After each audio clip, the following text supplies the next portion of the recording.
what we call it, champagning.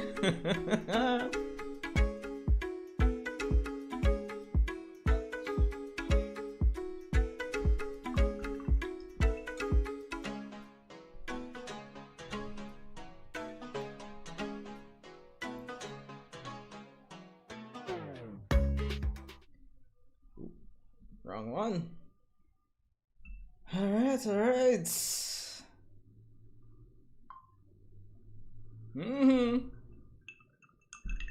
Little juice. The time is here.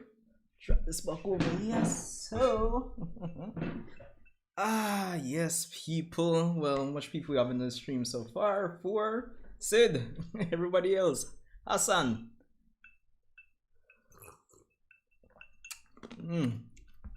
Well, go on, people. Welcome to the end, literally the end of your stream. Might still do a video tomorrow, but yes. All right, so there's one extra.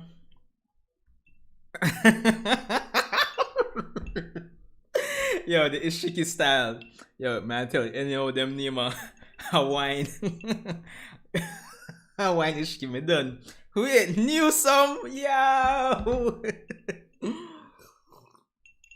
But like how you enjoy your vacation and knew some, but stress away when you come back at work Monday, isn't me?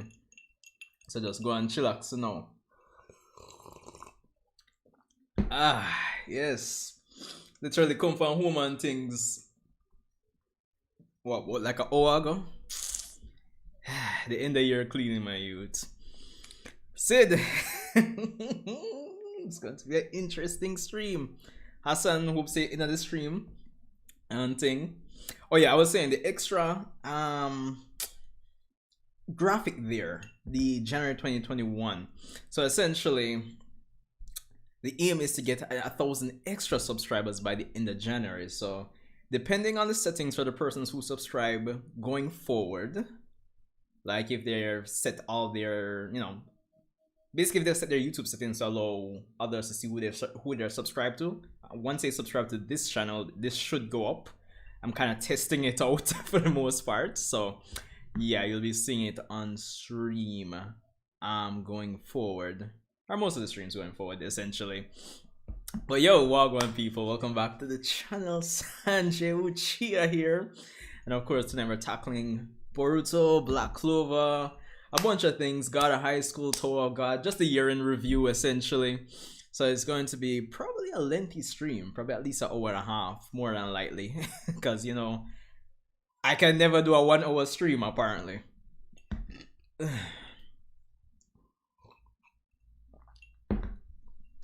So the Discord, the look, even though I'm not ready to touch upon the Discord just yet.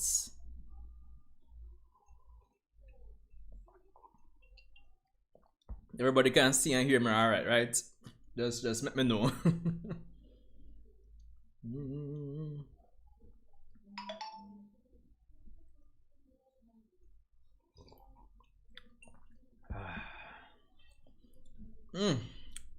Along the people.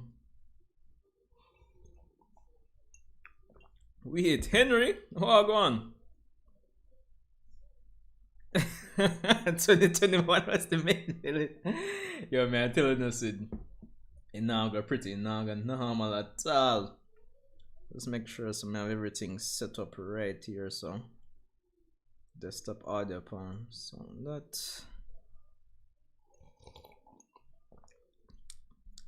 Yes, I go and chill. I'm not too long come on for the work now, Henry, isn't me? Nothing eat dinner, much less. I just grab a one snack and some red wine. As Siddiqui I call it, the Ishiki. The Ishiki brand. Yo! Shadow. Streaming. Audio track 1.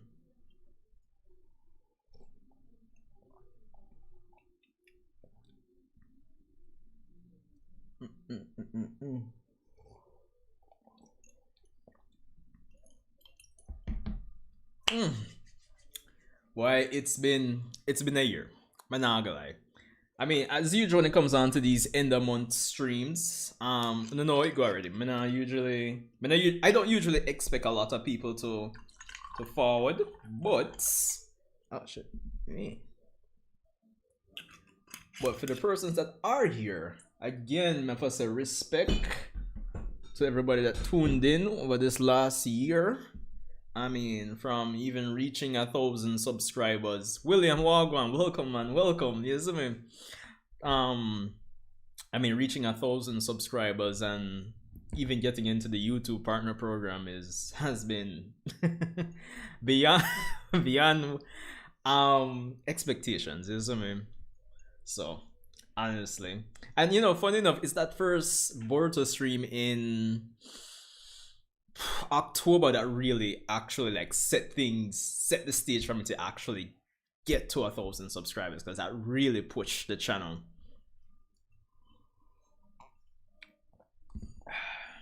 Yum,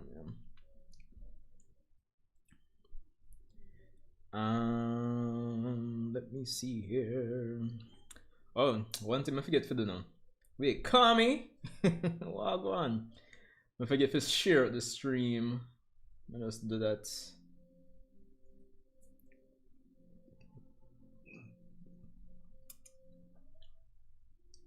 Let me share out the stream.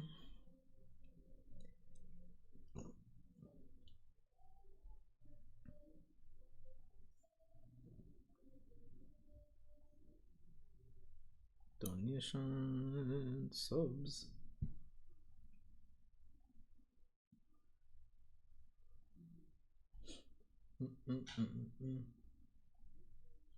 All right.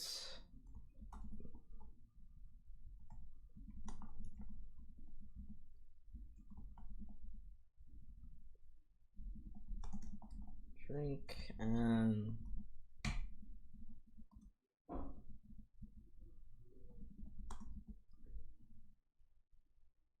wait, Sheehan, wait, Bonnie, hold on. Let's see. All right, let's share this up on Facebook.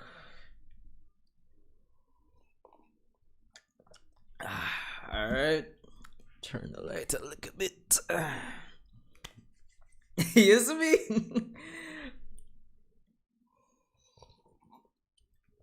Yo, welcome on them devotes. Soon rise up the Discord and thing, man.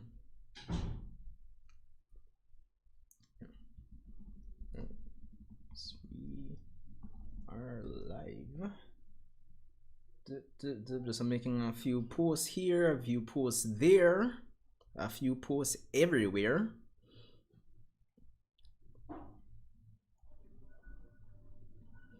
Wait, Ayanli? I always mess up your name, but not too bad. A bit hungry. Got home pretty late, but since I said 8 o'clock for the stream, 8 o'clock it is. Now live.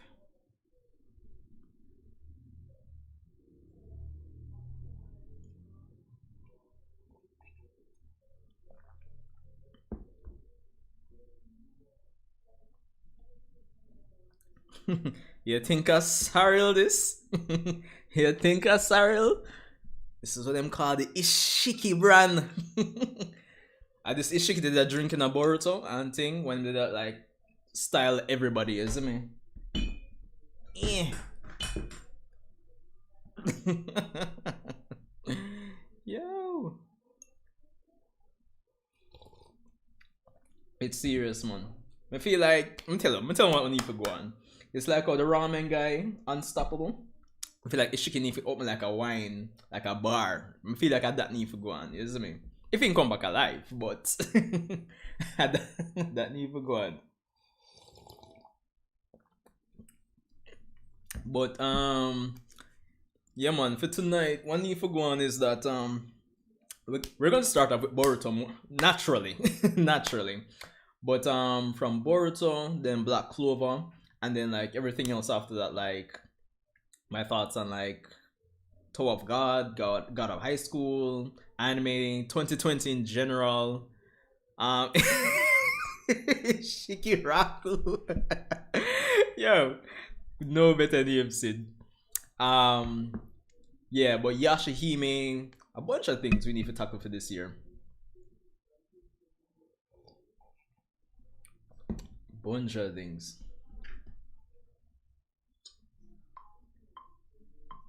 Serious.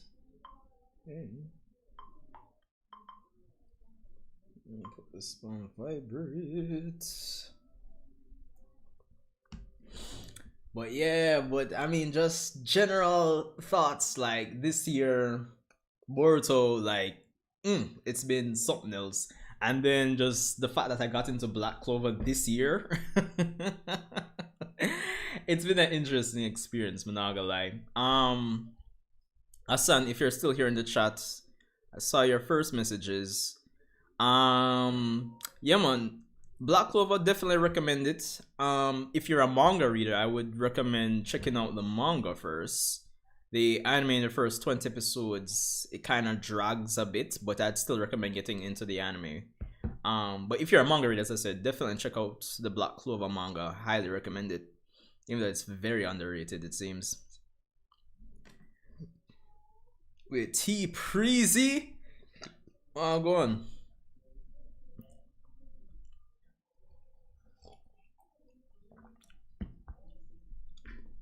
Walan, walan.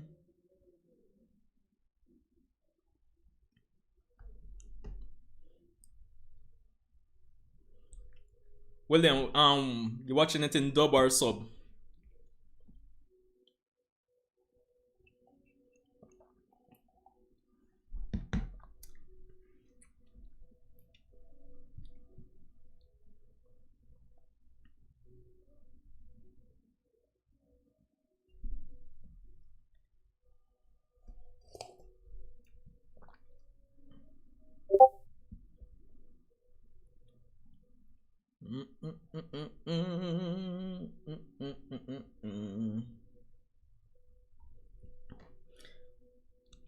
Alright, everything look Gucci. Everything look Gucci. For example, I started in dub. Must remember from Aston anyway. Yeah, I didn't expect Ishiki to just die.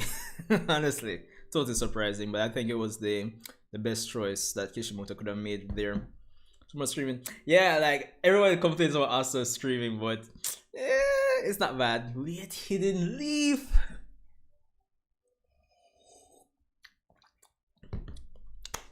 A real thing, Reggie. Everybody I get a new form. I not reach chapter 276 yet. I know so I'm gonna tackle 275 in terms of review, but I think we could have probably even talk about chapter 275. I haven't read 276 just yet though.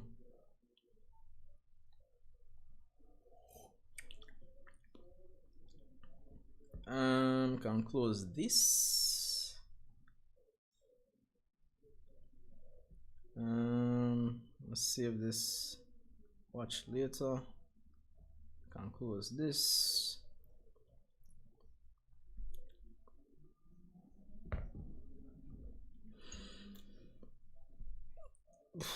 That's the thing now, William. In terms of,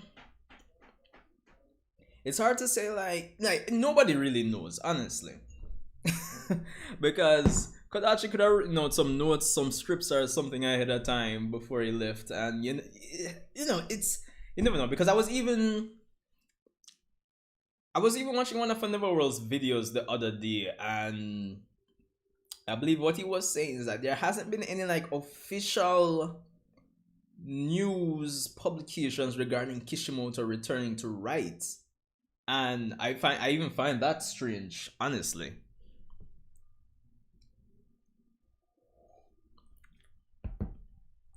Yo, Manala, when I read chapter 275, seeing Yuna just get some well-needed revenge against Zenon, yo, but not gonna lie. It's as if it's because Yuna is such a sore loser. We had co-spirits. Oh, go on. And there, man. Man, I rock the Ishiki, isn't me?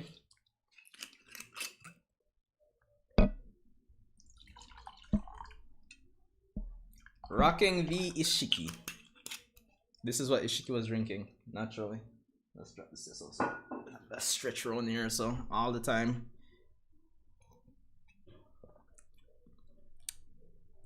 Why? Honestly, I'm still expecting Zenon to beat him because I mean, I think Zenon really start try just yet. I got this, Sid. It's like 11%. So we're good. We're good. But we're not gonna finish it. The aim is not to finish it.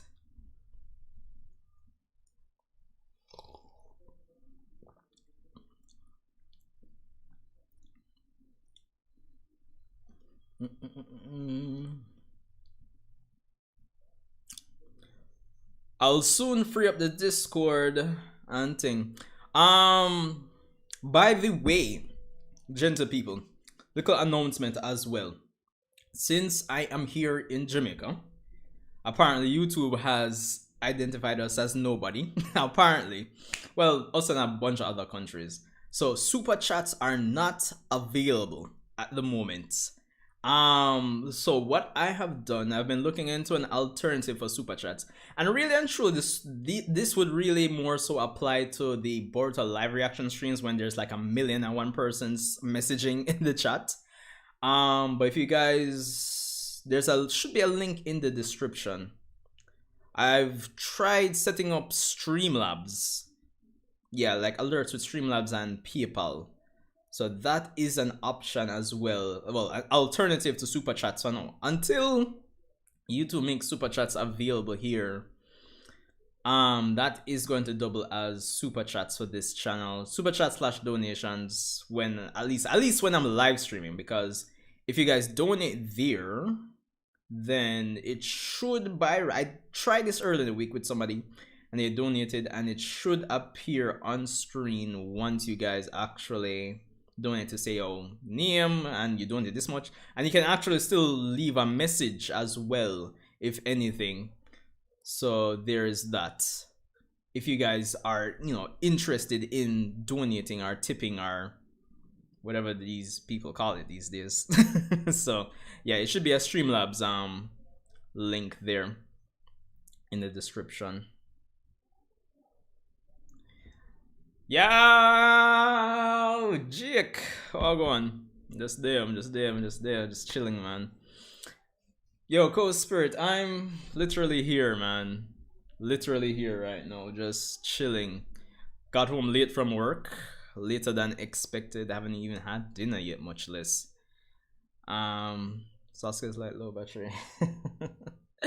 I'm hoping to get some redemption with him in the anime for 2021 where Sasuke is concerned. What do you think going on to get out of the situation? But put them in during the last chapter. I think we're going to see like a situation between Boruto and Momoshiki, like a inner dialogue. I still think we'll get a bit of Borushiki versus the group, but I think now is the better time to actually introduce the Jogan as a means to probably suppressing or slowing down the Otsutsification. I still feel like I said that wrong. Yeah, but I should go and get something. I did snack on something at least, so it's bad and not so bad. But considering considering how craven and greedy I am when it comes down to eating, by right, I should go and look about something. But at this point, it's alright. I can hold it, man. I can hold it.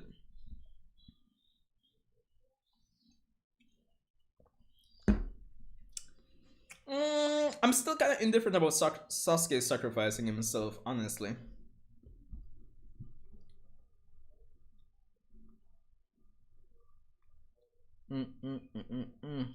Bring this over here. Manga reader. On a side note, I know we hardly cover One Piece on this channel, but I was thinking of live streaming chapter 1000 this Sunday. Is it this Sunday? Yeah. I don't know. Let me know you guys' opinion on that because honestly, I love One Piece. I think I've only had like probably 3 One Piece videos on the channel at most. So basically I don't really cover One Piece on this channel like that, but I've been keeping up. And honestly, it's really an accomplishment for Oda to actually reach 1,000 chapters. I was thinking of doing it. Even though I know like other One Piece YouTubers like, Rogers Base and Sawyer and, who else again? King of Lightning. Most of those guys will get all most of the traffic when it comes down to One Piece. But I'm still considering doing it. See, just relax the man. Ah boy. Boruto Shippuden. I wouldn't be surprised if they do actually rebrand the Boruto anime and say, well, it might not be Boruto Shippuden, but I mean, given how alright, similar like to how like Dragon Ball back in the day, they literally rebranded it to Dragon Ball Z, when manga wise it's the same story. It's the same manga. So they could actually, I wouldn't be surprised. Yeah, I feel like with the lightning, it was more of like the animators probably just, let's spice it up a bit.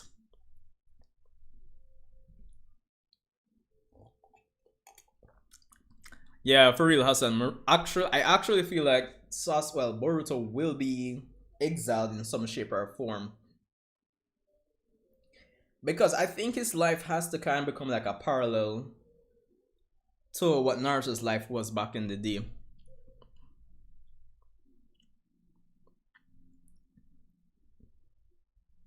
But yeah, alright, he didn't live. So Sunday, One Piece. And then again, since chapter 276, I probably will react to the latest Black Clover chapter same time too. Flair, in terms of if I was a betting man, I don't think we'll see the events of what happened with the latest chapter of Boruto till 2022. Probably like first quarter 2022, more than likely. Or probably even later, but 2022 I feel. Yeah, Boruto does have lightning element.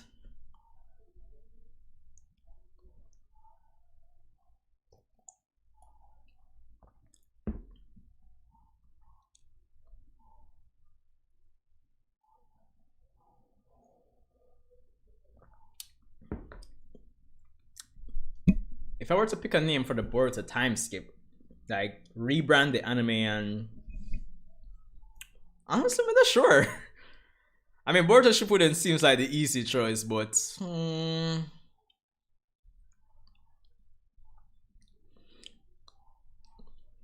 really? As in, that's strange, Cole. Is it that it gives you like an error? Does YouTube give you like an error when you try adding?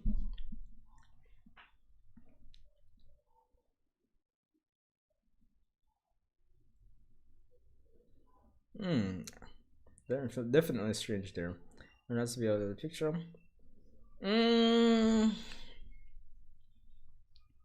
Alright, you see the situation with like Boruto now, I kind of feel like it's going to be like a similar situation, like say like with Asta after the Elf arc, where they kind of use the excuse of investigating devils while doubling as exiling him in a sense. I feel it might be a similar situation with Boruto. Flair, it's hard to say if it's still going to end before 2025 because by right, given the timeline they gave like 2-3 years ago, it should end by 2024 manga wise. But honestly, with Kishimoto back and him probably changing things, it could go further. Hinata Jano, Jake, why man, why? We can't sacrifice the drugs, Nog.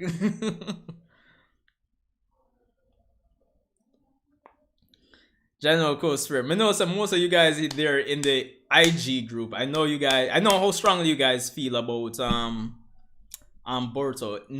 Probably not even. Well, it probably should not have existed. I know you guys feel that way. But I'm still hoping that Kishu can really turn things around in terms of the negatives that I feel this series has right now. Theory board exams, so this is guilty of killing someone. Thanks, and cloak. I'd love to see him get trained like Kashin Koji. Yeah, man, because Kashin Koji definitely need to come back in the story.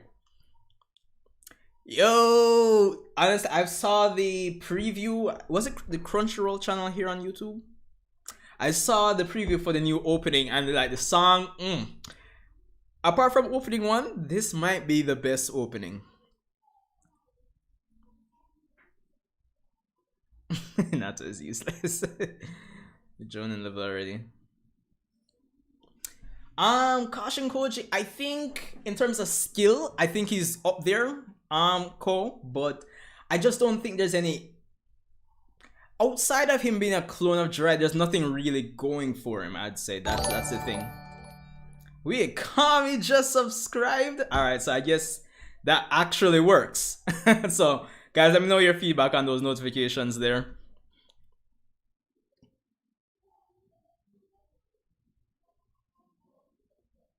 Why, I think I should the series. Well, considering that Samurai E2 didn't really go so well, Flair, honestly, his mindset right now might be to just let's just go straight on back with the Naruto franchise. Well, Boruto at this point. In terms of the ending, I'm not sure if there's a new ending to Naruto Shippuden anime.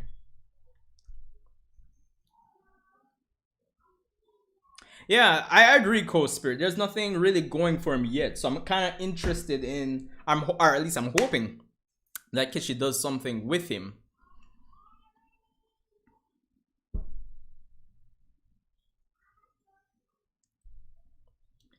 Yeah, like the thing is with Ishiki, honestly, I've said it. You guys have heard me say it in videos, like making us at least here in the West. I can't say about Japan, but based on what I've always seen, it's always an uphill battle getting us like invested in the Otsutsu because it's just it's like whatever, you see me?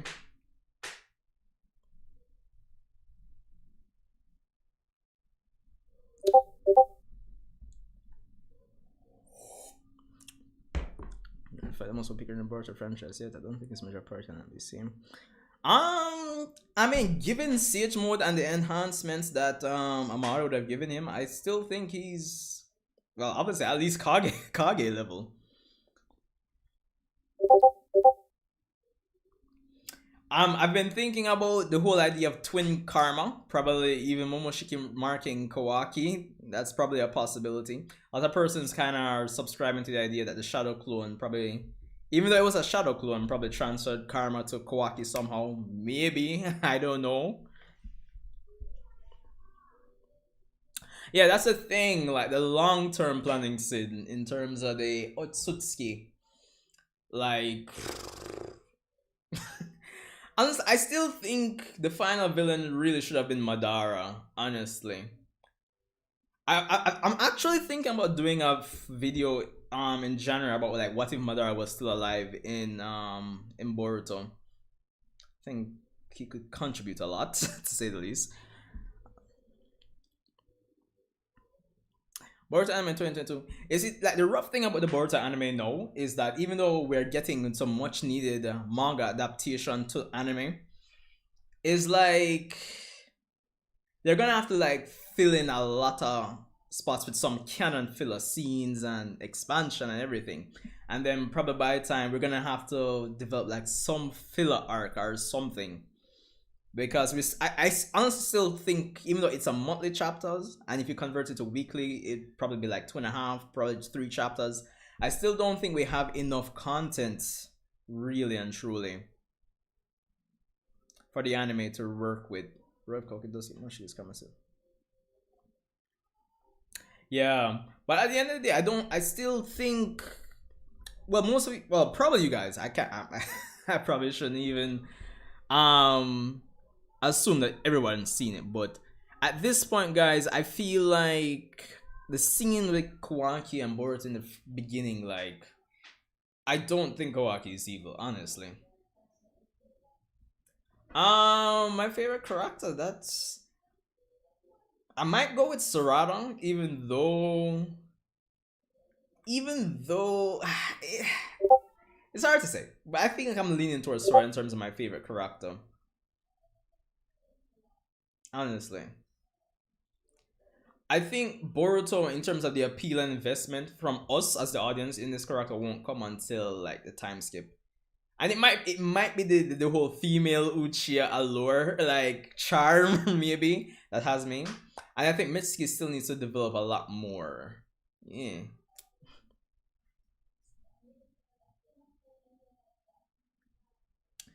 Honestly, Cole, I agree like 50%. Because the thing is, I don't think, at least anime wise, because I think there could have been a lot of projects or OVAs, ovas, whatever, that Kishi could have like focused on to expand on the Naruto lore. Like a lot of things in the past that wasn't really expanded on. He could have done that and focused on writing. But I would want to see Kishi do something else. It's kind of like with like Toriyama and Dragon Ball. Like he had Dr. Slump and everything, but Dragon Ball is kind of like his bread and butter now. But I would like, honestly, like from the perspective like of somebody who works and you probably in like a job and everything, and you're just kind of tied down. You want to try something new. And if you really project that onto Kishimoto, I would hope to see him, like him getting something else to do.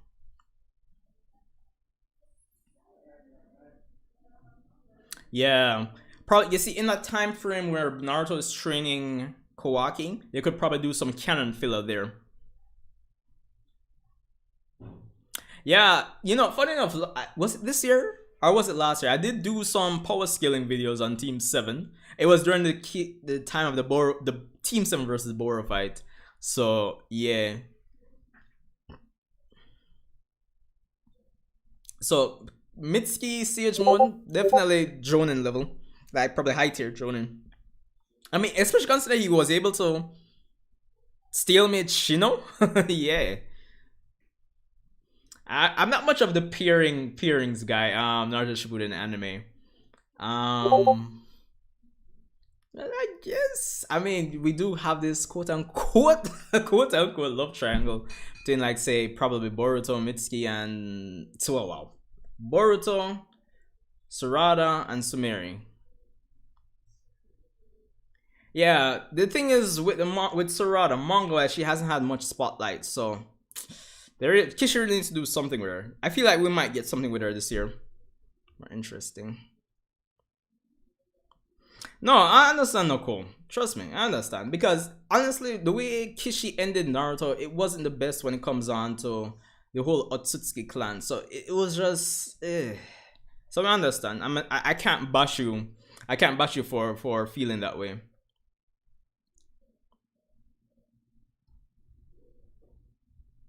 Can't bash you for feeling that way.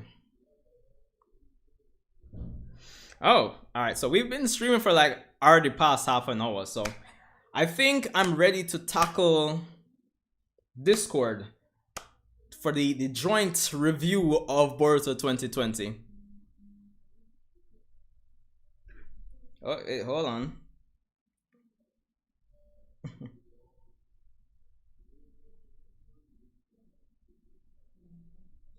Hold on.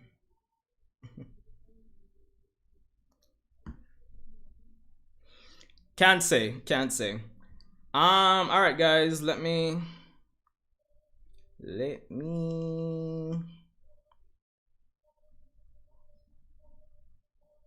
All right. So for those of you who can, you can join me in the Discord now, in the voice channel, and thing. Let's start tackling Boruto 2020 in review. So I'm here waiting.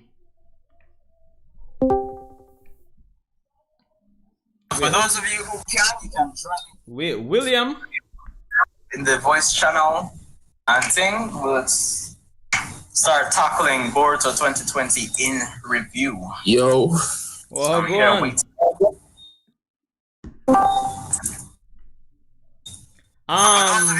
If you have headphones, use it, William, because I'm getting the feedback from your speakers. You can hear me? Yeah, I can hear you, but I'm saying just if you have headphones or earphones, use them because I'm getting the feedback from your speakers. Okay, cool.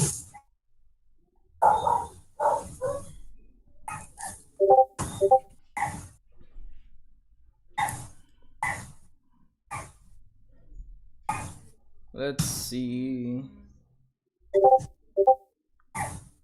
All right, so William, what's up, man? Welcome to the stream again, literally again. Hold on. Yeah, man. Okay, so it should be way better. Sid. Oh, well, Cole, you can join us later if anything. Because it's what 8:37 here, and I doubt I will be finished before 10. Honestly, so yeah. It's 9:33 here. 1 hour ahead, more or less. Yeah. Sid. Oh, yeah, everything's cool with me, dude. Congrats. Respect. Thanks, William. I'm just kind of waiting for more persons to join the voice chat. The 2 other people online.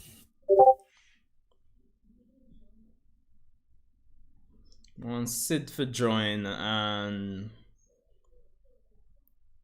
well, the chat, I could expand the amount of persons the chat has. I could probably do that. Hold on. User limit, put it to 7. Save changes.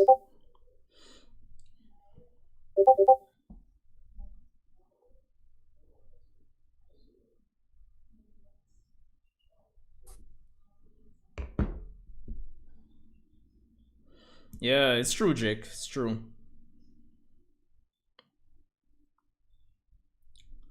So I guess in the meantime, so it's not just dead silence. William, like, just your general opinion and your thoughts on Boruto for 2020, anime and manga. Pretty good. Thinking of both the anime and the manga together, even separated, I would have to say the manga has had a lot of pretty cool stuff in it. Abilities, world building, with Kishimoto coming in, whether he's finishing Kodachi's story out for the year or not, it's been pretty good. Yeah. The anime started off the year with the Bandit arc, which had the add-on prison stuff. Wait, hold on, William. Everybody can hear William good? Just let me know. In the chat if everybody can hear him clearly and everything. I just want to make sure. Hopefully there's one. All right, good vibes. All right, go on, William. Yeah. So the beginning of the year started with the prison arc, and that was cool. I know a lot of people didn't like how it was kind of started off slow and stuff, but you obviously have to add on stuff to make the story longer and flesh out more things, and I never had a problem with that. So all in all, for me, Boruto 2020 was pretty good. Yeah. Talks about the 2 to 3 months we didn't have any episodes for Boruto and other stuff, because then we would have been even if you really think about it, 3 months short of episodes, we should have had 2 to 3 months. Yeah, because they did reruns during that time, right? Yeah. Because we would have already gotten Kawaki in the anime and everything, if not for Cole. Yeah, the big C. The big C. Bonnie. Oh, you hear me? Yeah, man, I hear loud and clear, man. Well, go on. Right there. Yeah, go on. It's been a while, brother. Like too long. It's been a while, man. To say the least. I don't know. You've been keeping up with Boruto for the year as well, or what? Yeah, I haven't read the latest chapter. I see people reviewing it, and I'm like, where the hell do I read this thing? They have an app. Yeah, man. You never have. Usually, there's an official app. Usually for me, I read it on the Manga Plus, that shueisha.co.jp website. Okay, it's because I like that free stuff, you know. Eh? I don't know. So I know, like, the fan base is kind of divided when it comes down to Boruto. But what were your opinions on, like, Boruto for 2020, anime and manga? Just summary. The manga, I love the manga. The anime, I haven't really been watching it, but here's my take on the anime. I understand that the anime was not made towards all Boruto fans. it's really trying to gain new fans. Yeah. Like the manga is more for us, the more the mature audience who have been with it for a while. Anime is really targeting younger kids. They're trying to win new fan bases and all of that. Yeah. So I just accept it as that and just leave it alone. But people really, the old fans obviously aren't going to be happy with it. I mean, for obvious reasons. Obvious reasons. Yeah, I mean, this is that. I would have preferred if they just gave us a rom-com with Naruto and Hinata and his family. Instead of this garbage that they're giving us. I mean, they could obviously give us better filler episode as well. But yeah, as I said, they're not really catering to us. So that it is what it is. But the manga has been great. I love the manga. Yeah. So can't complain about the manga. Well, I wonder if Sid planned to join the voice chat or what. Sure do. Just text him. I may expand the amount of persons allowed in the voice chat to 7 now. So once I know it's a co-spirit in the chat now join until probably the next 20 minutes, half an hour most, I imagine. Barney, a question. You find that the anime canon, the filler stuff, is as bad as the stuff we got in Naruto and Shippuden? Probably not. As I said, it's not geared to us. The thing is that when I was being introduced to Naruto, fillers didn't matter to me because when I was young, getting into it, I started when around 12 years old, just I go into high school, right? So the fillers weren't even like fillers to me. You're young, you're just watching something for entertainment.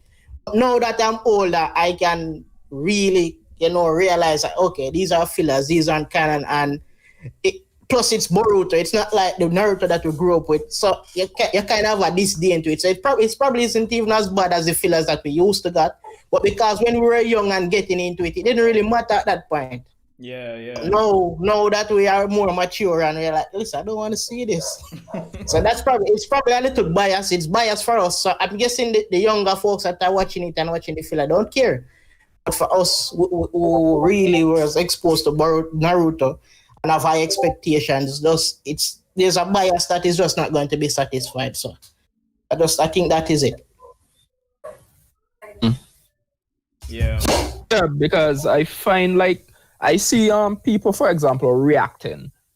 Even persons around our age, early to mid-20s, and when they haven't read the manga and they're just taking the anime as it is, most people, seemingly like the series. I mean, I have a friend from Trinidad that actually recently he's been binging and he was saying it's a lot of fillers, but I didn't really get a vibe to say that he disliked it. And even further to your initial question, William, I think I would actually say that the canon filler for the Boruto anime might be better than the filler that we got with Naruto. Yeah, because with Naruto, I remember there was ostrich stuff. there was after the stuff with Sasuke, the anime went on for how long again? It was about 80 episodes of filler, man. Honestly, it was. And then Shippuden, they had this stuff with the monk and some other in between stuff, Crystal. I think I have a pretty good idea of how it was. It was the first 30-some episodes were canon, and then we had the stuff with the monk and the pseudo Ninetales Jinchuriki for 10 episodes. Yeah. And then we had the whole crystal release girl. Then I think there was more filler. Then we came back to canon for a bit. And then after the main part of the war with the Infinite Tutsuki Oni, and even before that, some other stuff. So to me, following the series for so many years, the Boruto anime canon filler stuff is way more tolerable, enjoyable than a lot of the stuff we got in Naruto and Shippuden. Probably right. But as I say, it was fun for us because at that point we couldn't even differentiate between filler and actual stuff. Yeah, Because bro. we were just that. getting into it. It's now that we are looking with hindsight, we're saying this was filler and it was but because you were still seeing your favorite characters, we still were seeing Naruto, still were seeing some Sasuke or some Lee, you know. So the filler wasn't that bad to us because we couldn't really differentiate. I guess as I said, it's a bias in us right now that is looking at the fillers. And I Yeah. actually enjoy some of the Boruto fillers, you know. Just that some of it I just can't take. The thing about that too is the stuff with Boruto, even stuff from the first arc, the few arcs after that, they keep coming back and being mentioned at least and brought up, and they take it seriously. Yeah, but all right. So here's my problem with it. Like the first arc, with Sumeri, I think it was alright. I think we got the keeping up with the Uchiyas, as I call it, which was definitely needed. But the trip to the Mist Village, I think a lot of the anime original stuff is just like it has potential, but to me, a lot of stuff just falls short to me. Honestly, that's the thing. My problem with a lot of the anime original stuff. My only problem with that is some of the characterization. Like, what was his name again? The dude with the green hair, the new right hand for Mizukage. The whole thing with him. That was stupid, brother. Like initially, was he a sociopath? Was he manipulated, or like, because remember, his grandfather was the previous Mizukage before the female Mizukage, yeah, but he was controlled by Obito, and that is why the village really became the Bloody Mist, if I'm not mistaken. It was so that he was crazy, and I'm guessing everybody thinks he himself was just totally insane, yeah. and that's why the kid thinks he might be mental as well. More or less, but there was something about the execution of the arc, because you Yeah. see, the thing is, even midway through the arc, that same character, the new right hand, he was pretty much, how should I put it? It didn't seem like there was too much of a mental struggle. It just feels like the whole manipulation by the quote-unquote new seven swordsmen of the mist was, it kind of felt flimsy, if you know what I mean. It wasn't, yeah, Kagura.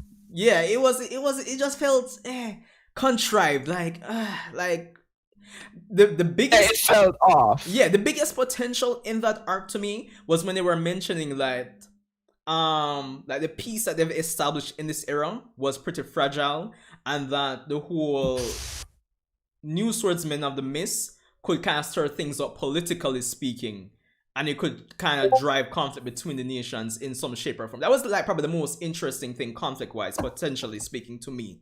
And it just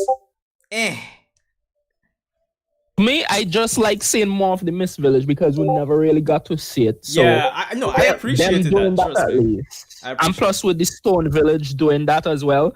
That's why I didn't mind stuff like that, because we at least get to see these villages, because when the story kicks up, it's gonna focus mainly on the main characters, just like in Shippuden. Yeah. And then people will complain about not seeing a lot of the side characters and not seeing more of the world. Yeah, but even like with Co-Spirit here in the chat, he's saying that a lot of the new characters are boring and underdeveloped.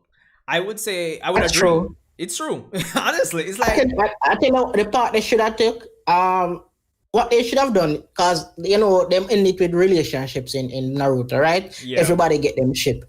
They should have given us build up on these kids. You know, would have cared more about the Rock Lee kids than the Naruto, whereas the Saradas. Instead that they're exploring all of these random other side characters that we definitely know are there just because to fill up space.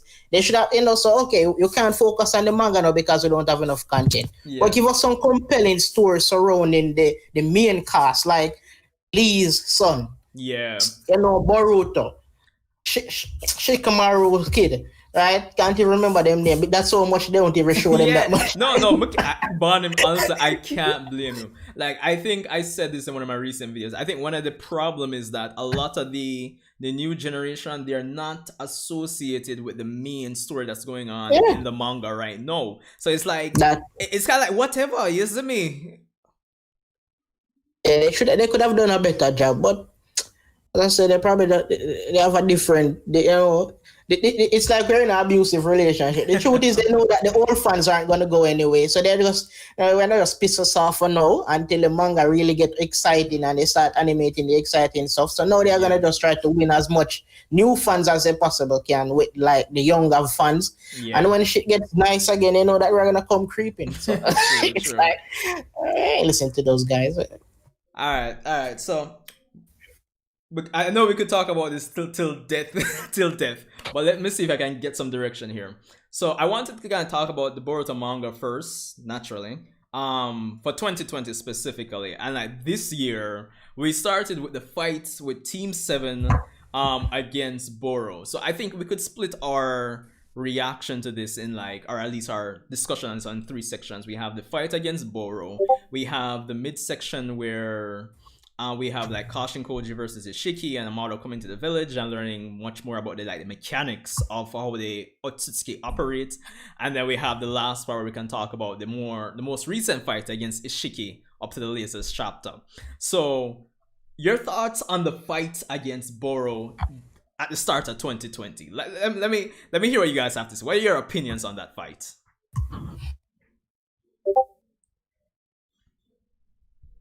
Barney, go ahead.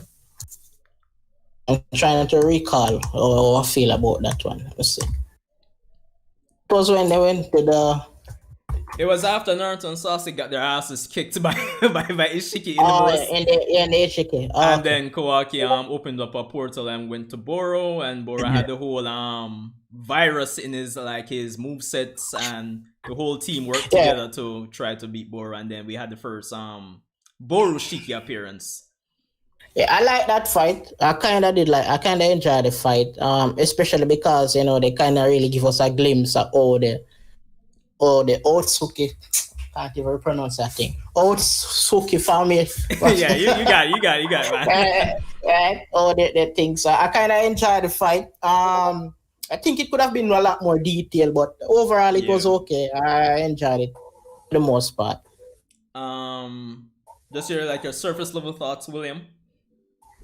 Yeah, I enjoyed it pretty much. Boro's moveset was pretty cool with the whole virus thing, because have we ever seen that before in Naruto? Like virus use? Yeah. I'm thinking probably the chat can poisons and stuff. Well, we've seen poison, but the way how it was such a big deal in the fight with Boro.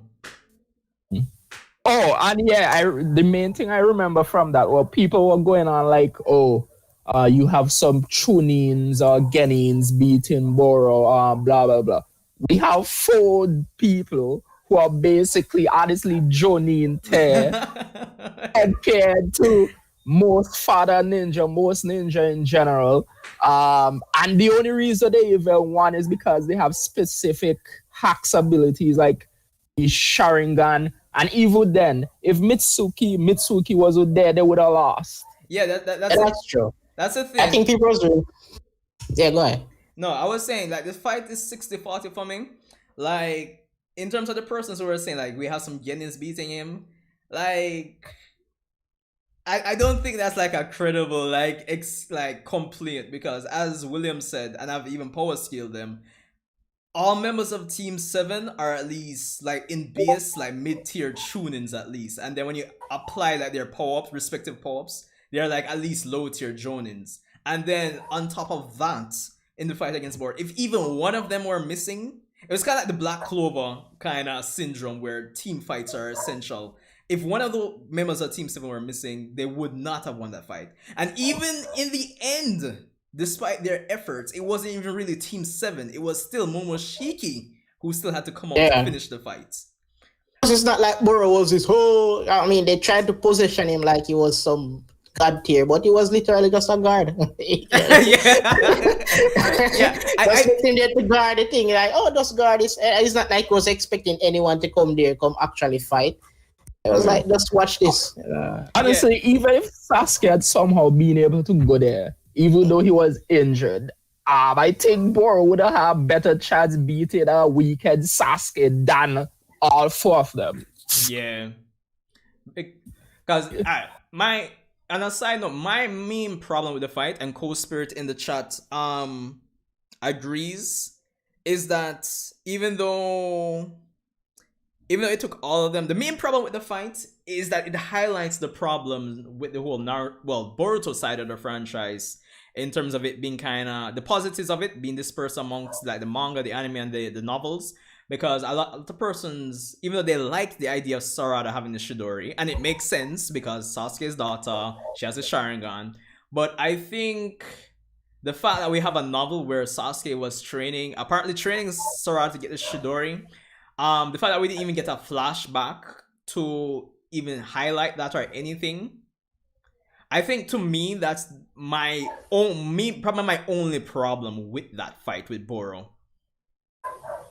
Wait, isn't there a chance we probably will still get something like that? In the anime, more than likely, but if you're really looking at the manga by itself, she just learns the Shidori out of anywhere. And even if we were to compare to say Sasuke, where we had seen the Shidori, Lightning Blade, whatever, from early Land of Waves arc, and then Sasuke appears in the Chunin exams with it, but at least we even got a flashback in the case of that. But in here, we just have Sarada coming out with the Shidori. It's a problem to me, but it's not like a big problem. But this is the only problem I feel that's there with the fight. Wait, if you think about it, isn't it kind of like the same though? It's because we already saw Kakashi use it. So then when Sasuke came, it wasn't that surprising. So now that we know it's an established power in the Verse, and we know in the anime Sasuke is training her, it wouldn't be far-fetched either way in the manga if you think about it. Yeah, that's the thing. I'm not saying that there isn't any context for it. I mean, the fact that she's Sasuke's daughter, and of course by extension she has a Sharingan. Like it's like a 60-40 split for me, in terms of 60% I don't have a problem with it, and 40% I have a problem with it. There's context for it for the 60%, but for the 40%, you see, because they make it such a big deal to split things, to say, oh, they're doing all of this in the novels in terms of training and everything, right? It's like we get some build up that we never get to see, and then we get the payoff in the manga, but we're paying off something that we never got built up to in the manga. Yeah, I get what you're saying. Yeah, I think it's them taking shortcut, that they're thinking, and this is the problem. This is a divide between the anime and the manga. So the manga is obviously being targeted to us, the older fans who have watched Naruto. Yeah, because clearly they're expecting us to draw certain assumptions based on Naruto, right? So information. So if this was a new person reading the Boruto manga, they would not have felt anything special, because it would have seemed like an ass pull, as you're saying. Yeah, it's kind of like that, but it's not really. But we knew why she has it, because she have the Sharingan, as I say, and she's Sasuke daughter. But if for someone who have never watched Naruto, that would have been like, what the hell just happened? Yeah, exactly. So that's the problem. So the manga is clearly targeted to us, the fans, the older fans, while in anime isn't targeted to us. And I think that is also one of the reasons why most people are disappointed with the anime as well, because they can clearly see that the manga is targeted towards us, the older readers, but the anime isn't. And I think that's a real problem right there.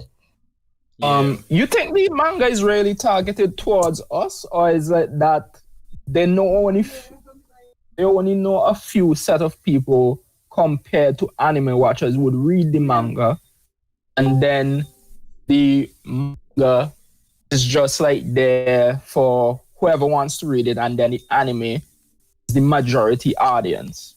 I think it's being marketed towards. I think there's two things that's happening. It's being marketed to those who have read the Naruto, and they are using this as also a marketing tool for people to go back and read Naruto. So either way, it's cause it's a business at the end of the day. So I think this is, so they are trying to use this to shed light on Naruto for those who probably just start watching anime 2016, just start watching anime, reading manga 2020. So they're gonna see this Boruto series, and they're gonna like, what? And they're gonna see people talking. They're going to go to the forums and see people talking, and they're like, okay, there was a series before it. Let's go and read it. Yeah. to get context, because a lot of the things that's happening in the Boruto manga, you just won't get it unless you have context from the previous series. Yeah. So I think that's what's really happening. It's really being targeted to us, and as well for new people to go back and read because Naruto's a cash cow. Believe it or not. Believe it or not. So I think that's what's happening. Yeah. All right. Fair enough. I think I would agree with Barney, honestly, William. I think I would agree with him. Two things. Sid is finally here in the voice chat, and we have some of the chat. The chat is still going. I'm pretty much sucking at multitasking here. Sid. His mic is off. Say yes, mic. Yo, G, now hear me? Yeah, man. We're here, man. Welcome to the stream. All right, finally saw it, G. Yeah, bud. All right. So as you did hear so far, we kind of finally after how long has it been? After almost an hour, finally getting to the Boruto review. So we were tackling it in 3 sections because we want to move on to Black Clover at some point, naturally. Yeah. Your thoughts on the fight against Boruto? Because I know this year is the year when I recommended you get into the Boruto manga, and you more or less binge read, and I've been reading since. So, your thoughts? Yeah, I see your thing on. Yeah, your thoughts on like Boruto, the fight against It's Boruto. It's like the Boruto fight, right? To me, it's like that was when the Boruto manga kind of kicked up to another level, you know what I mean? Some would disagree with you, but go ahead. Hey, trust me. To me, at least, it kicked it up to another level because, all right, it was going steady, right? It was going steady, and then it's like first reveal of like Oroshiki. Yeah. I was like, shit, yo, this thing literally up on another level, and you see, I wonder what gonna happen. No, will Ishiki, nah, shit. Why is his name Momoshiki take him over and take down Naruto? Cause you know, and did weakened and on the ground and bear things. Oh yeah, when they absorb the chakra, yeah. Dude, but nah lie. That kind of, it put me back into the series, brother. May I see what got next chapter? And this, that, till we reach, no, but the Boruto fight, me love it. I mean, especially coming off the fact that Ishiki just beat Naruto and Sasuke with ease. Yeah. With ease. Yo. Oh, but that literally start all of the Sasuke memes, them still, you know. Yo. I felt like the man got way weaker.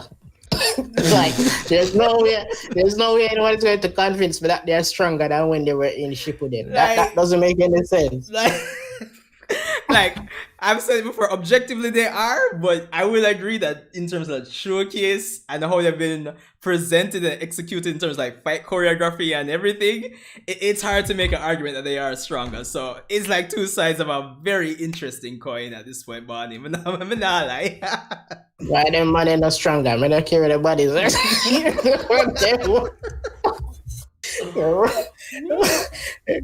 like the man then got way weaker.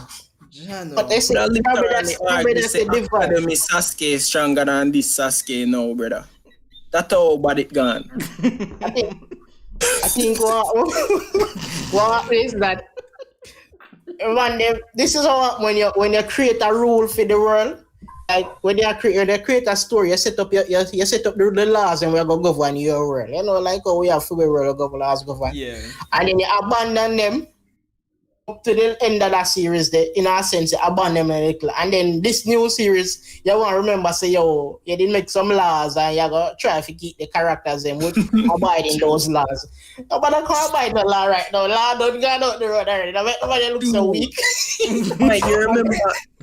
Me literally see Sasuke capture all of the tail beasts them in like 1 second. No exaggeration. Drain all of them power. Yo.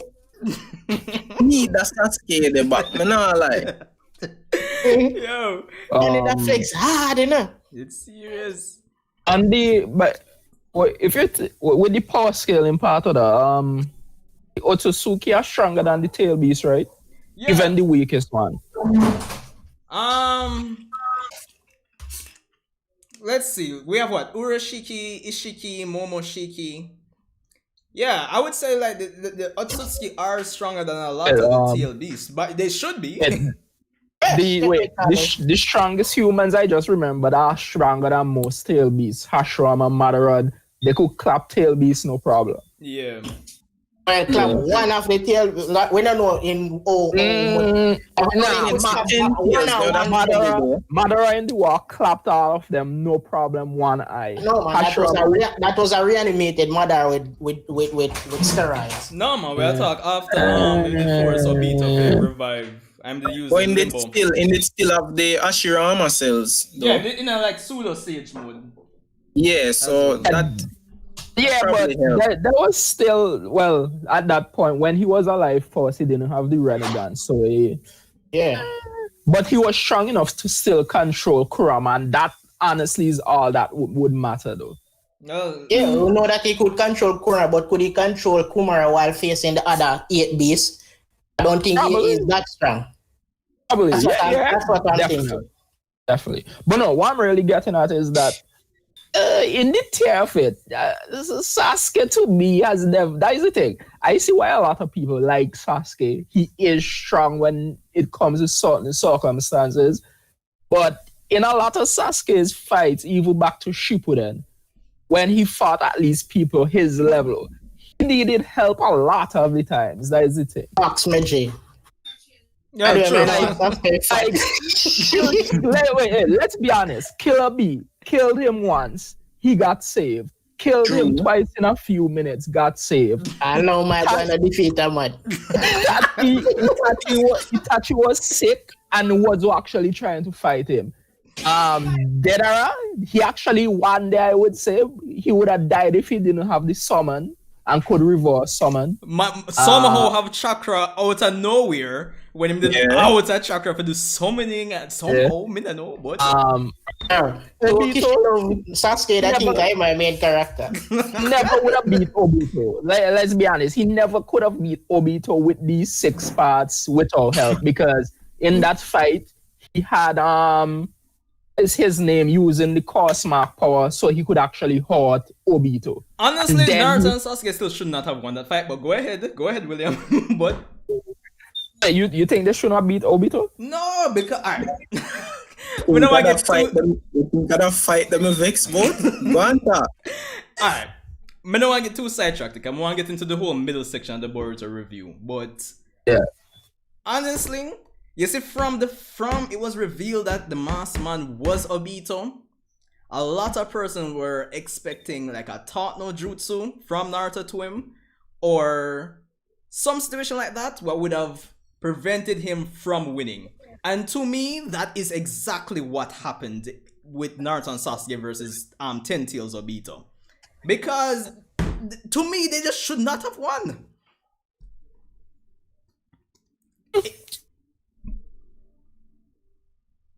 Well, yeah, you could honestly say the whole talk weakened him mentally enough so they could pull out. Well, exactly. Destroy the sword. See, I don't really have a problem. Oh yeah, and they destroyed the sword. Yeah, that too. Yeah, I don't really have a problem. I just don't see Sasuke at the level of a mid to high tier Otsutsuki level. Naruto could at least fight some of them for a little bit, but Sasuke himself alone, his own running god would kill him.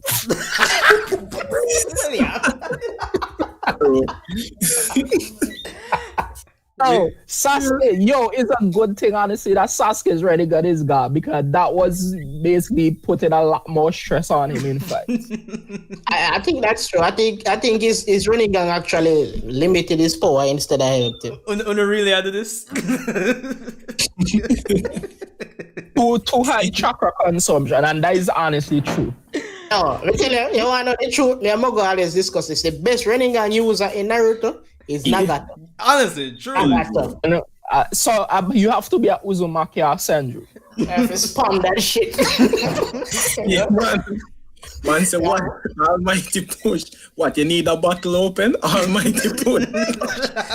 And man, they spam it eye like you have an infinite chakra. Sasuke wouldn't even be able to do that. If he tried, he would die.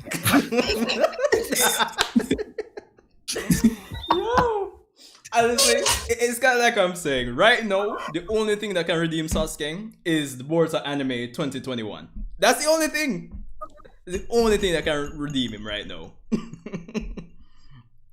True. Get a new cybernetic arm and eye, and Yeah.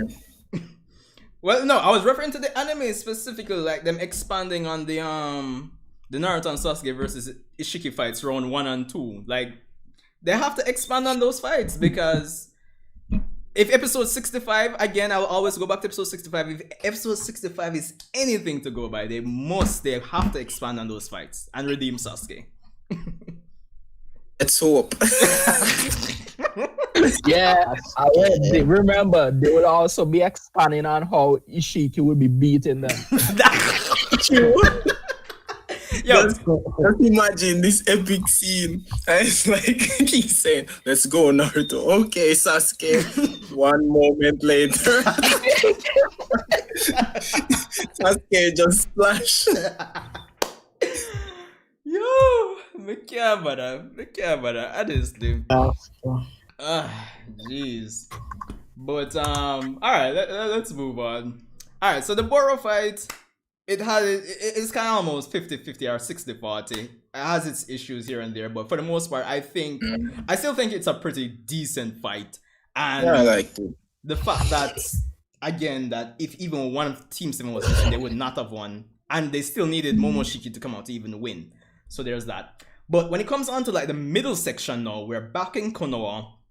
We have Kashin Koji versus Ishiki.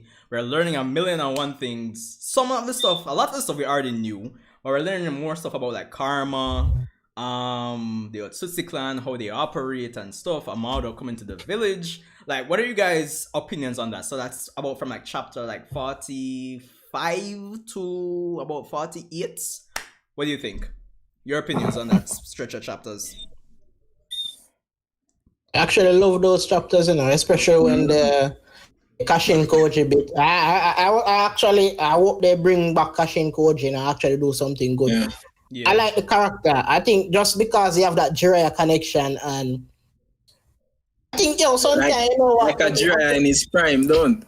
Yeah, like a younger Jiraiya, and then they could even try to spin the story in a way like, let's see that, like, okay, here's Jiraiya, a clone of Jiraiya having a start over. Let's see how high he could have gone if he had a stronger foundation from a younger point.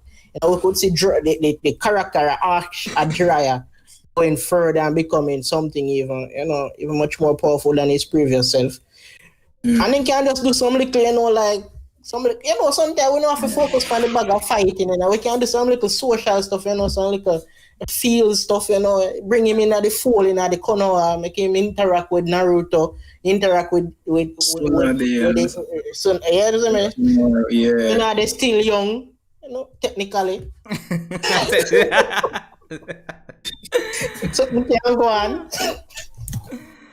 Overall, I think we did like them set a chapter there. I like the fight with Kashin Koji and Ishiki. Yeah, man, I love info about the Otsutsuki as well. Yeah, I got a lot of info, so that was good. But one controversial thing I just now go agree with, and me have to go, hey, Ishiki not stronger than Kaguya. I don't want to tell me otherwise. Well, I'm not no answer. Well, if Tishi's just not believe it. William, what are your thoughts? What are your thoughts on the stretch of chapters? But I don't want to get too much into the whole Ishiki versus Kaguya or Ishiki versus Haguro, because that's a whole nother discussion. But what are your opinion on it was cool seeing Ishiki's plan come to action. You guys know what I'm talking about, basically trapping who may be against him in Kara and all of that. Fight was cool. The whole clone thing is cool too, since that was already foreshadowed, like with Mitsuki and people like that, the fabrications in the anime. So, also him being smart and having jutsu that uses like rail wall stuff that could affect and bypass the like Karma seal. Suzuki absorbing thing. Yeah. So all those chapters were pretty cool. Can't wait to see them animated. Yeah. As Barney said, seeing some stuff would be cool eventually in the anime, like they expanded with the village and seeing him in the village and stuff like that. Yeah. So do you want to explain before we go, or?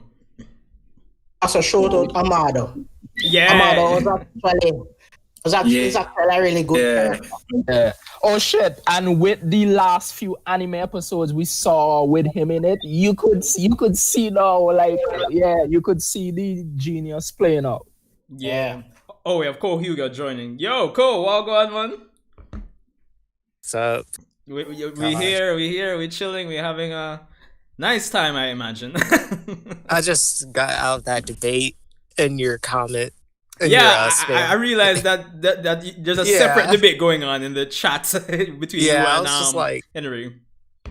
I don't want to bring it up, but like he was trying to convince me that like in his opinion he thinks the new gen are like more interesting than like the Konoha 11. Like, I was just like, yikes! That's all I'll say. I ain't gonna go in. I'm not gonna go in any further. Anthony, I also disagree with you. I don't like. I don't see that. I'm not trying to. I don't want to keep perpetuating the argument because we squashed it, right? But it's just like, I don't know, wild stuff. But yeah. You can't hate the goat Denki though. You can't hate the goat Denki. It's the tech goat. Yeah, good. I think the younger generation has potential, but it wasn't set up that way, so clearly they are not more interesting. I think if as I said earlier, if they did position Boruto the right way, introduce us to the character, because like for instance a Boruto. Yeah. Obviously we don't care about a Boruto more than Naruto.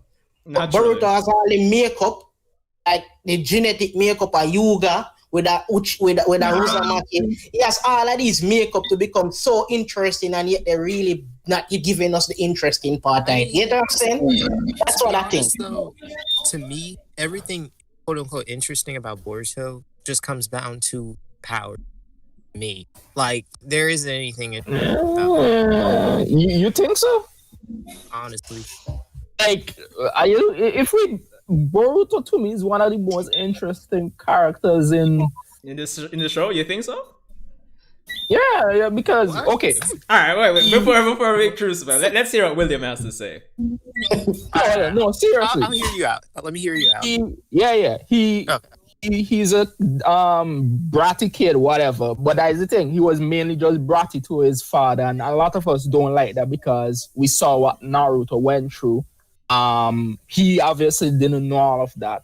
He was more upset like with, his father is no longer as there as much as he used to be, and that is understandable to an extent. The whole thing of him, when it coming down to it, being willing to cheat to try and get his father's attention again. Okay. Is pretty realistic. I mean, is it though? The fact that you need to cheat against Shikadai of all people? Come on now, like that's not. It's pretty realistic. The dude cheated against one of his closest friends. How is cheating in that specific fight realistic though? Like I don't understand that. People do. Like I understand the development he gets. Yeah, for your father affection, sometimes probably that thing. How's that realistic for him to just cheat? So you don't think it's realistic for a young kid to cheat, do something messed up for their parents' attention that they're craving? Yeah, it's true. A little, but in the way Boruto went about it, it just seemed very weird. Like you just cheat. If we have time, you could explain. All right, yeah, because we kind of have to move on. But I understand both sides of the coin because you see, the problem is, if I was to join Ko Hyuga's side, right, is that they've built up Boruto to be this genius. So, like on that perspective, genius though. Is he though? Can we even say that? It's like he just seems like he's clever, but I wouldn't say he's like a genius. Yeah. But I don't know. I totally understand on William's side. The problem for me in the middle ground is that a lot of the positives for Boruto's character are so, I think it's so spread out across the 180 episode anime at this point that it almost becomes forgettable. I don't know what you guys think about that opinion. I think I forgot about like all the episodes. Oh wait, John RC, walk on, welcome man. What's up? So I forgot like most episodes until up to like the car arc. 157. Yeah. Other than that, I forgot everything else. Anybody A else? few by then. I mean, I haven't seen the anime since like the Boyhood arc. So Oh wow. make of that what you will. Good one since I watched it as well. I just couldn't keep watching after that. I had to drop it. I was like, no. To me, it has gotten much better since Deep fight was good. yeah since the fight with Deep and Beyond. I mean, the fact that I'm live reacting almost every week is ridiculous. I think it's really improved in quality since the fight with Deep and Beyond. I don't know, because like when people say Boruto is improving, I always doubt it. So I'm Yeah. like, I don't know. Is it? Because I saw some clips of it and I was just like, who is this Deepa guy? He just looks like a knockoff Hisoka. From Monto, what's up? I think, and I've said it before, I think the appeal or the improvement in quality where the anime is concerned kind of stems from, you can start to see some solid links back to the manga. You can start to see some extra context for things from the manga. And apart from like the other stuff like the animation and the music choice and the new OSTs and all of that superficial stuff, there's a sense of progression after 160 some episodes at the time. So I think that's where I feel it's really improved for me personally, at least. Right. All right. I don't. Where were we again? Middle section. Yeah, the middle. Yeah, alright, so Kashin Koji versus Ishiki. Personally, I like that fight. I like it. It was like a throwback to all-time Naruto, bro. It was an excellent fight. Welcome Hidden Leaf. Yo. Yo, go on, man. All-time Naruto, bro. It was an excellent fight. Oh, guys, headphones, earphones. I'm getting the feedback from your speakers. I think that should How's be. that? Yeah, better, much better. I think that the room is full now. Barney, Cole, Sid, Hidden Leaf, John RC, me, and William. So that's 7. So no more persons in the voice chat for now. But yeah, the only negative for the Kashin Koji versus Ishiki fight is that the only thing that's going for Kashin Koji is just he's a clone of Jiraiya. There's no other like investment. They have been building towards that whole new masked man reveal since chapter 20 something, so almost 2 years. But I think apart from Jiraiya, there's not much more going for Kashin Koji. But the fight itself, I really enjoyed the fight itself. You said that was the only negative? To me, to me, To be honest. Oh man, I thought Go ahead. after the amount of time that they spent building that up, yeah. the delivery that we got was awful. You thought it was awful? I mean, all right, go ahead. the fight itself was visually really cool, but the delivery we got, as in like the whole fight took maybe half a chapter. That Right. broke my heart because I had been waiting for this big Kashin Koji reveal forever. Because we had that chapter, we had like basically quarter of a chapter where it led up to his mask falling off and him pressuring Ishiki to reincarnate, and then we had the next more or less half of a chapter. So it's kind of like almost one full monthly chapter essentially. But Yeah. But all right, go ahead. Continue, Hidden. Oh, that was basically it for me. It's just Oh. it took all of that time to get to that point, and then they spent half the chapter on a fight that was visually really good, but kind of lackluster in terms of we knew how it was going to turn out, and they didn't do anything unexpected. It's just Kashin Koji used a bunch of Jiraiya's jutsu, and then Ishiki smacked him with very little difficulty. And see, that's my problem with Ishiki / Jigen. Like, they've made him to the point where he was so overpowered that even if when Kashin Koji tried to fight him, we already knew the outcome. There was literally no stakes in that fight whatsoever. It was just boring. I didn't get anything out of it. Even with the reveal, I was still bored. Yeah. Well, anybody else before I comment again? I actually enjoyed it. Everything about it. I think, expectations is a dangerous thing. When you have too much expectations on a particular thing, it can really make things sad. Yeah. Personally, I enjoyed it. I just like the fact that there was someone, connecting to Jiraiya, and probably that's because, again, that's a personal bias for me because I actually enjoy Jiraiya's character. Yeah. Of course, again, I was expecting a lot more, as most people were, but I mean, they're doing a monthly manga, and there are much more, how many content they can put in, and it also come back to the point I made earlier. A lot of they are expecting us to have read Naruto before, because if you notice, a lot of things is gonna be based on assumptions. Yeah. Most of us know the story already. Most of us know some of the characters. We know the jutsus and all of these things. It's just about how the story is going to be unfolding at this point. Yeah. So personally, I enjoyed it. I enjoyed the reveal. Actually like the fight because what I liked about the fight was that, and I think Amado made the fight like really great for me because he was narrating. Yeah, because he was narrating and everything was going according to his plan.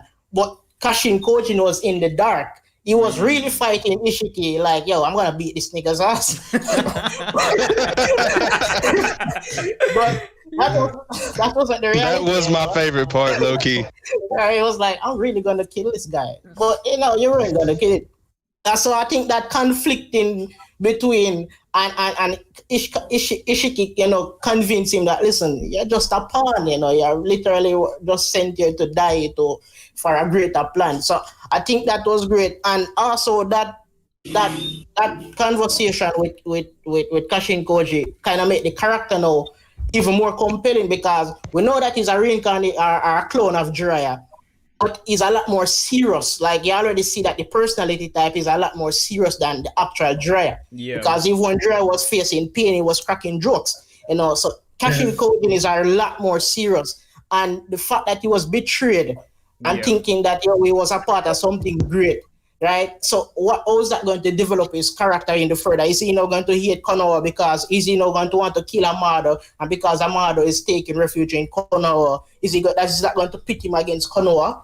And how is Naruto going to react to now realizing that this man is a clone of Jiraiya and he's supposedly an enemy at this point? There's so many possibilities, but then again, expectations might just disappoint. That's the thing. That's the thing. Like, coming out of that fight, the biggest thing for me was the fact that Kodachi at the time decided to keep Kashin Koji alive. That was the biggest thing for me because it still allowed time. There's still time for us to develop something more to him outside of just being a clone of Jiraiya. So that was the best thing for me. I was just glad he lived. I enjoyed the fight in terms of like choreography, as everybody's basically saying. But I'm just glad he's alive and he can still contribute to the story and we can still get something out of him. Be honest, I would have been fine if he died. Really? Nah. That's just me. I mean, after 2 years, I'm glad he survived for sure. After 2 years, if he died there, I think it would have been like a waste, honestly. You're talking about a disappointment. I would have been so mad if he got introduced and died in the same chapter. That would have been way more disappointing. I'm like, why the hell you guys even introduced him? I'm saying if it went there, I wouldn't mind it. Because I'm not attached to him, so... Yeah. Oh, yeah, if he dies eventually, I'm not going to cry about it. Yeah. Well, For me, I like the fight. Obviously, it was pretty cool. Yeah, he's basically a young, stronger version of Jiraiya than Evil Jiraiya was. Yeah. I liked his techniques, how he used the environment, the whole thing with him and Amado actually walking undercover to try and the whole time take Ishiki down, even though they had to do a lot of messed up stuff to do it, to get to that point. They had to do all of that to try and take him out and still failed.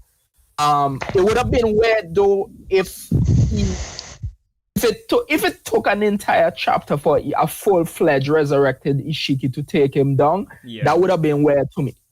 So yeah, it all made sense to me.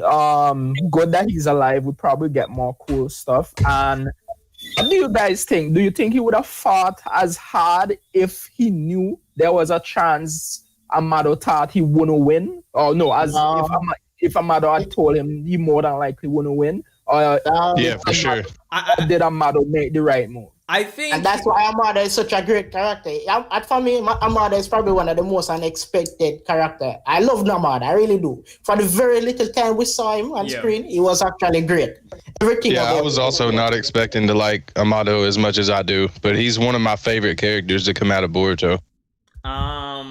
I still think, to your question, William, I still think Kashin Koji would have fought just as hard. But I want to hear John RC. What any further opinions on the whole Kashin Koji versus Ishiki fight?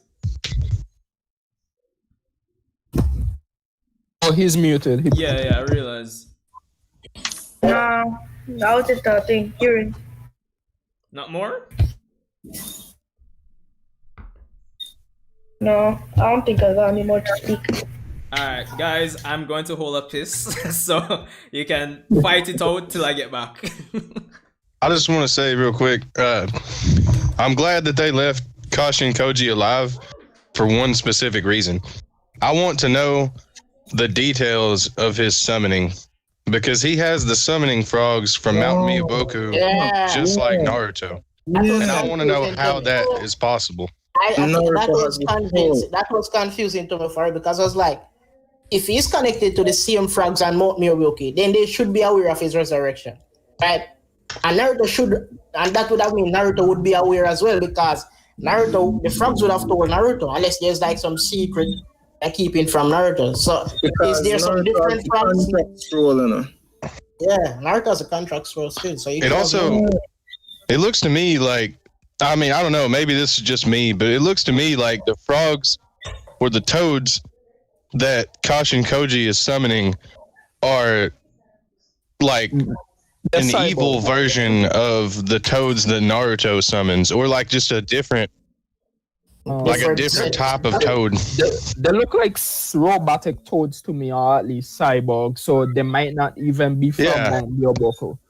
And then there's that one called the boiler toad. Yeah, they might be actually engineered by Amado though. They might also be that would be wild. Yeah. I mean, they could be fabrications just like in the anime. And I think that would make the most sense. I think that would make the most sense. The coolest jutsu to me that he used was the whole summoning natural fire. Like, it reminds me of Goblin Slayer. Like in Goblin Slayer, if you put a scroll somewhere and then you could open another scroll connected to it and bring something from that other area, like the ocean or whatever. So that was cool. Jiraiya had a similar ability in which he could see the stomach, the throat stomach. What he used on Itachi's Amaterasu. Yeah, he sealed Itachi's Amaterasu at one point. Yeah, and used it at a later date. That was wild. That's the only time that's ever been shown in the series, too. I've never seen anybody else do that. As Jiraiya, by right, is a master of sealing when you look at it. Espionage. All right, I'm back, but that was pretty obvious. Yeah, if it took Ishiki too long to beat him, to me that would have been the really weird thing because he's now back in his actual body. A question though, I've been wondering about with the Karma Seal. I don't know if any of you understand it better than I do. When the Karma Seal fully is 100% and the Otsutsuki's DNA, everything is fully extracted and they reincarnate, does the original Power Soul's body get totally overridden, or are they just like taking control and changing the body up somewhat? Yeah. I think at that point it becomes a battle of consciousness because they are basically sharing the same body. I think what's really happening is that DNA or genetics is transforming the body. No man, for cut the bar, no man. I think Amara had specifically said that the previous person would cease to exist. Yeah, it's like I'm pretty sure his consciousness goes away. Well, their consciousness goes away, but is it just like the Otsutsuki DNA is added on and there? I get what William is saying. I get what William is saying. Because it'd be kind of like if, for example, if Naruto had the karma, right? And say Momoshiki took over his body. Once that reaches 100%, is it just Momoshiki, in terms of strength, is it just Momoshiki at the time of his death? Or is it now Momoshiki plus Naruto's power? Yeah, I mean, I gave us the answer already. Is Naruto's gene still there? Yeah, because remember the reason why Ishiki needed a new body was because the person that he took over body has limitations. Yeah. So that's what I was wondering about. But I still think it's going to be a battle of consciousness because how else would not Boruto beat out Ishiki? Because the process is going to be complete, right? We already know the ossification, or however you want to call it, is going to be completed, right? So how is it that Boruto is going to still remain conscious, the one that is consciously directing his body? Get what I'm saying? I feel like I think eventually it's going to be a battle of consciousness. So remember, Boruto is a mix of both, like basically the split off of the Otsutsuki. So to me, on a genetic level, he should be able to do something there. Yeah. I feel like it's simpler than that. Like the karma mark is oddly resemblant of Orochimaru's curse mark that he put on Sasuke during the Chunin exams. Yeah. And really? I mean, during that Chunin exam, are you saying like the way it functions? Yeah, kind of. Oh, okay. But I thought you were saying in terms of like its design, because it doesn't really look like that to me. But it during the Chunin exams, Kakashi seals the curse mark that Orochimaru put on Sasuke, and then during the 4th Great Ninja War, Sasuke unseals Anko's curse mark, and Orochimaru's literal entire body comes out of the curse mark. So I feel like it would be the same thing. It's just when Boruto gets taken over, his body just becomes Momoshiki. It could actually do something like that. But one of the main reasons I was wondering is because remember Kawaki was just supposedly a normal human. Then he got created into a cyborg, right? Yeah. So his body now is superior to a human's and suitable for reincarnation. So if someone were to reincarnate in him now, would they still have these cyborg components, or would all that be erased? It's still there. So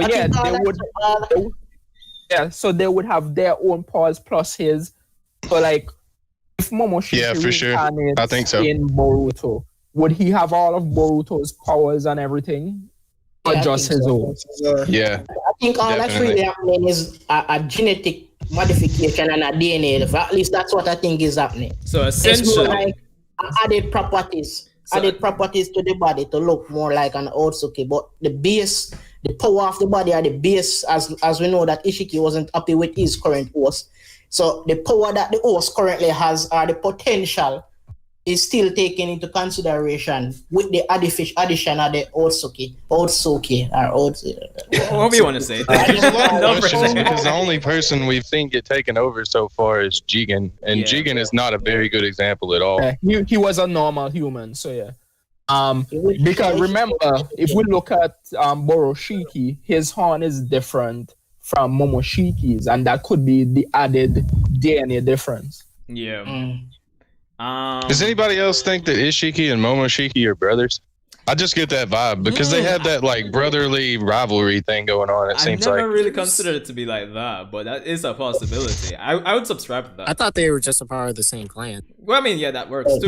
they definitely are, but I feel like they're closer than just clan members. I feel like they might actually be family members. So it's possible. It says that they are from the royal upper echelon of the family, so it's possible. Yeah. That they're either relatives. They definitely seem like the type of clan that wants to like keep it in the family, if you know what I mean. All right. Let's move on, guys, because we still have Black Clover to talk about. So, the final section of this Boruto review. I don't think it would be fair to talk about the year in review without talking about Boruto Week.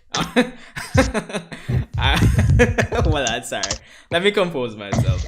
So let's talk about first Kishimoto coming back to the series. We have to talk about that. What I want to hear what Siddiqui has to say first. Kishi? Yeah, Kishi coming back to the series. Alright. I was hyped about it, you know, because as you know, it's the original Daniel creator of Naruto and everything, and I was hyped about it. And plus, I thought it would give Sasuke the much needed boost he deserves right now, you know, with the Kishimoto gun and everything. But so far, he's been binning Sasuke just as much as the other guy. Yo. But still, and we were talking about this before. You said he improved a lot with his other manga, Samurai X, like ironing out a few of the things that he didn't have during his run with Naruto. So I'm hoping to see a lot of that in Boruto. Yeah. Coming from next year. Everybody else? Honestly, I feel like it's the only reason that I somewhat still have like an attachment to at least know about Boruto, because I'm not gonna lie, if you didn't come back, I would have dropped it by now. All right, that's fair enough. Even though personally, I mean, we had our problems with Kodachi, but I don't think Kodachi was doing like a horrible job, given what he had to start with after Kishi. William? I really like, obviously I follow Naruto somewhat, liked it. I really like Boruto because of the added like science aspect. Yeah. So hopefully, because Kishi's Enda isn't totally just gone out, because I actually like that aspect, advancement, it makes sense. So as long as that doesn't just totally get backshadowed, whatever, I'm cool. It's cool. He had something to do. Yeah. Hidden Leaf.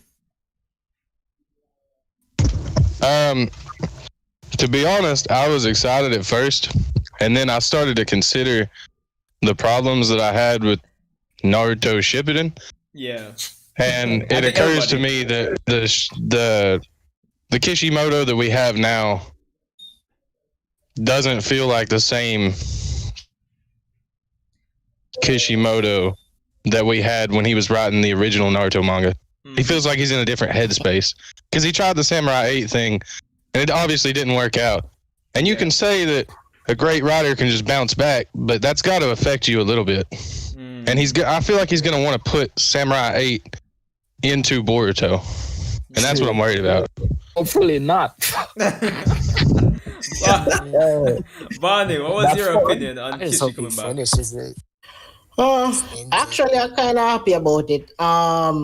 I know me and Siddiqui have this conversation a lot that if you really look at Naruto, the original Naruto, you kind of can see that it was rushed. And for obvious, and I think what happened is that eventually I think Kishi just lost passion. And I think he was just doing it because of obligations. Yeah. And so you could literally see it, like even with the whole war arc, there was like 6 arcs in that arc, or 4. You know, you had the war, then you had them to face Obito, then we had Madara, we have the Hokages. There was so many Naruto versus, there were like 3 different arcs that could have, you know, fleshed out and stretched out. And I think what happened, he lost passion. So hopefully you know, and go do the samurai thing and realize that, listen, this isn't, I'm not the passion for this. He has some passion, some newfound passion, and can really inject that into Boruto. He can really get to resolve a lot of things that he didn't get to resolve in Naruto, the original Naruto. That's what I'm hoping. Yeah. You know, he can introduce information and knowledge that he wanted to put into Naruto and couldn't get to do. So that's what I'm hoping for. Let's see what happens. You know, money as a way of really changing things. True. Probably the company is like, we don't care what you want, Kishi. This is what the fans want. I want to say real quick. I saw this thing I was watching a For Neverworld video the other day. Yeah. And he brought up that at one point Kishimoto said in an interview that he wanted the creator of My Hero Academia to surpass One Piece. Yeah. And Kishimoto could have done that himself if he would have taken the time to flesh out what he had set up for the 4th Great Ninja War.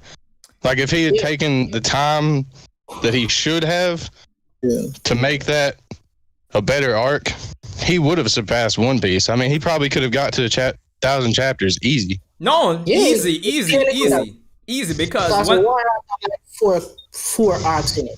I'm sure there's I can point out 4 arcs in just the war that was bundled together. Even the Kaguya reveal could have left for another arc. Madara. And it's not even that in a Barney. It's like even say after chapter 699, like the amount of content that's come out that supposedly takes place between chapter 699 and 700, Kishimoto could have fleshed out a lot of those arcs in the manga. I've said to Siddiqui as well, like Naruto could have easily been 1,000 chapters. Easily. For sure.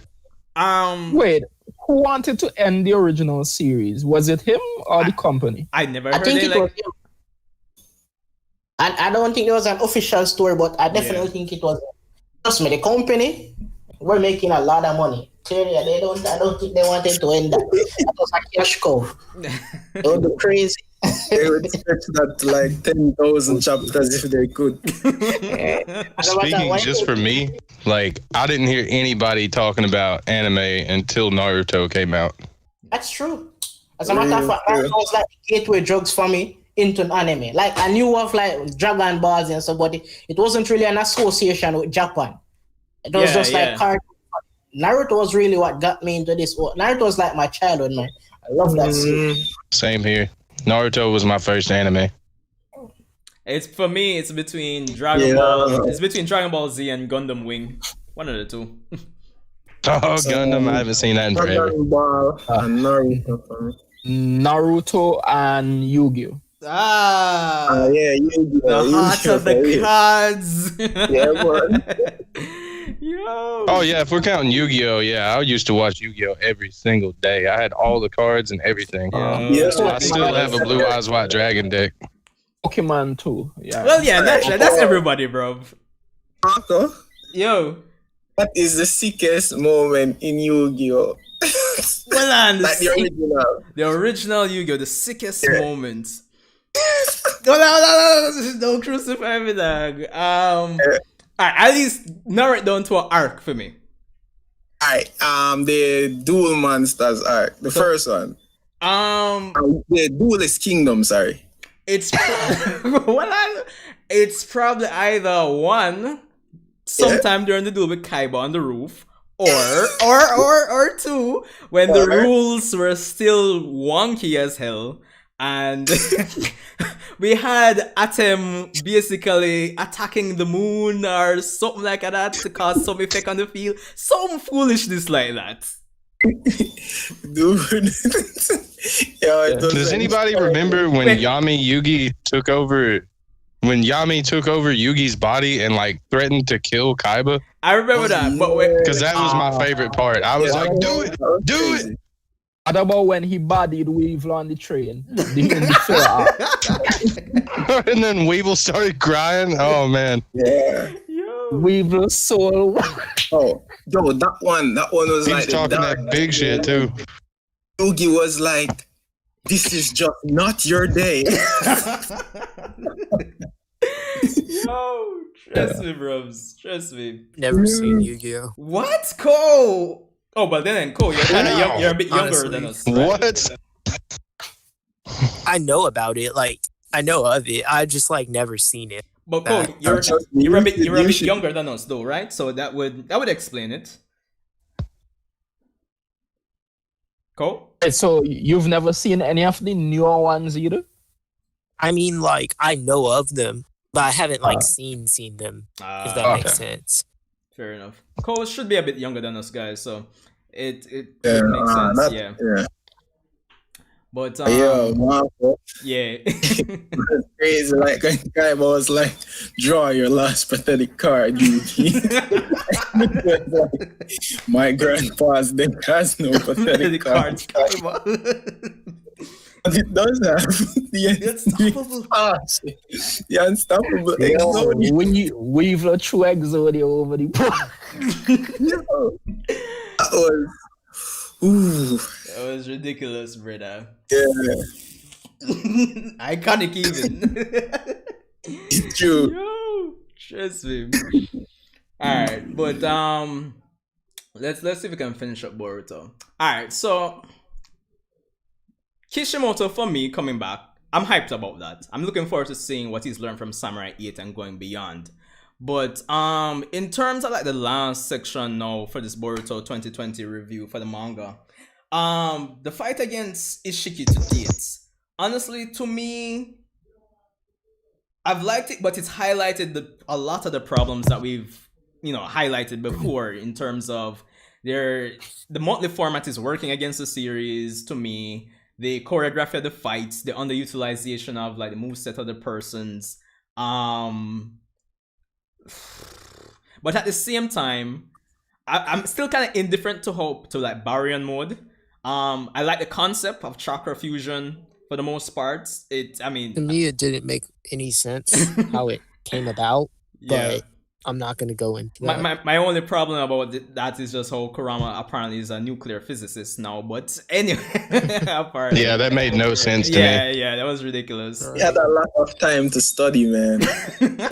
What gets me is like, does that confirm that nuclear power is a thing in the Naruto universe? I guess so. I guess. They have TVs, they have trains. They have cannons that could destroy media, so man. Yeah, but I mean, TVs and trains are one thing, but literally like splitting an atom, like that's a big step. And I've not seen anybody in Boruto. I mean, granted, they're cloning people, though, so I mean, but I just feel like it's a lot.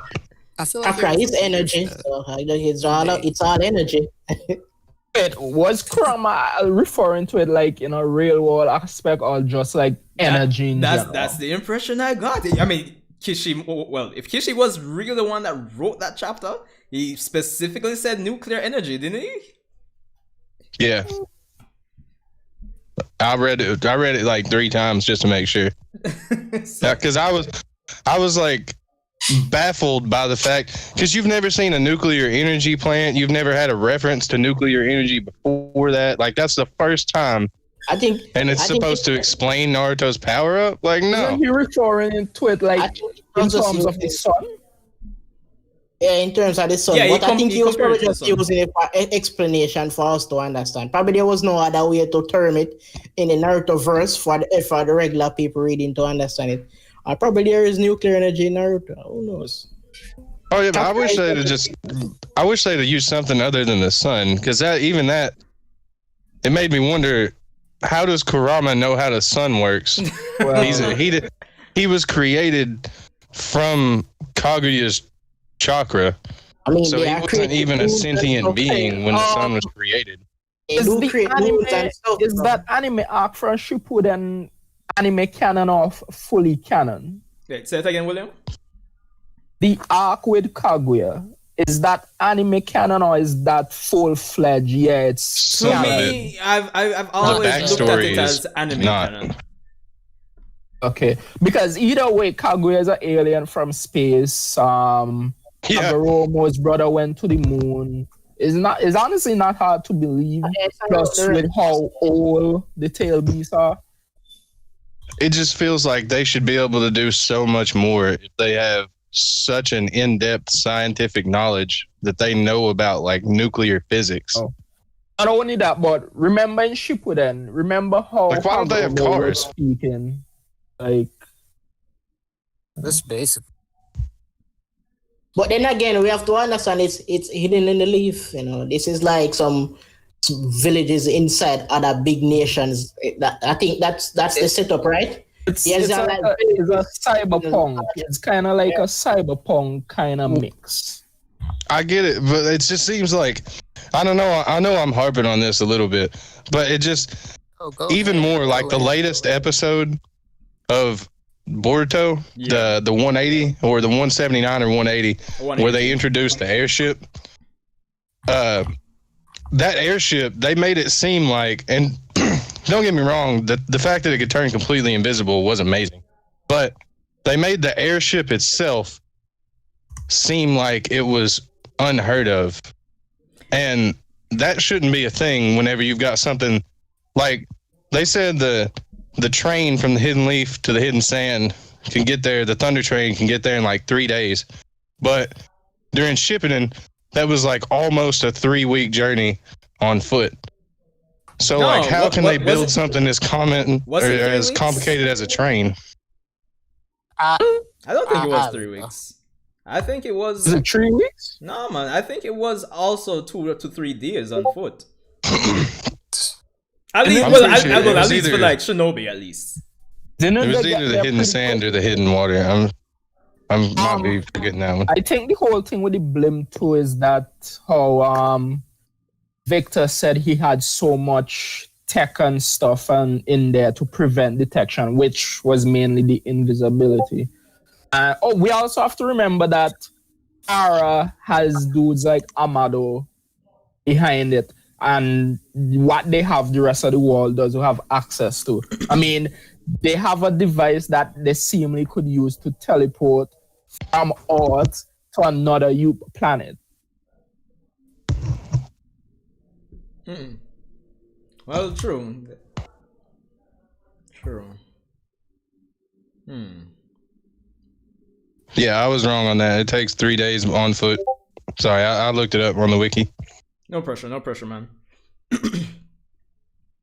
But even so, it seems weird that they're amazed by the technology of an airship, which is relatively simple compared to that of a bullet train.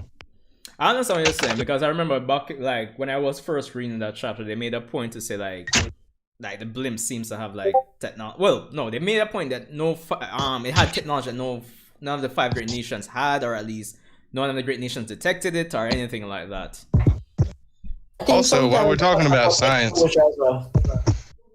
like probably they weren't exposed to it. Like even though, like if you show my like older grandparents things, they are residing in the 21st century. But if you show them a cell phone and certain tricks, they probably don't. Whoa, magic! So I guess it's probably just they weren't used to seeing those type of things. Probably it was already existing in another land, and because they were a ninja, they were like, "Yo, listen, we're old fashioned and we're doing it old fashioned."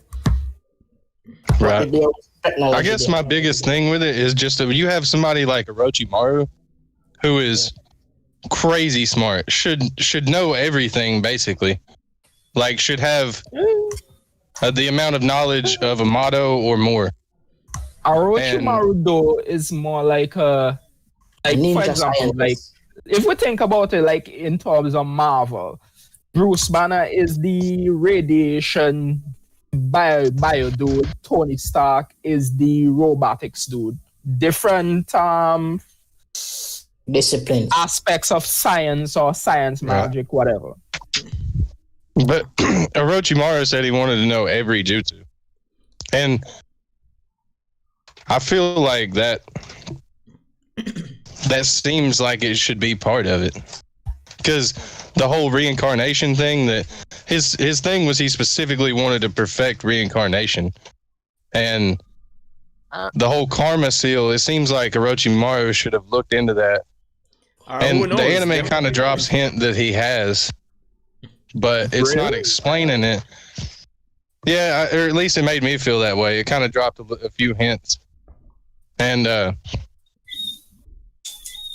where it lost me was where they were talking about Kawaki was an actual person, a real normal human being, and then Jigen and Amato did a bunch of crazy experiments on him and turned him into like a cyborg meta-human thing. Wait, hold on, guys. How could Orochimaru not have done that?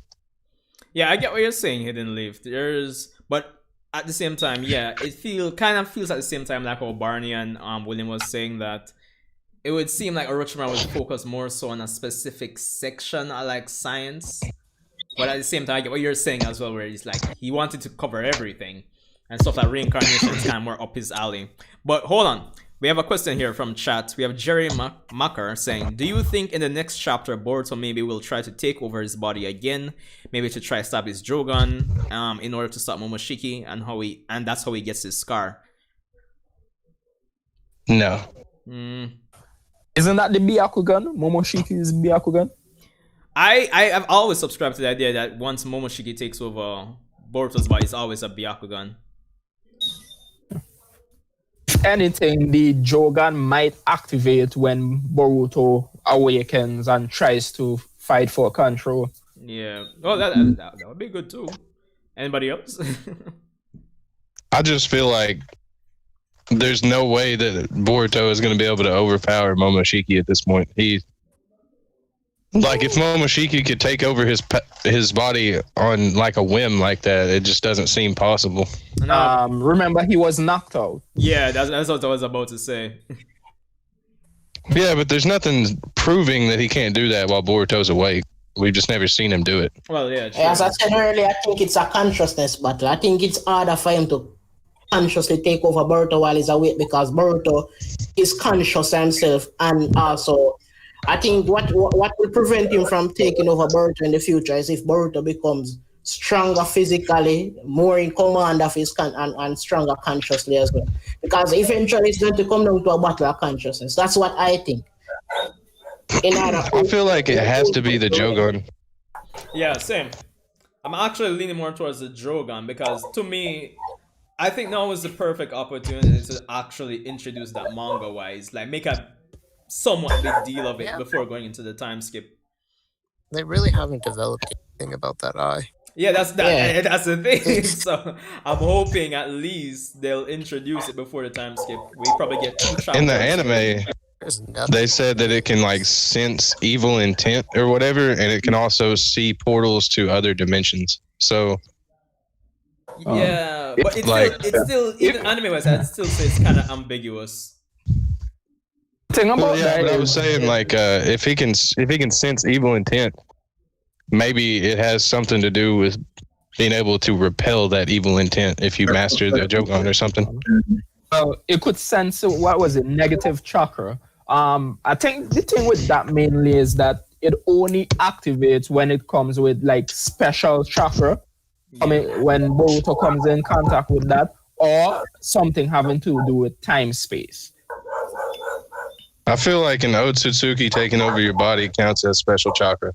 But remember again, he's knocked out, and that is the only reason Momoshiki was able to take control now. Yeah. As long as the seal isn't at 100, pretty safe. Yeah. Because it seems like Momoshiki normally pops up when Boruto is in danger. So it's like a defense. This is like a built-in defense that the Otsukis put in to ensure that the host don't die. Because if the host die, then that's it for them. No more immortality, no more incarnation, because they already lost one body. So I think it's like, okay, this guy's going to die. Let's override. You know, it's like a fight or flight scenario when you're in danger. I think that's also what's at play. Yeah. All right. So we kind of get sidetracked there. So yeah, these last few chapters, right? If nothing else, I'm liking. Despite the problems I have with these last few chapters, I'm liking the whole slow transition to like take Naruto and Sasuke out of the story to a degree. I'm liking how well Kodachi and Kishimoto is kind of handling that. I feel like it's kind of setting things up for not only Boruto but for characters like say Sarada to get like a set things up for her to come onto the main stage as well, if you ask me. Because I mean, coming out of all of this, I'm I mean, they've kind of made a point of it, kinda in the last chapter, but I'm expecting Naruto to not be able to fight as well as he could before, and Sasuke is Sasuke, so we know that go already. Just like giving else. Yeah, so Seriously. it's ridiculous. Is it bad that I feel like Sasuke is basically irrelevant to the manga at this point? It's Because you know he's gonna die. You're He basically has to die. He's pretty much been useless for really being Yeah, I mean he shows up for effect. You know what I mean? right. That's the only time they write him into the manga. Like in the anime, it's different, but in the manga, they only they only bring him in for effect. Yeah. Like he uses Rinnegan a little bit. He does some flashy stuff, and then he's gone. Out of chakra. Out of chakra. John RC, welcome back, man. I mean, yeah, I think Sasuke got nerfed a lot, though. Yeah. He did. I mean, No, it really did. I don't know if it's a case of, you know, writer syndrome where Kishi or Kodachi, they just decide they're just gonna make the character use this set of moves. Oh, I have 100 moves I can make him use. Let's just use 3. I don't know if it's that on Kishi or Kodachi's part, but I don't know. That's what I'm saying. To me, right now, the anime is what's the only thing that's gonna redeem Sasuke in terms of these fights. I'm just hoping, really and truly, we get to see Ishiki drinking wine while beating Naruto and Sasuke. But you know, we can only wish. Question: how did you guys see Sasuke possibly beating Ishiki? Just Sasuke? We didn't. That's the thing. No. Honestly, I'm just curious. I'm just curious. The Rinnegan was his only chance. If he could have gotten, because if you catch somebody with the King of Hell, they cannot get out of it. It's impossible to, and maybe in Otsutsuki it doesn't apply to them, but as far as a regular person, anybody that it catches, they cannot get out of it. I was thinking either, well, not the, it is the human part that can actually suck out your soul, right? Yeah, and that's the human path also lets you bring up the King of Hell, the giant like statue face thing that eats people. Nah, I think and that's like the Naraka path. Can you even do that with just one Rinnegan and not having a large amount of chakra? Alright. In all seriousness, I've never looked at Sasuke having I've never looked at Sasuke having one Rinnegan as like not I didn't look at it as him being shortchanged by Hagoromo. It might as well him having 2 Rinnegans same way. To me. If he had 2 Rinnegans, that would be worse. Would it help him? I mean, that would be he's already worse. doing now. It doesn't seem like. It just seems like they nerfed him and then don't really know what his abilities are. Okay, Yeah. but that's where it's basically what I was saying. Like, what abilities other than the Rinnegan would have been able to fought or put up a good fight against Ishiki, Momoshiki? I feel like the fact that he didn't use his Susanoo at all is wild. That's the Like, thing. why didn't he even try? That would have been useless a waste of chakra because we already saw in the first fight what happened there. Yeah, he got Well, I mean, slapped out of his I feel perfect like he could have Susanoo. used his Susanoo to do the like Nine-Tails Avatar thing where he wraps his Susanoo around it. Because then, like Naruto can do the giant, like super duper Rasengan, like the Rasen Shurikens, the gigantic ones when he's in that form. The problem with that hidden is just that since Ishiki can shrink himself either way, so it's like, yeah, it's like, what's the sense? You see me? Why? Only that could just. But is he teleport gonna just instantly break through? Just because he can shrink doesn't mean he's gonna break the Susanoo. No, but I'm apparently saying- he can't just phase through it and kick him. So I don't know. That's the thing, Cole. I don't think it's a case in the first fight. I don't think it's a case he fears through it. I just think it's just pure brute strength. Ishiki just broke the perfect Susanoo. broke it. I don't think that was Kaguya because melted he it to kicked go through it. He didn't kick the Susanoo. He kicked through it. Was that the case? Did he kick through it or did he just break the Susanoo? He didn't break it. Like it was like he just kicked through it. It wasn't. The reason why I say that is just because if Ishiki is comparable to Kaguya, and Kaguya broke Sasuke's perfect Susanoo as well. That's what I'm saying. There's kind of like context for if it's a case like that. Aguya didn't even break it. She had to use melted She had to use chakra arms though, didn't she? she melted up. Yeah. It just seems like I know this is anime only, so maybe I'm like wilding out a little bit here, but if in the Indra and Asura arc, when it was explaining like Hagoromo's backstory and stuff, Yeah. You see Indra use Susanoo. So I mean, if somebody like Indra uses it in a fight against Asura, who is a direct descendant of an Otsutsuki, why wouldn't you use it? I mean, it just seems like, and it's such a big part of, like, when you unlock the Mangekyo Sharingan, you get the Susanoo. That's a big thing.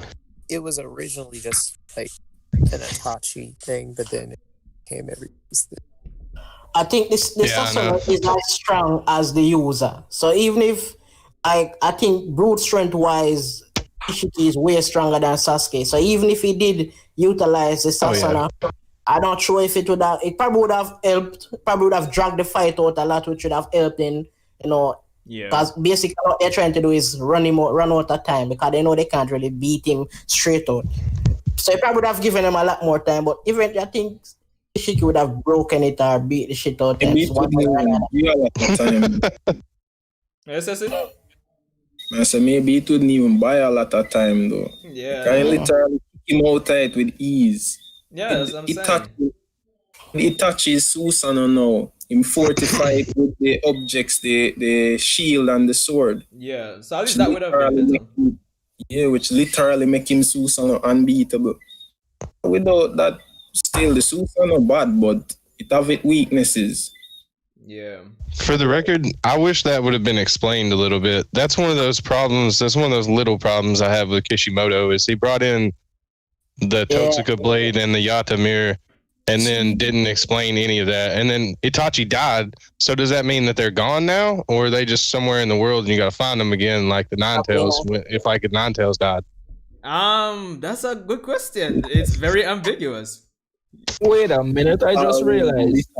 Were those supposed to be weapons of the 6 parts, or were those just specific to Itachi? I forgot. It wasn't really specific to Itachi. They highly imply that he found them. I don't know how that works, but hey. Really? Marco, just Itachi alone would have find them. It seems like he would have had to have found them. He would have had to find them as a kid too. That's what got me, because he left the village when he was like 14 or something. Yeah, 14. Yeah. The man just magically stumble across these weapons. Furthermore, want to know how he survived Kirin. It could just be a genetic thing. That. I mean, it just be a genetic thing, because I mean, he has plots in his genetics, is what you're saying. No, because remember a lot of the powers now in Naruto come from the Otsutsuki. So it could just be genetics. He randomly got that. No, I mean, it probably radiated with something in his eyes or something. I mean, because what are we even doing here? I mean, because remember the Uchiha in the retcon that Kishimoto made are basically descendants of the Otsutsuki, just like the Uzumaki and all of that. So most of the Kekkei are supposedly from the Otsutsuki. So all Kekkei we've ever seen, they should have them, or some of them should have different variations of them and stuff like that. Yeah. But my thing is that he should have been able to shrink any big jutsus they sent out and then just sent it back at them. Oh yeah. How do you guys feel like Amaterasu would have worked? Because Amaterasu, like, as far as I know, just like appears on your body whenever they use it. Like, you can't block it. Well, he did that shit immediately. I mean, he did absorb but just because you shrink it doesn't mean you put it out. Like, it's still gonna burn. Yeah, if he could actually catch him with the Amaterasu, then Nah, shrink it and teleport it in his other space time. Yeah, exactly. Well, Hey, we probably saw would have him just store absorb it it. away or something. Cool, what are you saying? No, I'm saying we saw him absorb it. Yeah, in, when he like, had karma, 38. yeah, he did it. So. No, yeah. Unfortunately. No, Did he could absorb not shrink it Amaterasu? and teleport. Yeah. Yeah, he did. Because- Oh, damn, I missed that. Yeah. All right. So, just your closing thoughts. Chapters 49 to 53. Just your closing thoughts, guys, because I want to move on to Black Clover.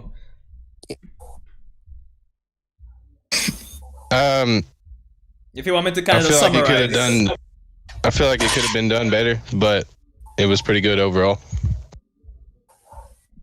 Barney, 49 to current chapters. So basically the fight against Ishiki. Oh, we haven't really discussed Kawaki. He did have a decent moment in the last chapter, which I really loved, but Yeah, I would continue. rate 53 as it. Oh, I'm sorry. not sure. But up to 52, I actually enjoyed it. Yeah, that's it. It was okay. Yeah. It was great. Kawaki's a goat.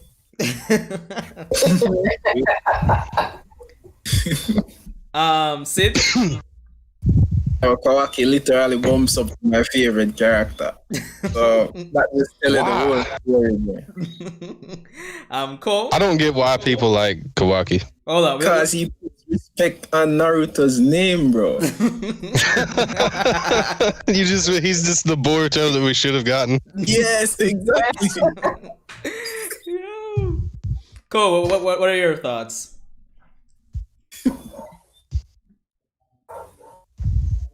Cole? Yeah. Yeah. I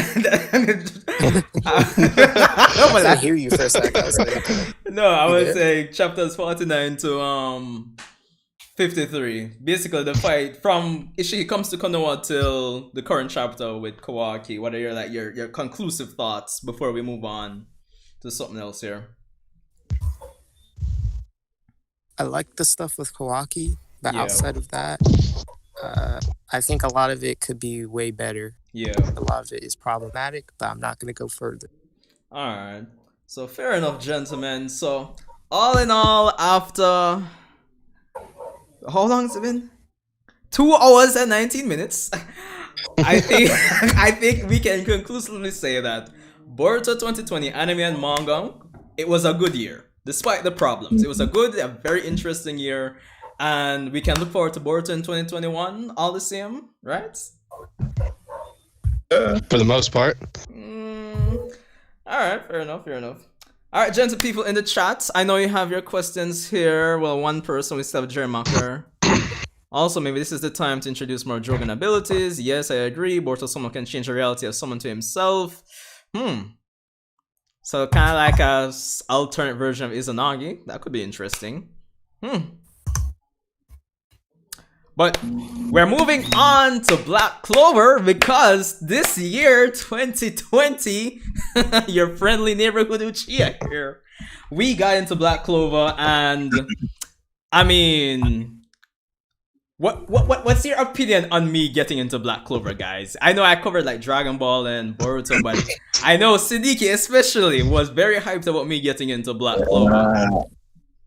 I'm so glad. For real.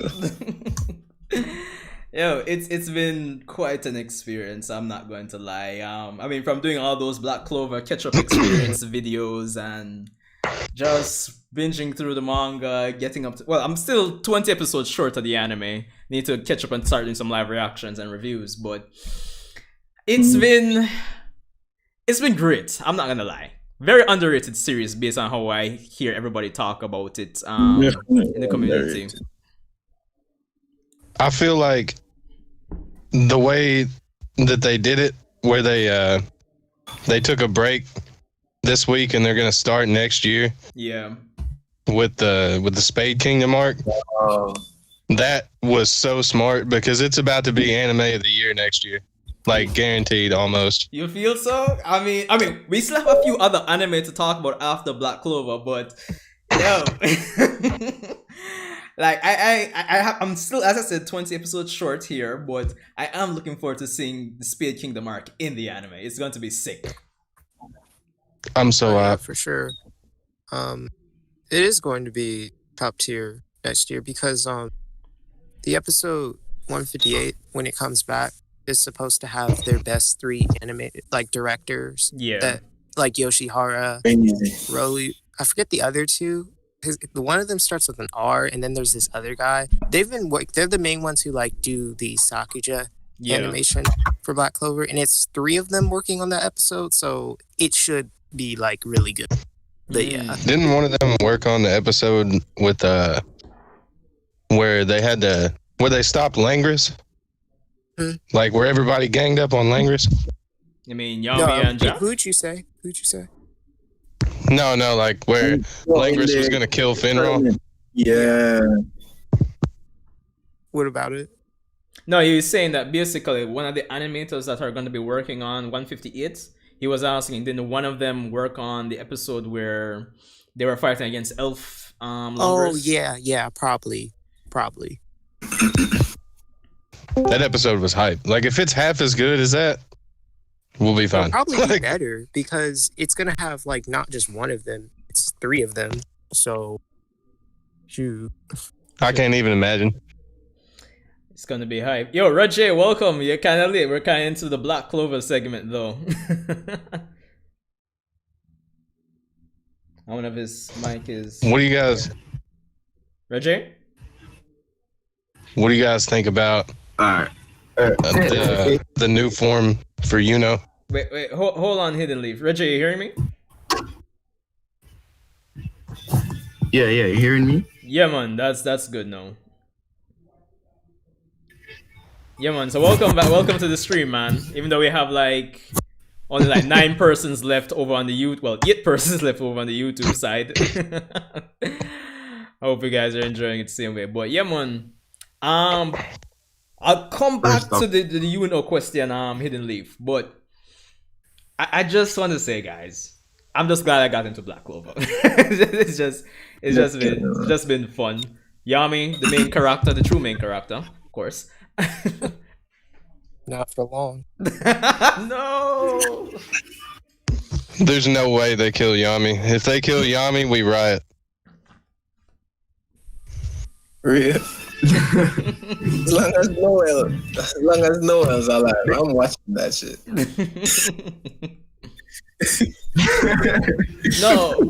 Fan service, bro. That fan service. No, it's not even just the fan service is one thing, and I've said it time and time again. I just really love how Noel has been, how should I say, tied to the theme of the series. It's just refreshing when it comes down to shonen to get characters like Noel. I'm not gonna lie.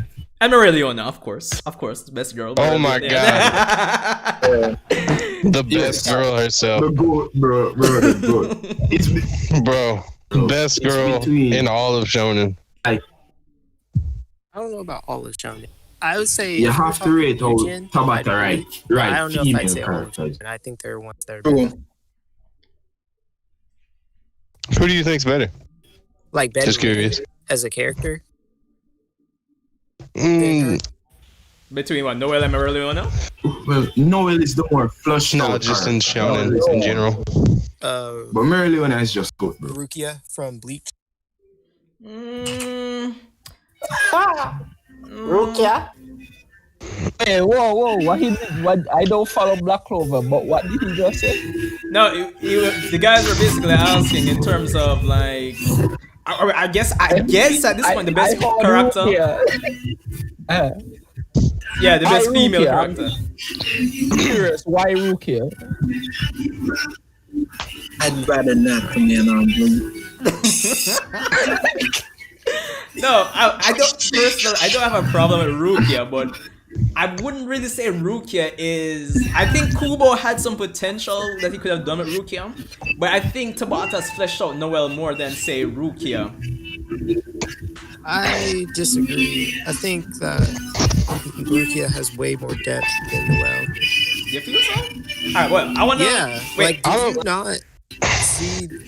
have you read the... how far are you in Bleach? Have you... Wait. the whole thing. Wait, hold on. Reggie, are you doing music in the background? I don't think so. Maybe. I'm going to check. Yeah, Let me. might be Reggie.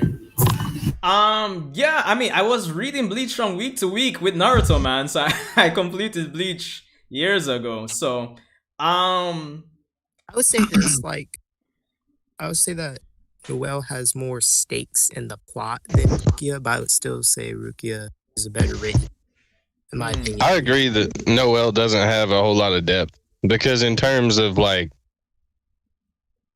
I don't know, motivation, there's not a whole lot there because it's very, well, I don't know, not to say that there's not a whole lot there, but it's very like, works yeah, for her character, if that makes sense.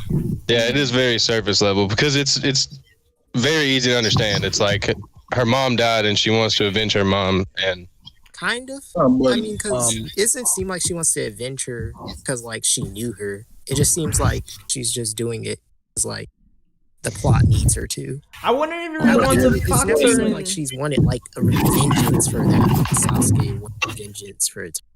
Yeah, So, but I wouldn't even really factor in the whole mother aspect as a big yeah, like. because that's just the spade arc, yo. Yeah, it's just really since the Spade arc, really. Right. Her character in general doesn't have like the revenge stick. It's all about that. I think her character is about personal development. Yeah. Yeah. Like, she's a Overcoming royal without the respect of a royal. a person who always struggles and does her best to overcome those struggles, yo. Everyone in life can.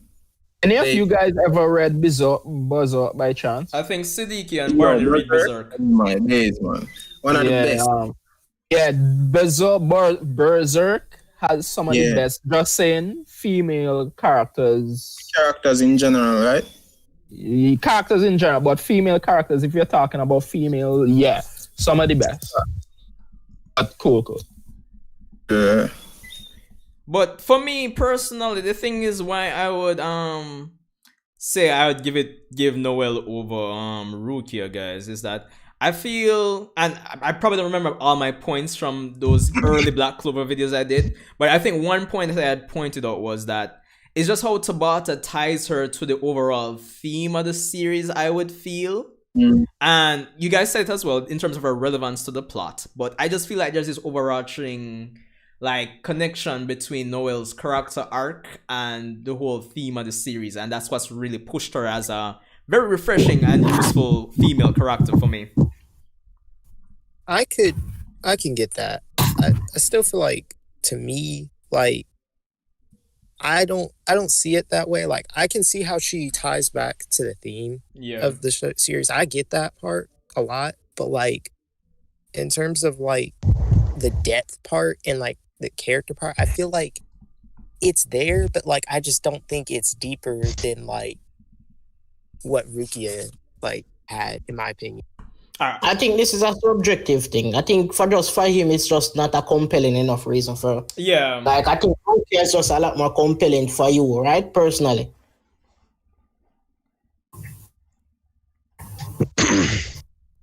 Like him, triple Cole. Yeah. Did you hear what Barney said? No, I didn't. I'm saying that I think this is where things gonna get subjective. I think just personally, I think the setup that Noel has is just not compelling enough for you to invest a lot too much into her as compared to like Rukia. I think for you find something that is more interesting in Rukia. So this is just a subjective thing. So it's not even really. Yeah. Yeah. I mean, it wasn't just the setup, because like I like Noel's setup. I just feel like where she is now, I just don't think it's like comparable to like Rukia. But that's just me, because like, I don't know. But yeah. All right, fair enough. Is it just me, or does Black Clover have like 10 different characters that could all be a shonen protagonist? Yeah, true. Yeah, real thing. I would say only 2. Yeah. 10? Yeah, I mean, like right off the top of my head, you got Yami, William, the Wizard King, I feel like you could say like Noel. Literally all of the Black Bulls. I'm in Black Clover. Cool. No, oh, but Mario shit. Leona could definitely be a shonen Wait, protagonist. I mean, hold on. she'd just be a female version of like Goku. She's just super overpowered and beats everybody. Right. No, what I was gonna say, guys, hold on. I was just saying that. William, you said you don't watch Black Clover. You're not into Black Clover yet, right? Nah. Yeah, so it's just must be an awkward Can't session for relate. you then. Nah, I'm listening. Cool. I just want to make sure everybody's good. Yes, to me. Marco, Yo. it was basically like the whole Bleach conversation with me, yo.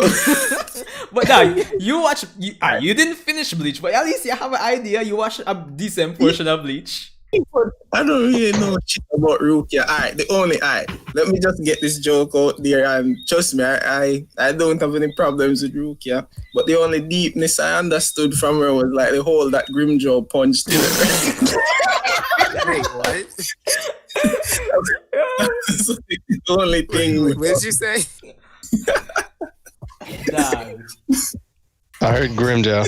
Yeah, that's how I heard, but I'm like, what else did he No, say? he was saying like during the first fight between Ichigo and Grimjaw, he was saying the only depth he understood with Rukia was when Grimjaw punched a hole. Grimjaw beat up Ichigo too. Why Yo, what does that have to do with anything? Like, what? I love when he used Ichigo. Grimjaw was my favorite character back then, man. Grimjaw. Bruh. He picked up Ichigo and started punching his face. I was like, yes, That this was is a meme. That whole scene. Dude, I'm just putting this out there. Kubo has some of the weirdest names I've ever heard. I think it's Oh yeah, just for sure. I think well, it's a lot of them I are don't like Spanish inspired. yeah. But yeah. because did I ever tell you though, Marco, that it was actually Grimjaw that got me to watch Bleach? Yeah, man, you know. I know. I didn't start it from like the beginning. It's like I was on, I think it was Adult Swim. I saw this spiky yellow orange ear guy, Ichigo, and he's like, I was saying, who is this guy? I don't even like him. And then I was like beating the shit out of him.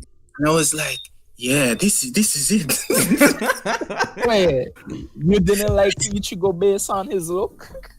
It was just something about him, man. Different from just the look. I just got true prejudice in there. Prejudice. Like he needed a few punches. For sure, Ichigo kind of have a cocky look, like he have a look like him too cool for school. No, but He walks around like Sasuke, just glaring at everybody. Oh, shit. damn, yeah. But funny enough, like I said, in terms of how you got into Bleach, funny enough, it was I got into Bleach in I think it was 2008 actually. Yeah. So I had started Naruto already, and Bleach was obviously the next hot thing apart from One Piece. So Yeah, the big tree. They used to call it the big tree. The big tree. Good times. So yeah, I got into Bleach like a year after Naruto essentially, and then I was juggling both of them. Good times, simpler times. True. But I have not watched Bleach, so I'm just here listening. Reggie, seriously? It's been a long time since I've watched Bleach. I don't remember a whole lot of it, to be honest with you. I haven't finished the manga either. Yo, And I know the manga is way past the anime. no, but the manga is finished, but it's just that the anime is they're finally adapting the final art next year, which is going to be hype. Like, I need to finish the manga though, because I heard that Kenpachi got like Bankai. really Yo, it was ridiculous, Kenpachi was one brother. of my favorite. Kenpachi. Kenpachi, man. Honestly, the final arc, I don't want to turn this into a Bleach discussion, but the final arc is... We just switch topics. I know, right? Like, but the final arc of Bleach is... I don't know. it's rushed. It's rushed, honestly. Yeah, It's rushed. it's definitely rushed. But anyway, back to Black Clover. So, Yeah. obviously, I started what? When was it, Sid? June, July? June, July. Yeah, but somewhere around the summertime, because I remember you were like uploading those reactions. yeah, Because I was watching some of them. fun times, fun times. But Black Clover this year, since we're at that chapter, what, 276, 277, we would have started. Well, you guys would have been reading from what, the Heart Kingdom section till now, and then anime wise, it would have been, we're at 150 something. We'd be like almost at the end of the Elf arc till now. So, I mean, given all of that, I think Black Clover would have had a pretty decent year to say the least. I think it's been pretty good. Yeah. You know, yeah, like we started the Spade arc, you know, we've gotten a lot of hype moments out of it. Yami and Asta versus Dante, even though I don't like Dante being defeated, it was still a hype fight. Like, I loved seeing them two team up. But Dante. I was okay with Dante being defeated because of how Xenon showed up. Yeah, true. That kind of set the stage. Kind of set the stage to like set Xenon as the most powerful one. I don't think he's stronger than Dante. Because they've already established that, like... Yeah, but Lucifer the way is he the just strongest showed up... Definitely the most dangerous. He's not using... Xenon is just... Like, here's how I put it. Xenon I is think just Xenon has the smarter most than Dante, but he's experience. not, like, stronger than him. I don't think that's the implication. I think he has a way more fighting experience than Dante. I think that is what ultimately cost Dante the fight as well. Experience, fighting experience. I don't know if we can really say that because, like, I mean, he Dante had Lucifer for a remember at long the start of time. the arc that Dante was literally telling Xenon to, like, get his devil up. Yeah, go pretty get much, some because- experience on the Diamond Kingdom. But I don't think, like, Just that necessarily Xenon powers Dante. I are don't think more that's the hacks case at based. all. Xenon powers are more hacks based with his spatial magic. Yeah. Like he controls the mana zone thing. So it's just I don't basically feel you like- can't do anything when fighting. I would just say he's like a smarter fighter than Dante. I wouldn't say stronger necessarily. Oh, not stronger, just hacks based. Yeah. It's more I don't ruthless. feel like any of the Dark Triad are very strong, like offensively. Because if you think about it, Well, They're all no. just I don't kind think they're of like technical made to fighters. keep themselves alive. I don't think they are very technical fighters. I don't think they have a lot of experience in terms of battle. I think they are strong and know how to use their power to an extent. And Dante practically admitted it when he was fighting against Yami and that's right, man. Asta. You know, say that, yo, I don't really have the experience with you all, but he was trying to pull a pin and talking about all is not overwhelming power. I really enjoyed that. I thought that was a nice touch to see him admit that Yami was better than him. You don't get that a whole lot in shonen villains. True. That's true. But like you said, Hidden Leaf, you said something about like none of them are physically like strong, like offensively. Yeah, I mean, you got Xenon with like, the bones. Are you forgetting But, I Dante's mean- gravity magic? Exactly. You realize what that did to the black hole's base? Like it literally left. That seems to me more defensive, though. I mean, it just seems like, don't get me wrong, he can crush you with gravity. That's true, but like, it just seems like that's also defensive. Like he's trying to hold you down so that you can't get close to him. I mean, he was dead close to Asta. He literally was stepping on him. Like, yeah, and he had the spell, but in-pound fighting, and the man impaled Ghosh, so he's definitely an offensive mage. yeah. I mean, everybody has to be offensive to a degree, or you can't win the fight. But I just don't feel like Asta is an offensive mage, even though he doesn't really use magic. And Yami is an offensive mage because they're sword fighters. They have to get in close and do a lot of damage, or they're not going to win. But Dante seems more defensive, like sit back, read what you're going to do, like a counter fighter.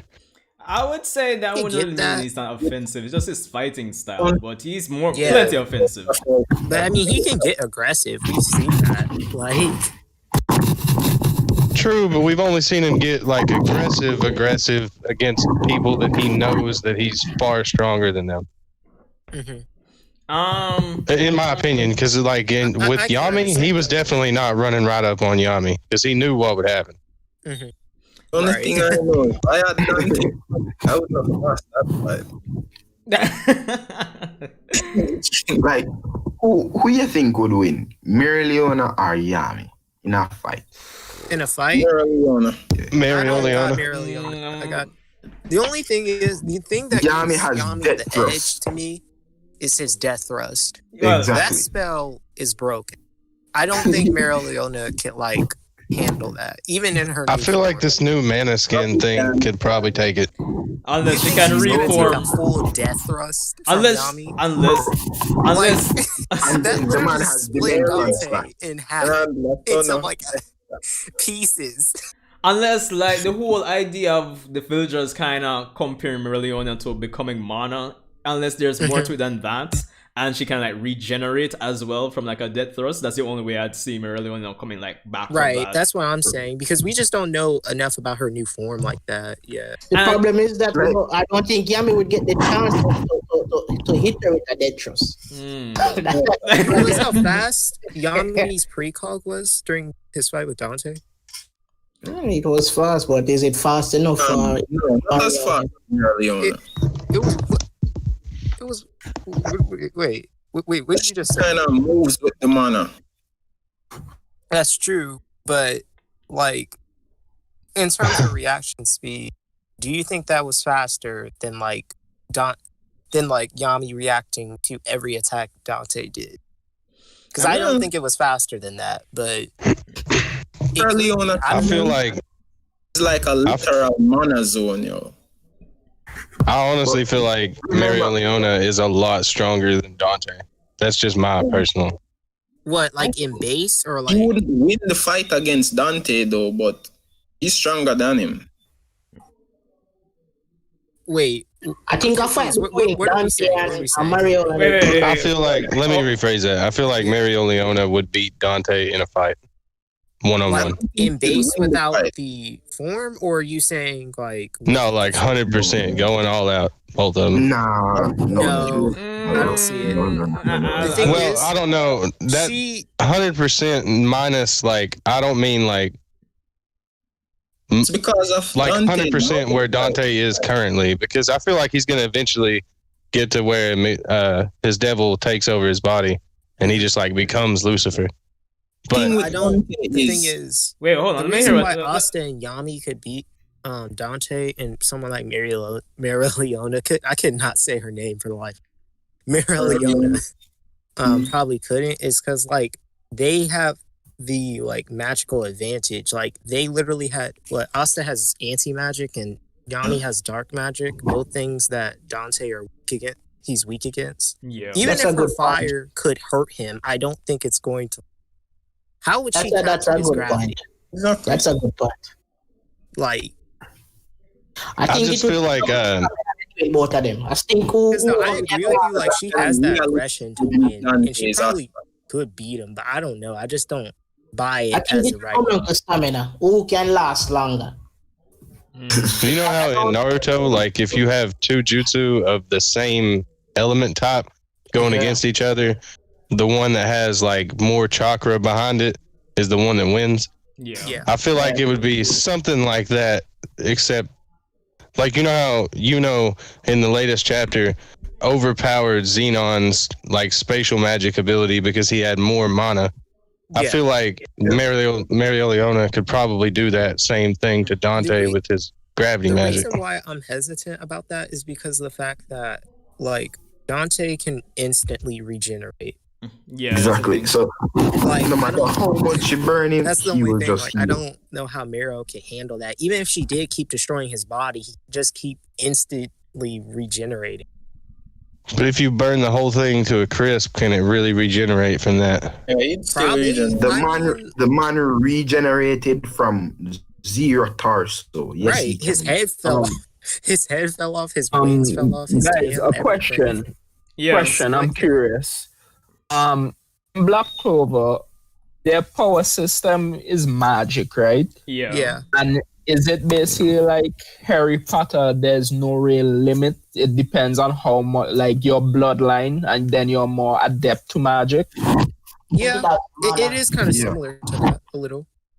Okay, so and then the grimoire books, you don't actually need to have a grimoire to be able to use magic. Most right? people do. No, here's the thing. Grimoires do actually enhance your natural magic power, though.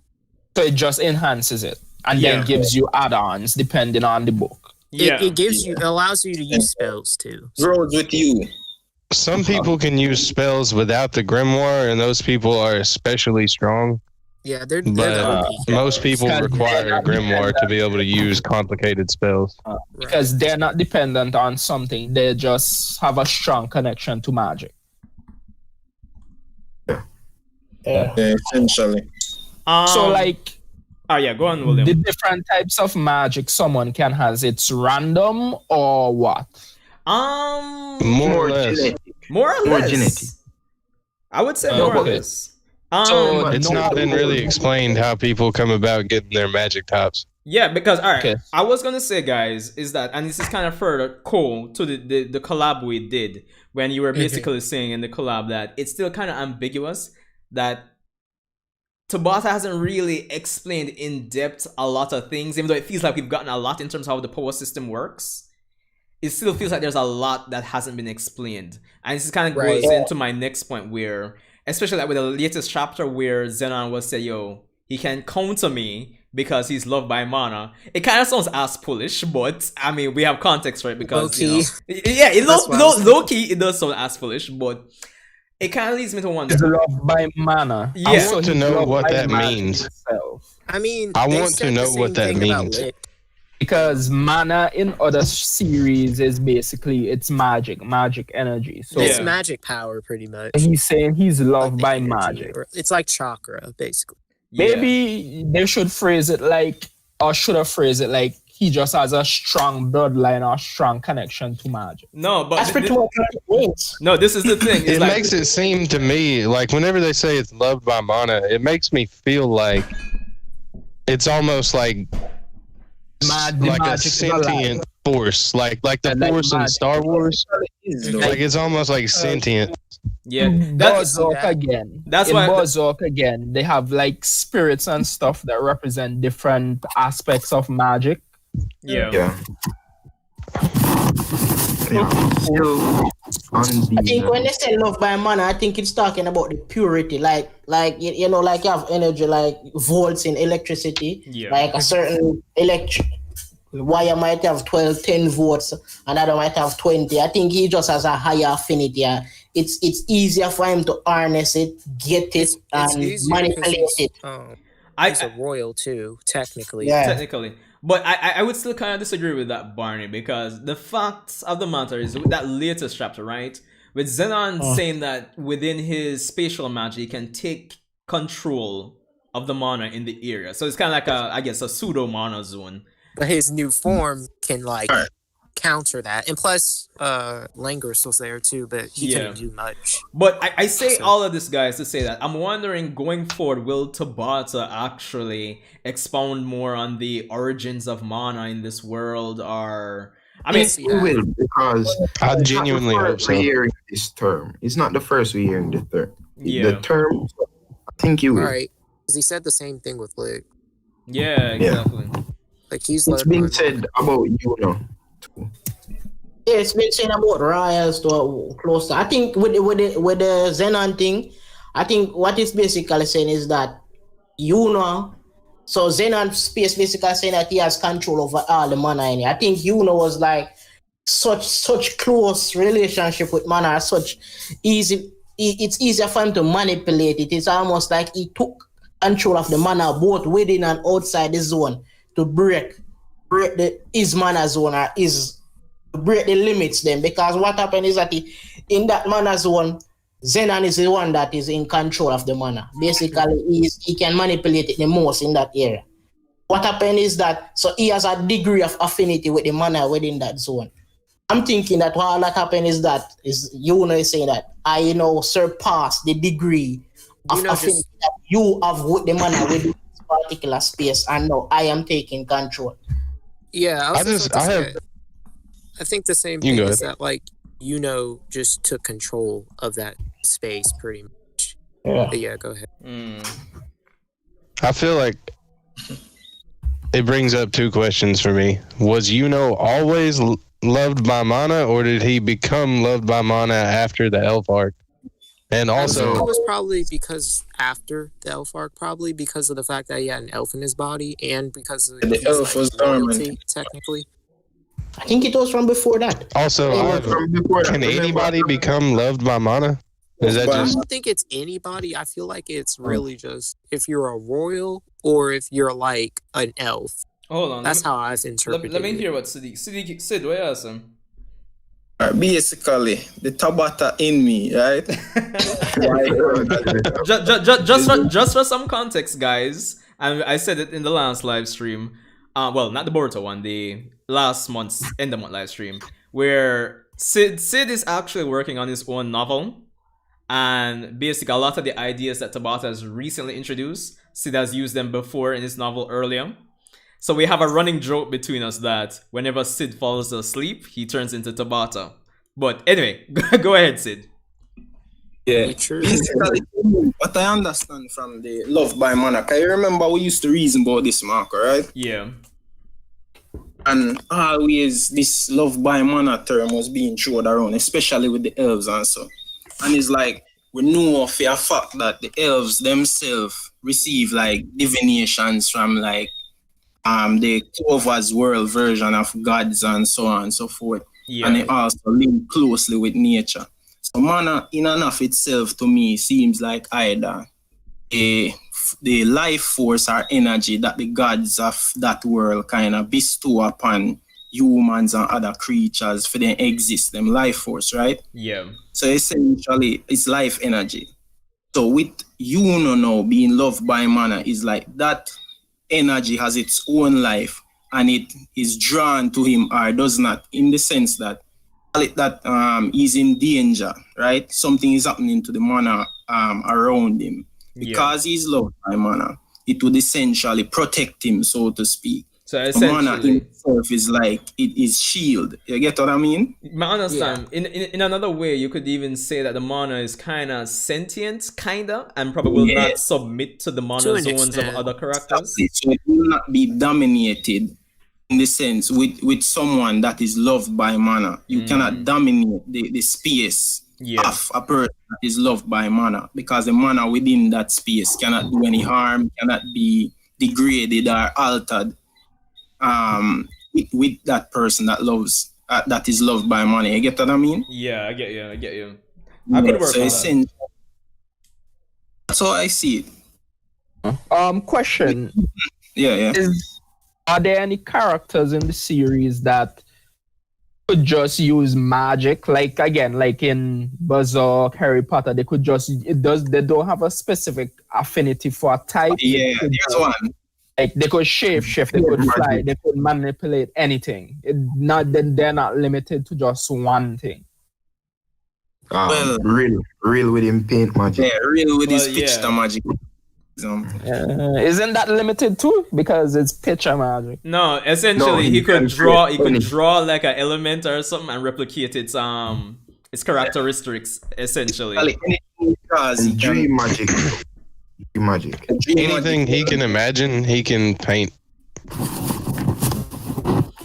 So Ladros doesn't have an affinity as well for like a specific element. Him just absorb magic, yeah. But guys, I'm curious, like, and this kind of applies to Boruto as well, but with the animes, with things kind of being set up for the animes to be, the year of Boruto, the year of Black Clover, do you think the manga sales will like take an increase? Probably not like Demon Slayer increase, but because that's something else. But I don't know. I want to see both series. I think so. Be increased. I see Black Clover blowing up, but I don't see Boruto doing anything anytime soon. Bro, does not like Boruto. I know that. No, I prefer No, I'm not he. even saying that because I don't like it. I'm just genuinely saying it based off like how it's performed this whole time. Yeah. Like nobody's really liking it like that because I don't know. It's because they don't like it, or if it's because like they're just not interested in it. But the crazy part is, at least when it comes on to the Manga Plus, the official Manga Plus website that I read it on, it turns, I don't know how they do the rankings on the sites, but it does seem like Boruto is consistently number 1 on this website for some reason, even above One Piece. Bro, let's just admit it. A lot of people are not gonna spend money to buy books. Most people no longer read these days, and that's the honest truth. Then to take money and buy, I mean, I could understand if it's like a big volume like with comics, but each month or however they do it to buy a comic and a manga, no, I don't see it. That's why you see it having more love on apps that you could just, did you like the chapter, favorite it? Yeah. So I'm gonna buy. Except Demon Slayer. Let's be accurate here. I feel like a lot of people that buy manga, kind of along with what he was saying, I feel like a lot of people that buy manga buy it as like a collectible, like you would a figure. Even with that, with the whole Demon Slayer thing, I find some of these numbers hard to believe sometimes with these series with 2020, 2021 people buying many chapters and stuff. Like, it's hard to believe sometimes. And I'm wondering, are some of these sales digital or all of them physical? That's the thing, no. Some of them are digital. I think there's digital sales. That would make more sense to me. Yeah, they are digital because some of the official like manga sites, they have like a unlock feature where you pay to unlock like chapters and stuff. I think the difference with Demon Slayer 2 is that most people got into the anime before the manga. Yeah. So when the anime was huge and there was a huge gap, and there was a huge gap in content. So when the anime was finished, before last year, I never heard about Demon Slayer. A serious thing. And now people are going crazy about it. And I've heard good things about the manga, but it seems like overhyped. No. Demon Slayer. But it is really good, though. That's what proper animation can do. That's what a proper animation can do. I'm not saying it's not good. I'm saying is that, don't you find it weird that until the anime last year, and it seems like it's been going on for a long time before the anime, nobody was really talking about it? Well, here's the thing, though. Because most people got introduced to it through the anime. But, like, the manga, even before it got an anime, it was still doing successful. Like, its sales were not poor even before it got an anime adaptation. It started the same year as Black Clover, February 15, 2016. Oh. Really? Oh. Yeah. It's crazy. I don't know. I feel like whenever it kind of blew up and got turned into what it is now, this like gigantic thing that it is, it's insanity is what I call it. That kind of turned me off a little bit because I liked it, but I was not like crazy fanatical about it or anything. No, like, and I think, especially the manga, I feel like there's a lot of missed opportunities in the manga. Like, I haven't read the manga yet. I've only watched season 1, and I really love season 1. I mean, visually speaking, like, you photo they blew season 1 out of the water, but to the degrees to how much I've seen the sales blow up, I don't know, man. I think it's just the anime hype. This is what happened. They see both anime and mangas are supposed to use to market each other. I think what happened is that, as I said, it was already doing good before the anime, but the anime, most people got like people that are really buying it right now got introduced to it through the anime, and because the anime did such a good job, a splendid job of animating and introducing the story and the characters. Like some of the characters are, you fell in love with the characters through the anime. that encourages me. You know what? I already know what I'm gonna get. I already have my favorite characters from the anime. Let's just go buy this thing, and then the content is already there. If you just because there's just one season of anime, so there's like tons more content to consume. So then you can just go and buy it in bulk. I get just buy like one couple volumes, 3 volumes worth of content. So I think that's really anime is just did a splendid job. That's what you I'm guys are Black Clover fans. Let me ask you this: is it true that Black Clover is basically just a mashup of a bunch of different series blatantly put together? Do you find that? Before anybody else, let me tackle this first. Let me tackle this first. Hold on. All right. I'll let y'all go. In the spirit of the videos I did initially, William, right? I will admit there are a lot of cliches, and I pointed this out in my first video for Black Clover. Like reading chapter 1, because I got into the manga first. Reading chapter 1 and then comparing it with Naruto, it almost seems like the same thing. And there are still cliches up to this day, but I think there aren't anything wrong with cliches. I think Tabata has managed to execute lovely around those cliches all the same, and the series has come into its own despite that. But it does have a lot of cliches, I would say. Everybody else can go now. I mean, cliches are cliches for a reason, you know. People like cliches. Yeah, that's what I'm saying. There's nothing objectively wrong with that. I think if you're just looking at it as a casual fan, you're gonna say it's similar to Naruto and all of that. But as the execution is kind of different, and it's done good. It's done really good. I think it's done really good, so you can enjoy it. And yeah, I think it's done good. There's some cliche elements, but you're gonna find them in almost every shonen jump. You know, main character, this underdog main character. It's just some of the similar tropes, but it's great. It's done good. Even like, you know, there was one particular when he was fighting with the devil to gain control. A lot of people are like, "Yo, it's just like Naruto," and I'm like, "Not really." It was kind of done differently in that sense. I think, at least I think so. Yeah. Even though Anyway, it's that's done differently, I still feel like I can get where people would get the Naruto thing, because like I think it was the fact that it had to do with his mom. Yeah. And like we saw this same thing happen in Naruto with Kushina in Naruto. Yeah. So, and even though the context obviously isn't the same, it's just like that immediate thing would obviously make you be like, oh, this is probably a ripoff, when it isn't, but like it is very like similar, I'll say that. But for me, I feel like the tropes definitely did turn me off at the start of the series, because it took me a while truly get into it, until like I think the stuff with like the Veto stuff happened. That's when I truly got like, okay, I like this like a lot. But before that, I was like, this is all right. The tropes kind of bothered me a lot, but eventually after that fight, I stopped caring, because like they became good characters, if that makes sense. It was hype of that moment.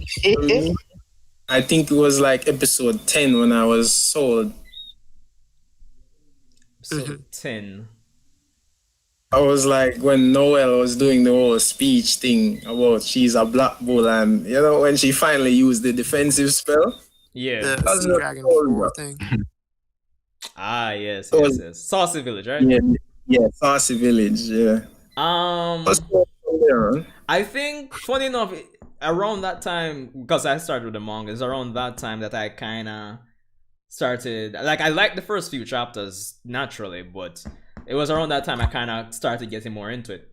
Because the thing is, William, I went into Black Clover to not only enjoy it naturally, but I was comparing it to Naruto because I heard a lot of criticism of it being a Naruto ripoff.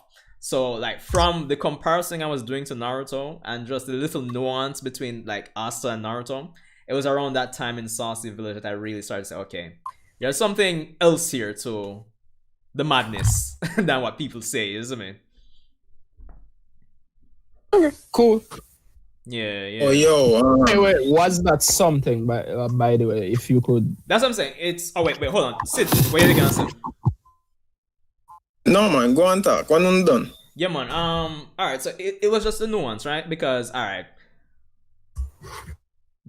two series kind of start off similar with like a flashback. Demon attacks village, attacks humanity. One person, the Hokage, quote unquote, or Wizard King, who are, at least in this case, who would later be known as Wizard King, stops Demon, yada yada yada. Main character wants to become Wizard King, main character wants to become Hokage, so it's almost like a 1-for-1.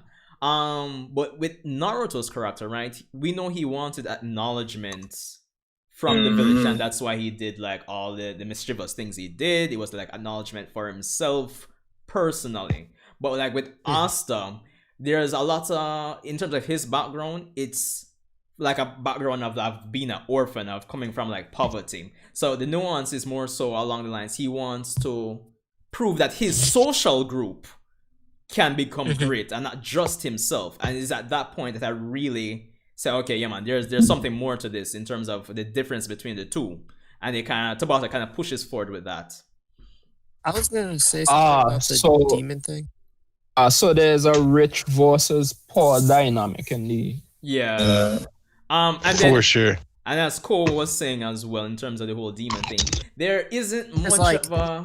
Oh yeah, go ahead, Cole. Because like the demon thing, like it's similar at first, but the context of both of those scenes are completely different later on within the series.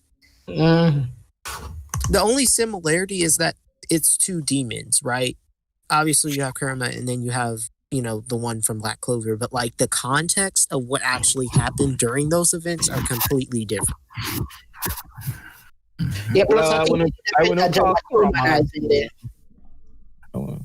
I think they did a better job, like with Asta the Devil, at humanizing him. At least, even though it wasn't like his goals and everything was easily understood.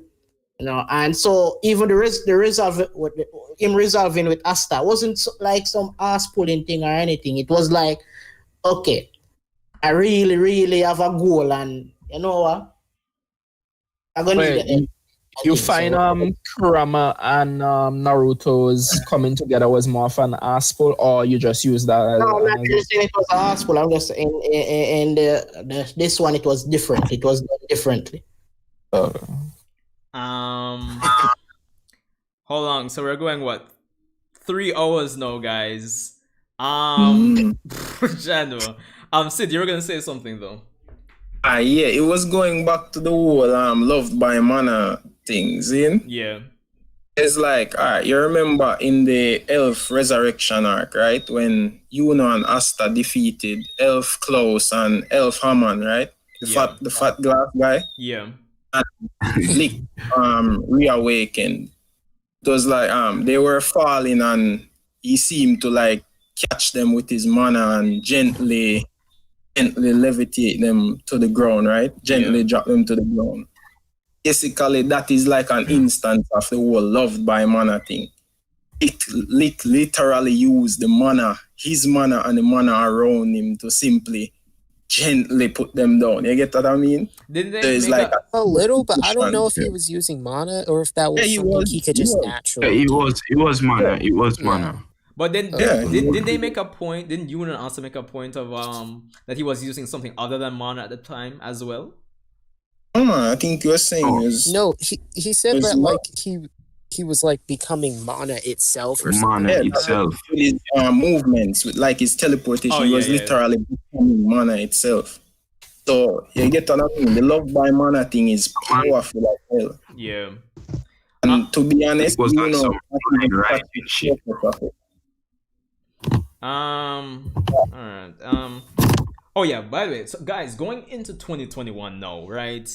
Because again, similar to Boruto, right? Even though, and I think it's even worse for Black Clover, because right now we're heading into the Spade Nation arc, and I believe manga-wise that was chapter 229, and right now we're like 50 chapters ahead, manga-wise. So at some point we're going to get filler again.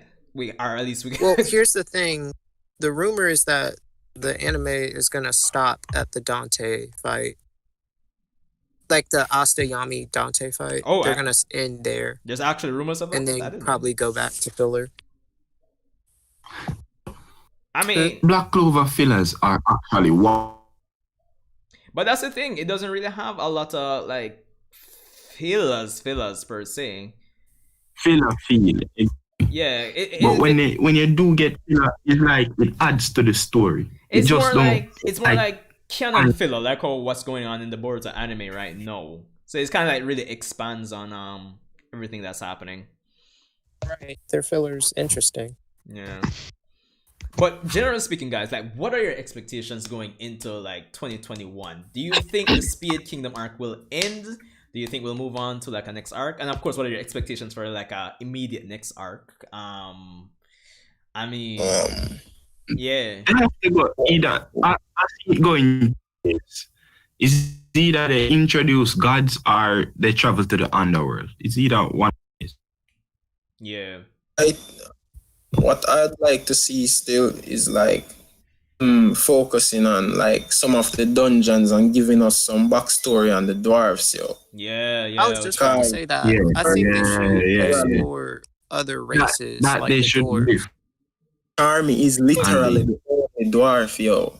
Real. And they haven't. We don't really know that. developed That's it. just the only one that's been I'm confirmed. saying that's the only one we've been exposed to, and I want to see more.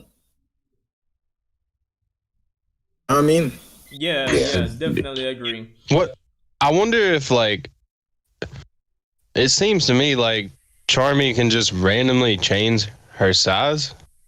I don't think So that- like I wonder if that's like characteristic of a dwarf or if that's just a thing that Charmy can do. I think it's probably a thing Charmy could do because she's a hybrid. yeah, she's a half one. But I don't Because- know, I'm not fully sure, honestly. As if Also, we're going, I feel like the hypest moment for Black Clover of 2021 is going to be when they reveal Asta's form. If Tabata does that right, it's going to be hard to Yo. Oh top. yeah, It's he's going gonna to be definitely reveal definitely that next hype. year. Definitely. no, we can. Because like when just to see Nox's reaction to that, oh man, like the hype when he was sweating and he was like, he missed me on purpose. I was like, oh my god. Yo, trust me. Let's just hope Asta doesn't break the like similar to how we were seeing in our video in our collab. Let's hope Asta doesn't break the story, break the Right. ceiling. It's insane. But yeah, everybody else, like, what are your expectations for 2021 though? Well, I mean, I feel like the manga sales bro, will go up because if I remember right, Black Clover was trending whenever the anime showed Dante. Oh, Yeah. Red J, Yeah. what were you saying?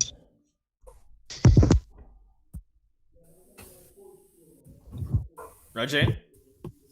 I want a movie for Black Clover, bro. Yes. Need a movie for Black Clover. Yes. Oh yeah, that would be awesome.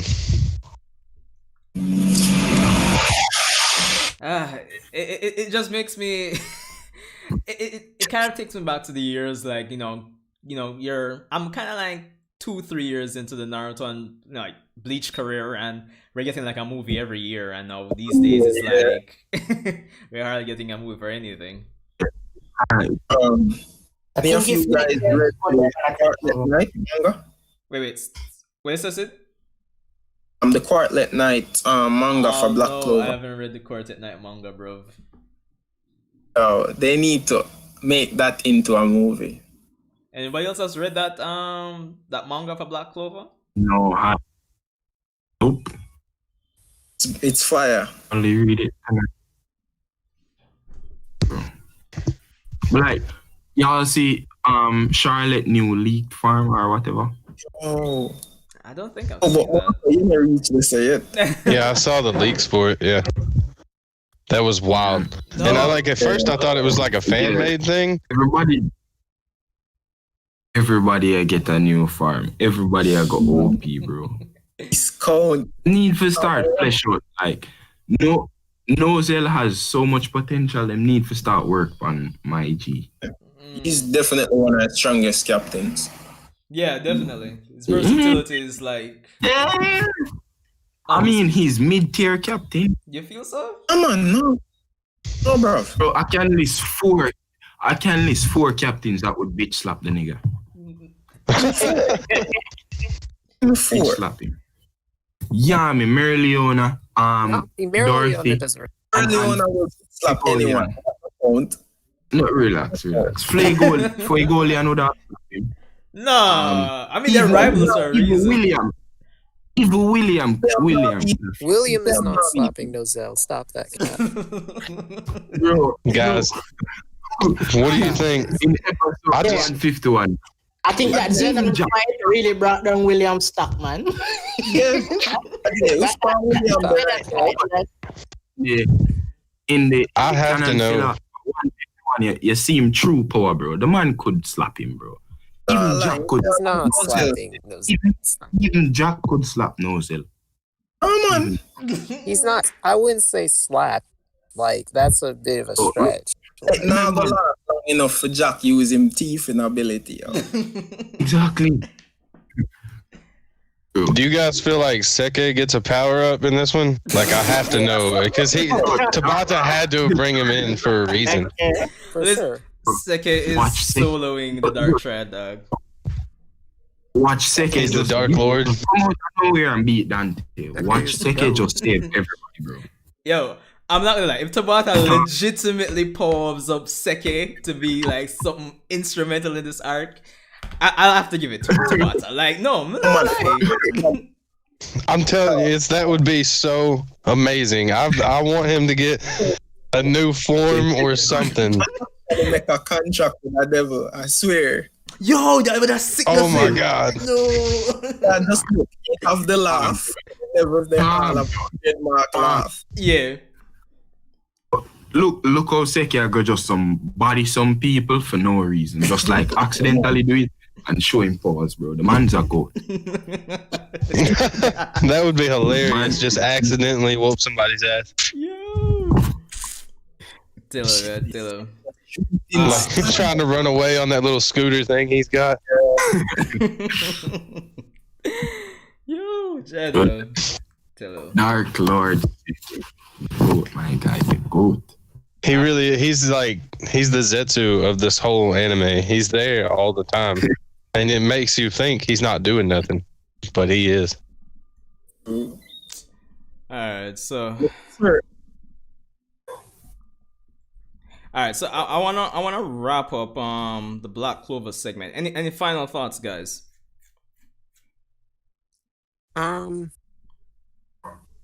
Hope Yami doesn't die. Same. Nah, kill Yami, bro. Yami's just They kill Yami. motherfucker. They can't kill Yami. That's like half the fan base. Yeah, bro. If they kill Yami, I No, you know what I want to see? I want to see like Julius build. I want to see like Julius come back up, like Yes. build up in powers again, build up that time magic is OP, bro. Trust me. Sid, where did that Shit sound? is. yo, I know one person where I go walk if you have me dead. Guess who? Voila. Voila. Guys, can anyone take this guess, please? I'm not good at guessing. Anyone? Who will walk if Yami bites the dust? Say that again. Basically, who will stop reading the series if Yami bites the dust? I don't know. I wouldn't stop reading it, but I would be very upset. I take a break from it. I'm not gonna say I completely drop Oh. it, Yeah. just I'd have because to go I've been with it a this year or two. but I consider dropping it. I'm not gonna lie. That would be like if they killed Kakashi in like the original Naruto series. Like, here's how I put it. I'll still keep up with it, but Yeah. I won't be as excited for it, if that makes sense. Alright. Sid, what is the answer? Tell us. Answer, my friends. Charlotte. Charlotte would drop the series for you. I could see Charlotte would have series. I swear. But I would be like drawing her, and she just used to be drawn. I could see Tabata doing like a break the fourth wall moments. Yeah. Let's say then Tabata kills him. it's like an interesting thought for like a second, but then Yeah. like imagine if you use it as a plot device. Like, But the thing is, though, we definitely put. I feel like. Oh God, were you still talking? No, it's like a lot of character development would come from it, Yeah. but then I would just Yami. It's Yami, bro. Right. It's Yami. Oh boy. Alright guys, so it's been a solid Black Clover segment as well. I love it. I'm glad I joined the Black Clover community this year, and I'm looking forward to the madness for 2021. Yeah. Alright, so for the rest of the stream, it's like free reign in terms of everything that happened for 2020. Even if you want to talk about the madness of quarantine for 2020 or the other series such as, Jujutsu Kaisen, Tower of God, God of High School, Jujutsu One Kaisen. Piece, Oh anything, my man. god. JJK, bro. JJK, bro. I'm in love with Master, this. bro, they I run just up got on into it. Mojito I'm for that really last into it. episode. Yo, bro. wait, hold on. I still need to do a live Bro. reaction to that Man. episode. Like, no spoilers, man. But yo, Man, them run up on Mojito. The man them need to living Jesus. Sid Manala, you need to get into Jujutsu Kaisen, my youth. Basically, my moment JJK is now. good. I don't know what the hell I'm talking about. It's the new demon player. It's the new demons. Eh? I need to get into it as well. I Yeah, haven't man, gotten into it. trust me, bro. Like, Studio Mappa has been doing a wonderful job at the anime adaptation. And I've just been reading webtoons and manhwa these days, man. Yeah. Mappa do Attack on Titan too, the new been series. Yeah, like That's Mappa is just going at it because they've been doing what, God of High School, Attack on Titan, Jujutsu Kaisen, but yo, trust me, I didn't really like God of High School. I couldn't get into it. No, the problem I haven't read the webtoon yet. They're supposed to do Chainsaw Man too. A chainsaw, bro. I'm hyped. I'm reading that right now, actually. Bro, I've been hearing nothing but good things about Chainsaw Man as well. I haven't started, but Chainsaw Man. You should. Yes. It's pretty good. I'm read hearing. like 18 chapters of it. I haven't checked it out yet, but yo, trust me, man. Like Gojo Sensei. When I look at Gojo, I just think, and it's a Gojo is literally what Kakashi should have been. Sid. Yeah, basically. Twitter went crazy whenever he revealed his eyes. Bro, He's the man is broken in the best way possible. bro. Imagine who can beat that man, bro. The man could solo everybody in that universe. I don't know about Sukuna though. That's the only one he can't. I don't think he can Oh, beat. but look now, Sukuna can't actually hit the man. No, but no, True. Well, here's the thing though. Sukuna can't touch him. Wait. Shh. We can't spoil a lot. I haven't watched the latest episode yet. And yeah, we can't spoil that for everybody else. who Yeah, hasn't I was gotten just about into to it. say because I was about to bring up some spoilers and then I realized. But what I was going to say though is that power scaling wise, right? We know that the guy that Gojo fought in episode, what was it, 7? Yeah. He was where The man, he was where like what, 8 or 9 of Sukuna's fingers? And then Jogo. yeah, Jogo and Gojo called him weak. So I'm wondering if Gojo's potential even stronger than full power Sukuna. That's what I'm wondering. The man don't think he's literally said stronger it. than a He full would power beat. Sukuna.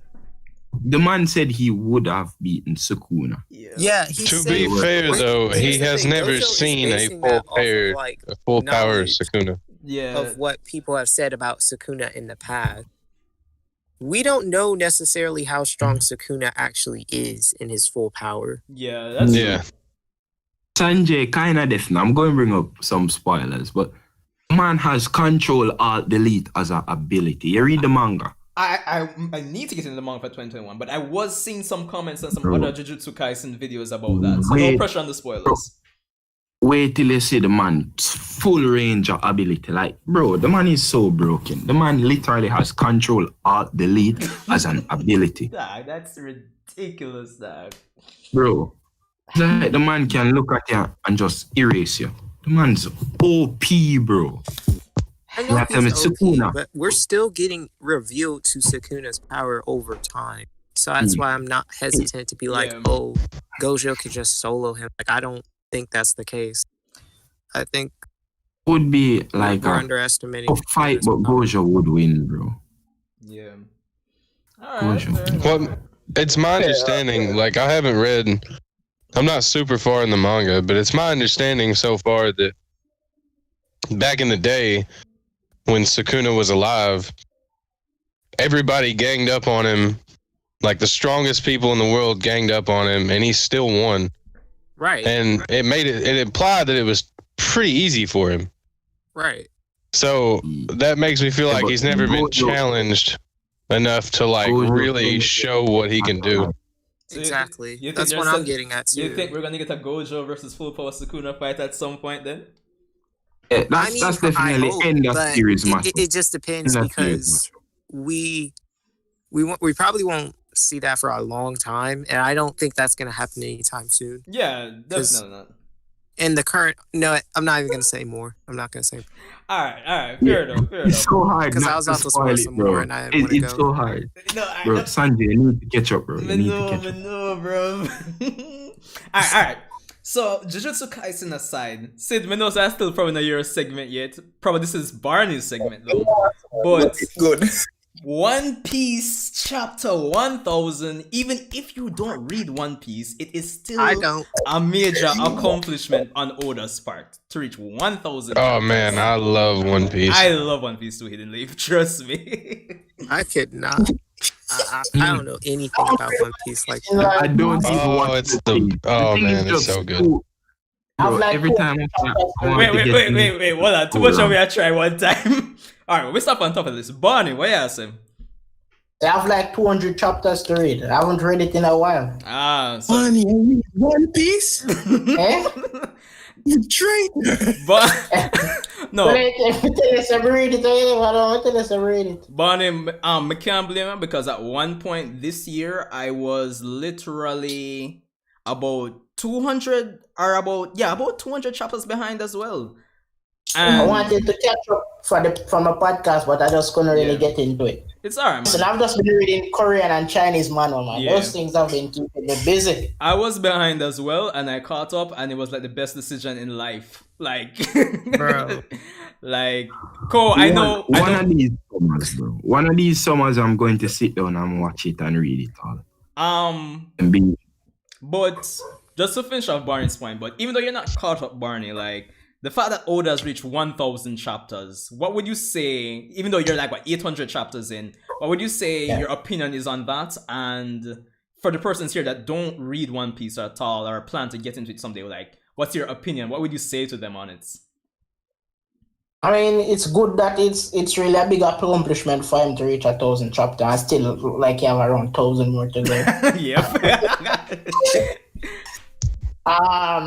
People can get into it. You know, my favorite character is Zoro. Yeah, I think most people like Zoro, so you can definitely read it even if it's not Zoro.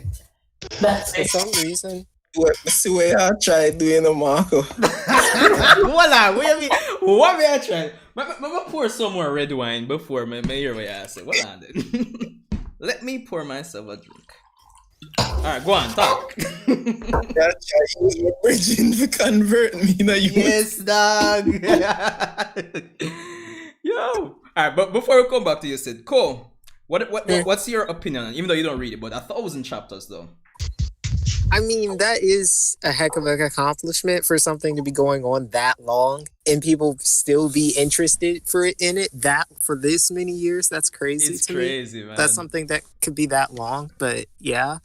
Yeah. But like, I'm just not driven to check it out because of the fact that it is literally that long. It's insane, I know. I just conceivably, I don't know if I'll ever get into it. It just seems way too long. Yeah. Like, I feel like this story, whatever story it's doing, I feel like it should have ended a long time ago. But Trust that's me. just me. Alright, I don't okay. know. Man, oh my god, you would not feel like that if Yeah. you were actually That's caught what up. that's what I tell them. Everybody says that though. And I'm like, Is that true? Is it really true? It is 150% true. I'm not exaggerating at all. Because I'm like, how long does it take to catch up on this show? So long. I hope it goes on another 1,000 chapters, bro. Oh my god. There's so much I want to know. It's like if Kishimoto would have expanded on the Naruto universe. You know what I mean? Like, Yeah. there's so much I wanted to know about the Naruto universe, and Kishimoto just stopped giving it to us. But Oda just because keeps you it got going, Boruto, and it's amazing. All right, hold on, hit the leaf. All right, so with Siddiqui, no, because this year, I'm not sure how much of you guys here who also love One Piece actually checked out Totally Not Mark's series on One Piece as well. I've seen a little bit of that. All right, so this year I shared a lot of Totally Not Mark's catch-up experience with Siddiqui. Sid, what's your opinion on the whole chapter 1000, given the videos I shared with you as well? All right, no, I lie. All right, to be honest, you know, I'm not really a One Piece fan certain way, but even me, I forget a bit of props. Yeah. Right, it's a major accomplishment, and going off the basis of what Totally Not Mark was saying, like reviewing it from start to where he is now. Yeah. I actually see a good story. You know? Good story. A lot of world building, which me like. Yeah. And nah, lie, man. If he reach 1,000, I mean, know he have like 1 million more chapters left. Yo, great, man. You know, it's like chapter 1 billion. Yeah, exactly. Like, every time Oda does an interview, he's like, it'll be done in 5 years. And then 5 years later, he's like, yeah, we're only about 60% done. right. Bro, Like, bruh. But you all like, watch like Noblesse? I've heard of it, but I haven't checked it out. Yeah. I follow it. Oh shit, the episode came out today. Today come out? Yeah, today's Wednesday, the finale for season 1. Alright. But I read the webtoon too. I read it till the end. Why? Don't start reading it yet. Huh? Not read it then. Don't start reading. Why you ask about a Noblesse? Oh, because I'll start watching the anime, I think, last week, and it's sick. Yeah, the anime is cool. I would recommend reading the webtoon. Yeah. I won't spoil anything. All right, fair enough. like Marco, Yeah. like oh, I mean, I know, like from the Wait, where's this it? like for the big One Piece fans, like Hidden Leaf and you, Yeah. how not gonna really feel when the man them finally reach the destination and see the One Piece and Wait, Walado? and the thing, only thing I got see is a note saying it's time to look for a 2-piece. How you gonna feel? It's a 2-piece. The 2-piece. Nah, He really said the 2-piece. nah, man, I know. I feel like when I just park it for like a year. And even though people have asked and question Oda, like if it's anything like the journey was the treasure, and he's already said it's not anything like that. So Okay. but then again, he does say we are supposed to get a war arc once the One Piece is found. So that's the interesting part about it. Oh, you remember the Rocks maybe don't that have good what history. One Piece could actually be? Mm-hmm. I mean, what the One Piece is. You remember with that I have no idea. I mean, it could literally be anything. Wait, a question. To people who follow One Piece. Yeah. Goldie Roger was the person who originally found it. He hid it and made a map to it. What was it? No, he didn't. He didn't like hide it. He came up on. I don't want to give away too much spoilers in the event that you decide to get into the series. Dude, just speak. Bro, that is too long, bro. Just cut. How much you Without guys care. want to bet that One Piece is not an object, but more like a philosophy It or could- some it ideology? Could be that That's as what I- well. But if it's an island that he found, Well, What even is One Like, Piece? Ideology or What is philosophy. that? all right. So Whatever. There's a few different things about the One Piece. Like it was, for one, it didn't originate with Roger. There was a character known as Joy Boy who lived like 700 or 800 years before the current storyline, and he seems to be who originated the One Piece. yeah, it does. seem And like as that. far as what the One Piece is, Oda said in an interview that is something tangible, like it's not just like an idea. So it has to be something you can actually get. But Is it like a necklace? Or... no, Cole, I feel like you're just I mean, trolling, it's though. been going on over this long, In and they one of still the- haven't found it. What's the deal? in one of I- the recent chapters, one of the more recent chapters anyway, it came out this year, I think. Roger, we got a little bit of backstory on Roger, and it showed him when he found the One Piece, but it didn't actually show what it was. But it did say when he found it that he laughed. Yeah. And it showed a picture of Roger Yeah. like with a huge grin on his face, and he was like crying, laughing. So whatever it is, Roger found it hilarious. That's That's what uh, I'm Do you guys think it could be disappointing? no, I gotta think be so. yo, it would be so trollish of Oda if it was something ridiculous. But the only It's gonna other, be a or some ideological message or some shit. yeah, because the thing is as well, guys, is that apart from Roger laughing at what the One Piece is, a lot of the characters who act in the series who know what the One Piece is, they've always said to other characters seeking the One Piece that, yo, we were too early in finding the One Piece. So there's What does that mean? yeah, that's what I'm saying. It's very Like, ambiguous. I'm genuinely asking. They- What does that mean? How can you be too early? That's the same. Rayleigh actually says when he's talking to Luffy about it, he says I can tell you what the One Piece is, but it wouldn't matter. And then Luffy kind of denies that or whatever. And then before he leaves, Rayleigh says, maybe when you find it, you'll come to a different conclusion than we did. Yeah, so What? It's gotta be family. no, That sounds so confusing. no.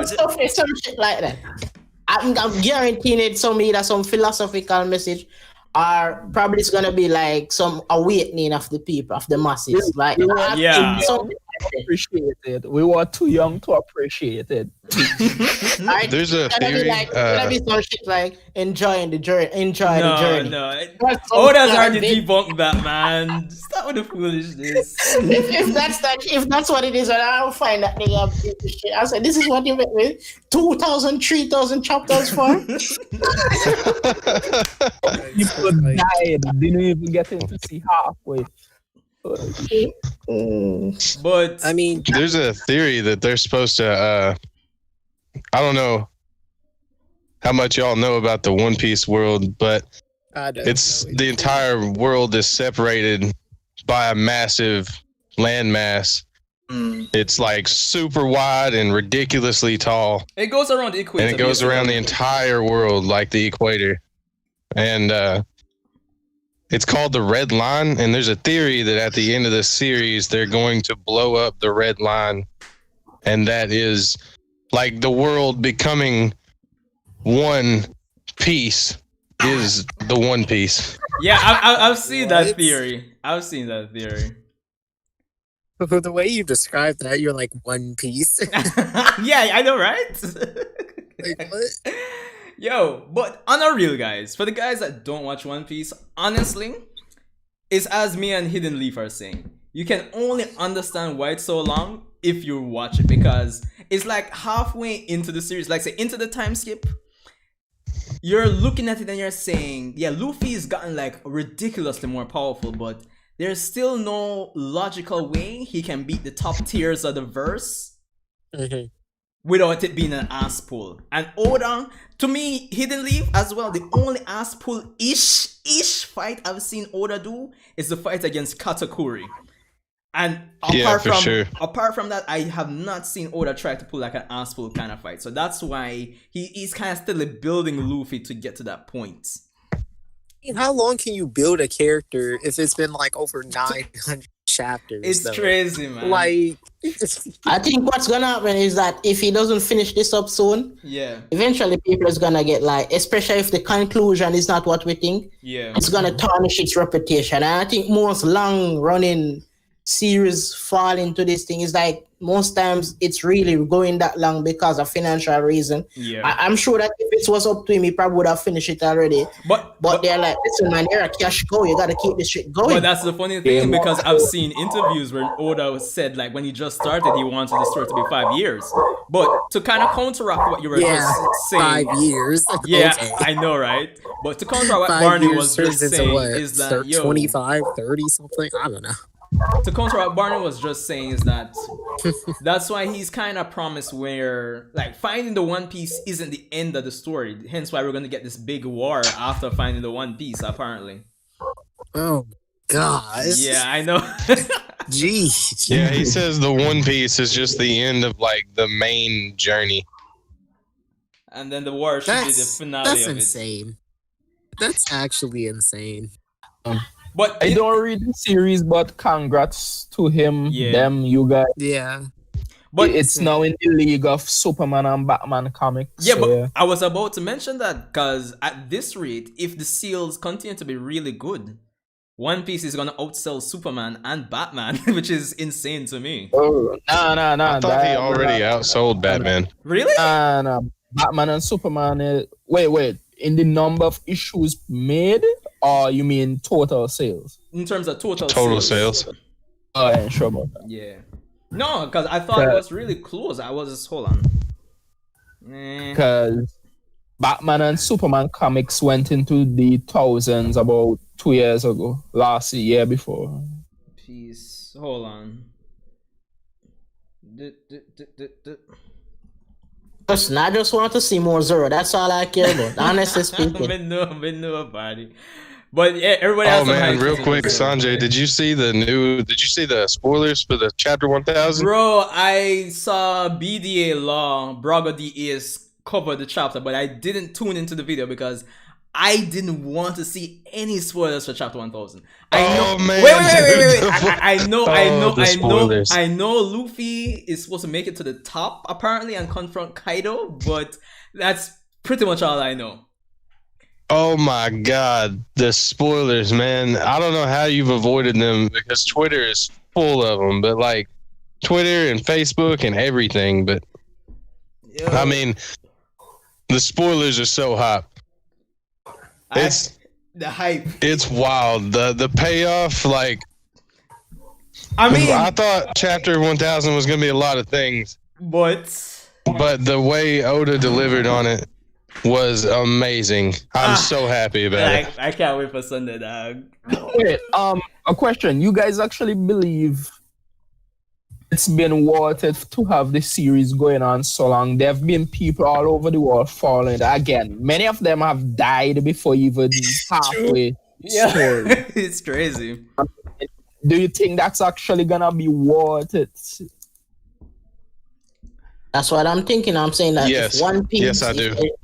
If the big reveal isn't up to expectations, it's gonna tarnish its reputation. Yeah, that's true. It's kind of riding on that. Yeah, because I was about to say, if it's been going on that long and like the expectations for the One Piece, whatever it is, are so high, what if y'all are disappointed by what it actually is?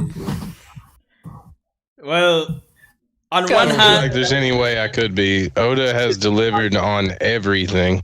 On One Piece was carrying on the story for a lot of you guys still, or no, man. There is so much more than just the One Piece, because there is a period in One Piece history that's called the Void Century. There's literally 100 years of history that the world government has erased from the history books that we still need to find out about.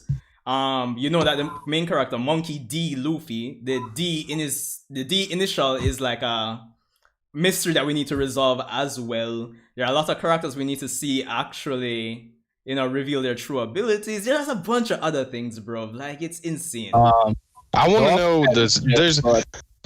You guys probably all know the powers are based on devil fruits. So yeah, But, even like, those. devil fruits have not been explained.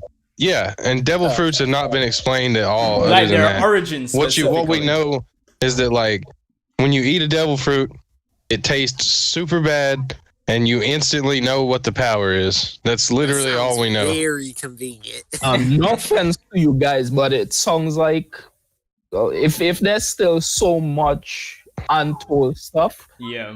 waste of time. It sounds like time is being wasted. No offense taken, man. But Low key, I get that too, because I'm like, how much time has been spent on the stuff that's important? What's surprising is there's very little filler in One Piece. Like, it is extremely story driven. Like, that's why I say that everything is paid off, because it seems to consistently give you what you want without, or it seems to give you what you need, not what you want. You know what I mean? Like, when you get it, you're super happy. Yeah. Because you weren't expecting it. You know what I mean? He often subverts expectations, and that's what I like. Because even with this most recent chapter, I thought chapter 1000 was going to be something completely different than what we got. Really? Yeah. So basically, you guys aren't chasing the hit. You guys keep getting the same hit every week. I wouldn't say every week Yeah, is more or less. I wouldn't say every week is a banger, Like, naturally, every week is not going to be like a 10 out of 10. But Oda has proven to be like the slow burn kind of guy. Obviously, but once slow burn. Yeah, literally in all sense of the word. But once that payoff hits, jeez. Trust Y'all me. get dog. like Oda's- a rush of emotions. Trust Oda's me, bro. bad weeks are still better than most mangaka's best weeks. Oda has editors and stuff who basically know where the story is going, just in case, right? He has editors that know what the One Piece is, and I'm like, And how this story is supposed to go, just in case anything happens. yeah. Because funny enough, a Yo, lot of I have often thought about that. Like, what if I die or Oda dies? I would be so mad. yeah, please. What if you die and you don't finish the series? Oh my god. Bruh. Jeez. Like, you spent all that time and then We still don't know. That's why I'm kind of curious with everything that we have left Hidden Leaf. The statements about Oda wanting to finish the story in just 5 more years. What do you think about that? bro. I just don't finish think he the can do it, series. but I hope he All the way does. that I honestly, I want the conclusion. It's because I'm starting to get to the point where I'm worried for Oda. Yeah. Like, All the way can he until finish 5 this? years. In these big C times. Yeah. Only way that finishes in 5 years if it's not making enough money. Right. True. Because alright, Exactly. If it's still selling, it's still one of the top selling mangas in 5 years. There's no way they're allowing him to stop making that. I thing. feel So, I think what they're going to do, guys, honestly, when he ends it, they're going to do a bug of like spin-offs and like in terms of like novels and stuff. But to me personally, I think Oda needs a solid 7 years to finish off everything that he needs to finish off. Oh my. If you're asking me, I think 7 years is the perfect number. So do you guys think that the series has actually gone on unnaturally longer than it ever was supposed definitely. to? Even though you It's definitely gone on longer than Oda ever intended it to. Yeah, because that's of true. money, because of money, greed. I wouldn't say I because of wouldn't really greed. say 'cause of I money think and greed. Oda genuinely enjoys writing the story. I think the problem with capital, like with money, is that it's both good and bad. Because without the actual money, it wouldn't be able to be mass distributed. But then here comes the problem: is that sometimes the need for money hijacks the writer's vision. Yeah, I'm not gonna disagree with you, Bonnie. But the thing is, I have heard that Oda has been planning One Piece since he was in high school. Am I right on that, Hidden Leaf? I don't know about planning it, but he definitely he wrote Maybe this he had the idea. small one-shot manga called Monsters Yeah. back in like the 90s, like the really early 90s, and it set up One Piece a little bit. Like the main character name was Ryuma, Yeah. and Sanjay, you probably instantly recognize that name. Yes, I do. Basically, for those of you that don't know, Ryuma is like a really big name swordsman, and he comes into the character really heavily in the current arc. And that was set up in like the 1990s, like the really early 90s. So could you look at that series and get what the One Piece may be? I didn't know that. Yo. Oh, One Piece be no more. What? Oda, the thing about it is there's so many people theorizing what the One Piece is, right? And Oda has been asked in an interview before, what would you do if somebody was to like guess the ending? And he straight up said that if somebody guessed the ending right or close enough to it, that he would just write a different ending. Oh wow. That's There lies a problem with series running too long. Yeah. Is that a lot of times things change, and I think the same thing happens with Naruto. I think eventually what happens is that you reach a point where you just really want to finish this thing, but then you introduce so much that you can't create a proper conclusion. Yeah. What happened to that character? You just have to just ignore that character because listen, now it has to finish. What happened to that theory or that law that govern this One Piece? Right? Well, we're improvising at this point in time. Yeah. So let's just hope it don't reach that point. Yeah. But this is normally what happens with long running series. They normally introduce more than they can actually finish wrapping up. Yeah. not only that, but people get fed up of the same thing. Yeah. But Well, at the end of the day, what I'll say is that, like what you just said, William, that people get tired of the same thing. It's not that there isn't a sense of progression, even though One Piece has been going on 20 plus years. It's not like it doesn't feel like we're not getting anywhere. Like right now, after this current arc ends, like I am literally seeing the end in sight. Even though as much as I say it might be 5 or 7 years, I am literally seeing the end of One Piece in sight after this current arc is done. I mean, the end is definitely insightful. Well, based on where I left off, I think I could see the end from that point. It's just about how it's going to be able to wrap it up neatly.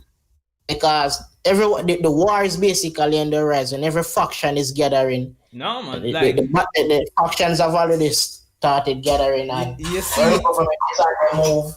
So you basically see the conclusion shaping.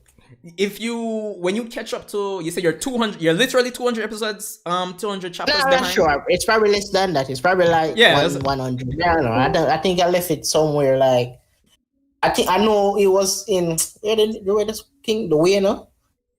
I left them in somewhere in Wayne. I'm not sure exactly sure. Wayne, the samurai place. Yeah, Wano. Yeah. Did you get to the point where there was this big announcement about the Shishibukai or the 7 Warlord system? Did you get to that point? Yes, when it was being disbanded. Yeah. All right. Yeah. So you're that far behind. You're like less than 50 chapters behind. So it's better than so bad. I was just saying, that's why I asked. You know why? It's not that far. So yeah, man. So as Barney was saying as well, the end is. You know what I want to talk about though? Like there's this big debate about how really strong Mihawk is. You know, a lot of people they disrespecting magic. Yeah. It's Hidden Leaf. You want to take a swing at this because this is a topic. I feel like we are about to find out.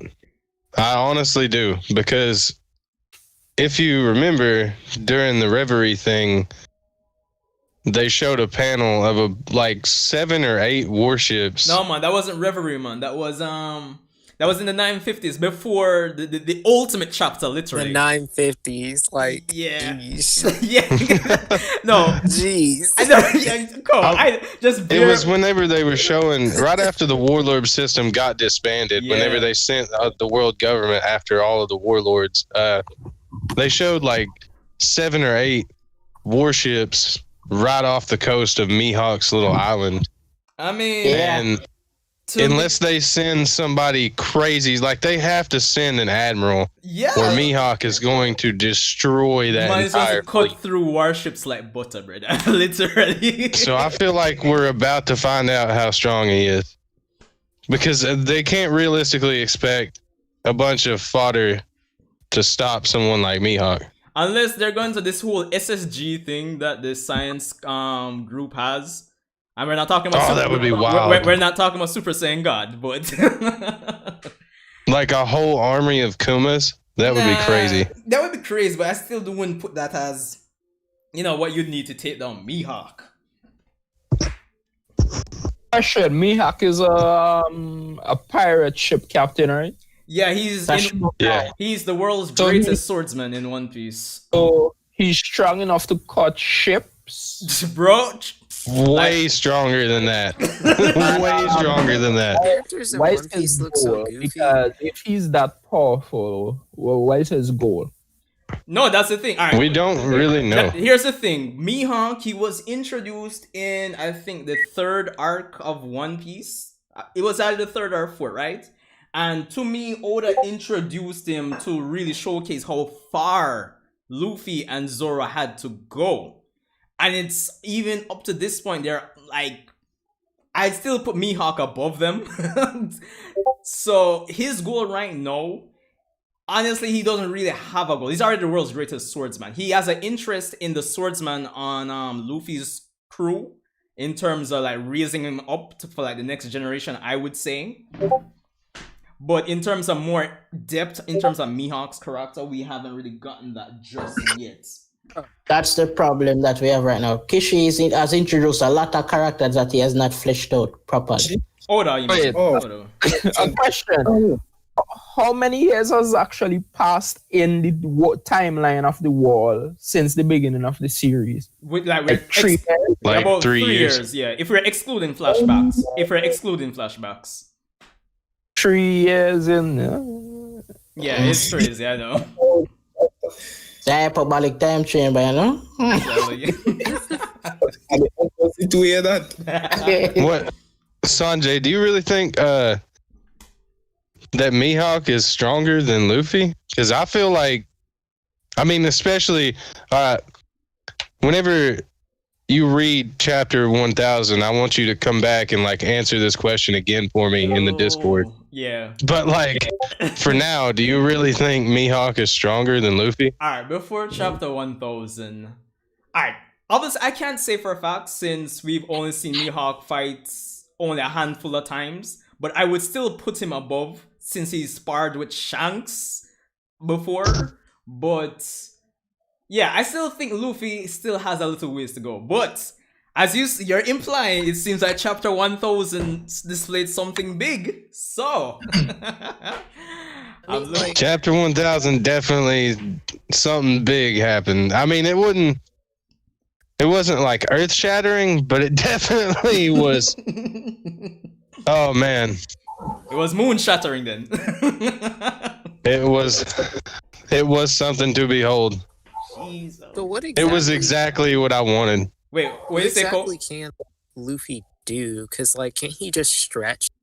You see, that's the thing as well. And you were saying earlier before you were cut off, Cole, in terms of the character designs and yeah, I was like, they look so goofy. I'm like, I can't imagine them doing like powerful things. Bro, trust me, dog. Alright, if I'm being honest, Luffy, in terms of his destructive capacity, I would say he's multi-island. Would you agree with me, Hidden Leaf? I mean, considering his performance in Dressrosa when he beat Doflamingo, you would say he's multi-island? Nah, I don't know, because I mean, are we saying that he could like take him out in one shot? No, not one shot. I mean, considering the performance against the Noah in Fishman Island, right? Obviously, I'm not expecting one shot with Gear 4, but I mean, considering the scope of the damage after he beat Doflamingo with that final King Kong gun. Yeah, I mean, if you gauge him off of where Doflamingo is, because it's kind of implied that Doflamingo is below the headliners like Jack and King and Queen. Yeah. But it's Queen has been like Jack took out the entire kingdom of Zoe. So I mean, Jack is confirmed to be able to wipe out an entire nation by himself. True. So I mean, all right. If you gauge him off of being stronger than Dofi, then I would say, yeah, Luffy is definitely, because after a chapter 1000 and being able to beat people like Jack who are confirmed to be able to take on like whole kingdoms by themselves, yeah, I would definitely say Luffy could take on multiple islands worth of people. All right, let me even put it in a different way, Cole. We literally have a character. You thought Madara summoning meteors was easy? We have a character that can literally summon meteors, and considering we have characters that can cut meteors without a problem. Oh man, that was wild. It's ridiculous. That's another thing. That's why I don't feel like like Fujitora has the gravity power too, just like Dante and Black Clover. Yeah. And that's why I feel like Dante is a more defensive fighter, because you really don't see Fujitora do a whole lot of offensive stuff. He usually uses the gravity in like a defensive manner. I mean, summoning meteors doesn't sound too defensive to me, but does the power system or power systems in One Piece make sense really? Like, these swordsmen, do they have special swords? Yeah, there is a system for the swords. There's a system for the swords. There's a system for devil fruits. There's a system for what's called hockey, which, for lack of a better term, is kind of like spiritual power. But yeah, it's. I heard of hockey, but like what I'm confused on is like, do all the characters use a sword? Because I thought that was only Zoro's thing. No, man. Every person in One Piece has the potential to unlock hockey, but not a lot. Well, I wouldn't say not a lot of persons have hockey, because once you pass the time skip, a lot of persons have hockey. But pre-time skip, not a lot of persons, really. So hockey is like chakra spiritual energy. No, not like. Did you say does everybody use a sword? No. Yeah, that's what I said. Because like I thought that was only like Zoro's thing or something. No, not everybody fights with a sword, but there is a system for ranking swords. Yeah. Oh. Like there's what's called great swords. Yeah. And then it's kind of like describes like the craftsmanship and the work that was put into actually crafting the swords. And then some of these swords are actually cursed as well, so there's that. Yeah, swords can be cursed, and it's kind of implied that they're kind of sentient, like they kind of have like a will of their own. Yeah. So okay. There's magic and science in One Piece, like Naruto. I wouldn't say there's magic, but there's science, because you have cloning, you have stuff like cloning. I don't know, man. I'm gonna say there is magic, because devil fruits have not been explained yet, and the only way I can explain devil fruits is magic. True. Okay. Yo. You remember before when we did up on the whole devil fruits topic one time back? You remember my explanation for it? That's after I did send the theory video, then, right? Yeah, I still feel like I saw I got them a review for devil fruit too. They tell me say that base a lot of time things them in a Norse mythology, and you know me love that shit. Yeah. And it's like I get say 9 piece to the whole shit. 1 piece to the whole. That gone way too far. 9 worlds thing, right? Yeah. Alright, we're gonna stop, guys. What I'll do, I have to go find about the video. I think it's an interesting video, even if you're not a One Piece fan. Because Sid loved it, and Sid loved it, and he's not really a big One Piece fan. I think everybody else can appreciate it. I'll look for the link for that theory video and I'll share it in the General Madness channel here for you guys to pre. And when you get the chance, you guys tell me what you think about it. So basically, no, Marco and guys. There's also what me there say was that alright. Call it say before we see you have fish creatures, you have human beings, you have giants based on what you tell me, and you have a bag of other things like mythical stuff where in a Norse mythology. Yeah. So me assume say you have devils as well or demons or whatever you want to class it, right? Yeah. General myth on demons is that they have no soul, isn't it? So unlike a next being where would I die and go to like an afterlife or so, a soulless demon dying would probably not go to any afterlife, isn't it? Them essence or them energy would have probably linger, isn't it? Yeah. And since One Piece based on the whole Norse thing, and you have one giant tree in the middle of the country, no, so the planet. Well, not the planet, but there's a country called Elbaf, which is home to the giant race, and they have a giant tree. Yeah, like Igor. Wait, they have basically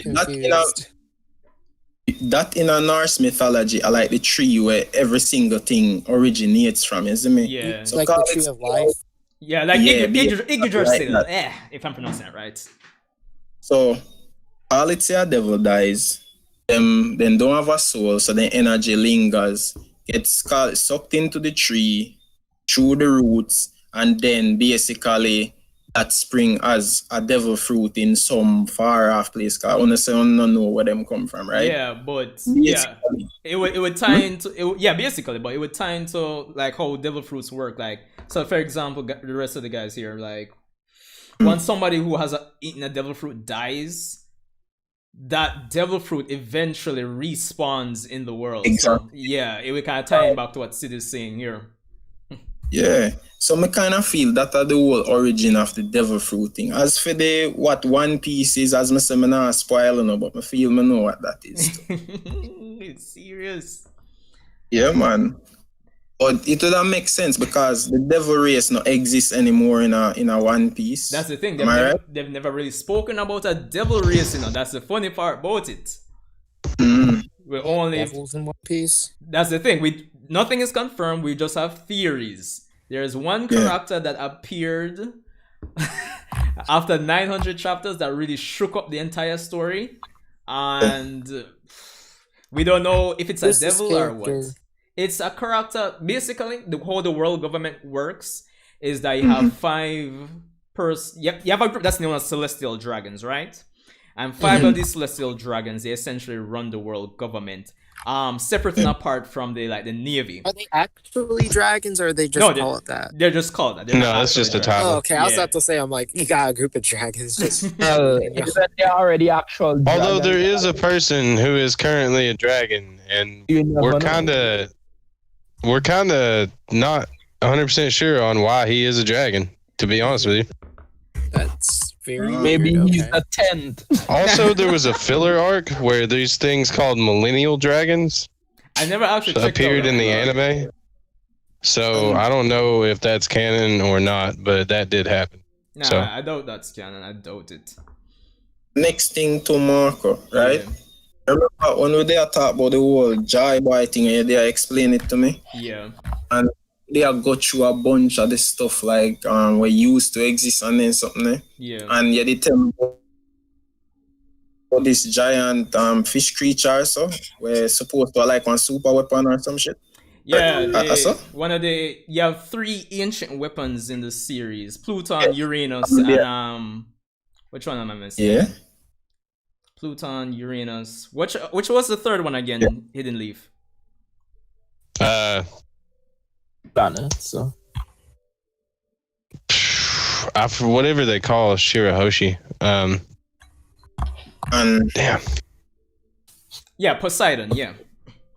All right. Yeah. So now, on that, how much of them wanna know about? For some reason, I want to say Neptune. We only know about 3. 2 of them. We haven't learned about Uranus yet. Right? Greek and No. Roman mythology. Huh? I know about the. Wait, hold on. It's too much one time. All right. First of all, Sid. Come on, make William. All right, yeah, William gone. Yeah. No, like two of the names are names of planets, and a lot of planets are named after Roman gods and stuff like that. Yeah. So, and then the last thing you named was some Greek. Yeah, so, Poseidon. Yeah, so it seems like he's taken a lot from Greek and Norse mythology. So, if you look at all of that, and it's evident on the series, that could tell you what One Piece maybe, or what he's getting at, or what is the whole story about. But I believe No, honestly, I feel like that's just a name. Like, it doesn't seem like that name has any significance toward the actual mythology. in Bleach, Cooper use a lot of Spanish and German names, and it has to play a part to me. Because, alright, look on Hidden Leaf. Yeah, go on, Sid. Alright. Even if they not use directly Neptune or like the Roman forms of mythology, that could be just for throwing it off, you know. Because that giant sea creature, right, that's to me, that a Jormungand. That is not even. That is literally Jormungand. A super weapon that is a giant fish creature in the deep. Yeah.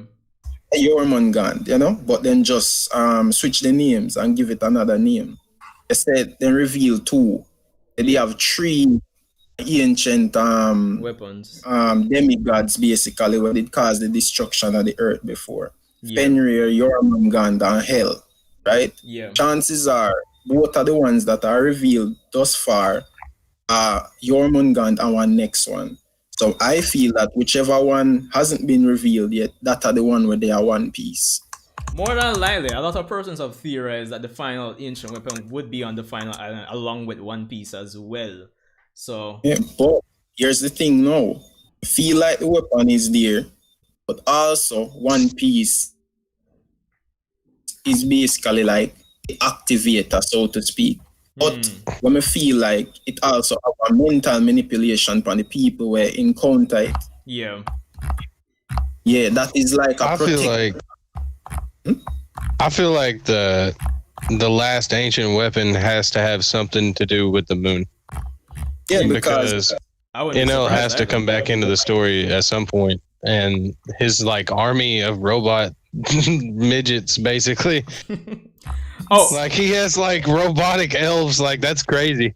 Side note, guys. Well, it probably won't be tonight, but I've found back the link to the same theory video. It's in the General Madness channel. You can check it out when you get the time and let me know what you think. Yeah, man. Well, Sid, you've watched it already, so it's like whatever. Yeah, man. It's like, as me as Marco, guys, I kind of feel like that might be a bit tight. And so something to the moon in the world of One Piece? That's the thing, no, as well. Oda hasn't, apart from those images that have been appeared like in libraries and books and a lot of those 9 worlds images that was in the theory video, Oda hasn't focused on the moon. The only thing that he has focused on the moon in the manga is there's a character that Luffy beat pre-time skip that eventually ended up traveling to the moon, right? And when he went to the moon, there was a lot of hieroglyphics and implications that there was a civilization there before. Yeah. Oh, there was definitely, and not only that, but it is confirmed that there are pirates in space. It's insane. I know. Confirmed. It's crazy. I know. What the heck even is this? I'm like so lost. How did he get to the moon? He had How are they in the moon? Like what? All right. He literally just floated up to the moon. It was the most wild thing you've ever seen in your life. He had a ship. He had a ship in their universe. He built like a giant Noah's Ark type thing, right? And he powered it with his devil fruit, which is lightning. And he literally just used this giant Noah's Ark to fly up to the moon.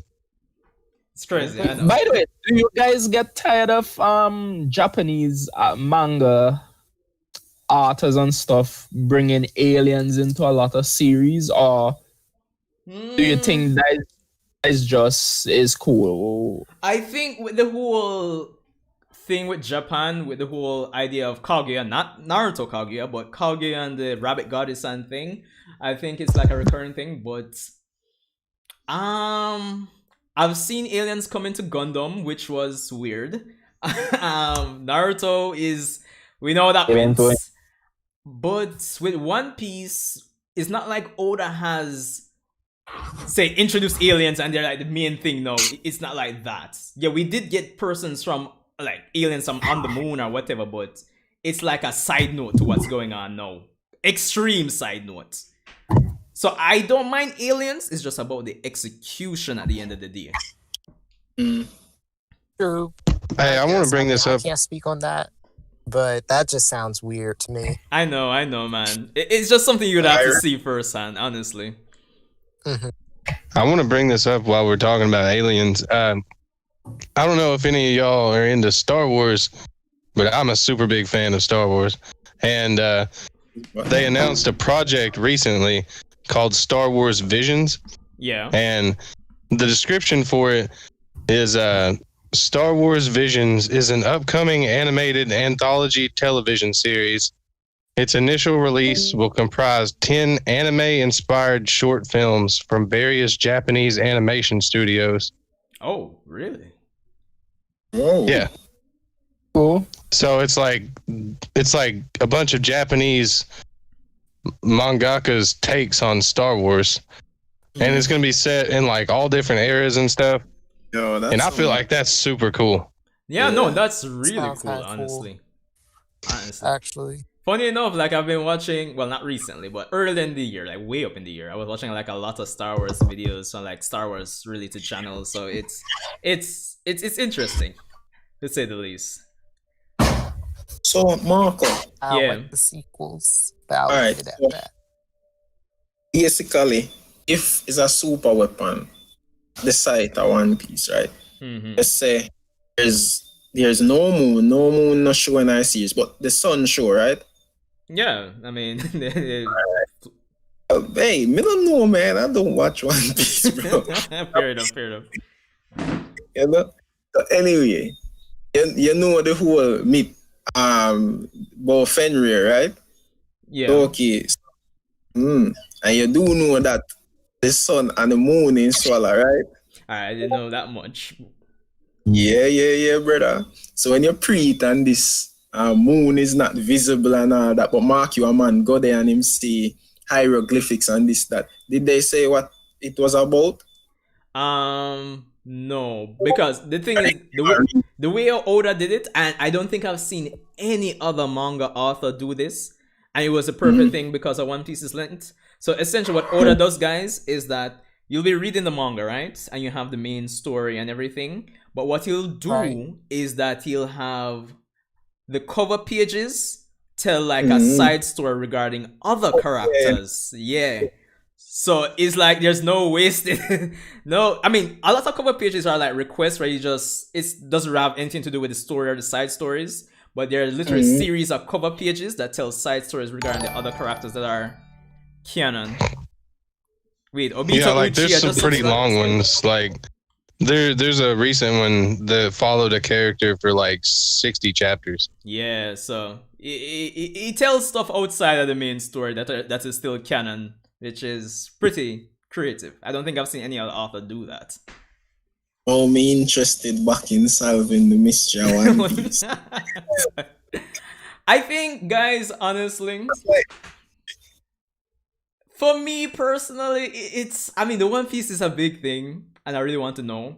But I think the first, like, before they get to the Grand Line, which is the sea that the One Piece is located on, I think Oda does such a great job of getting you invested in the characters. It's like, yeah, the One Piece is something, but let's see how things go with these characters, isn't it?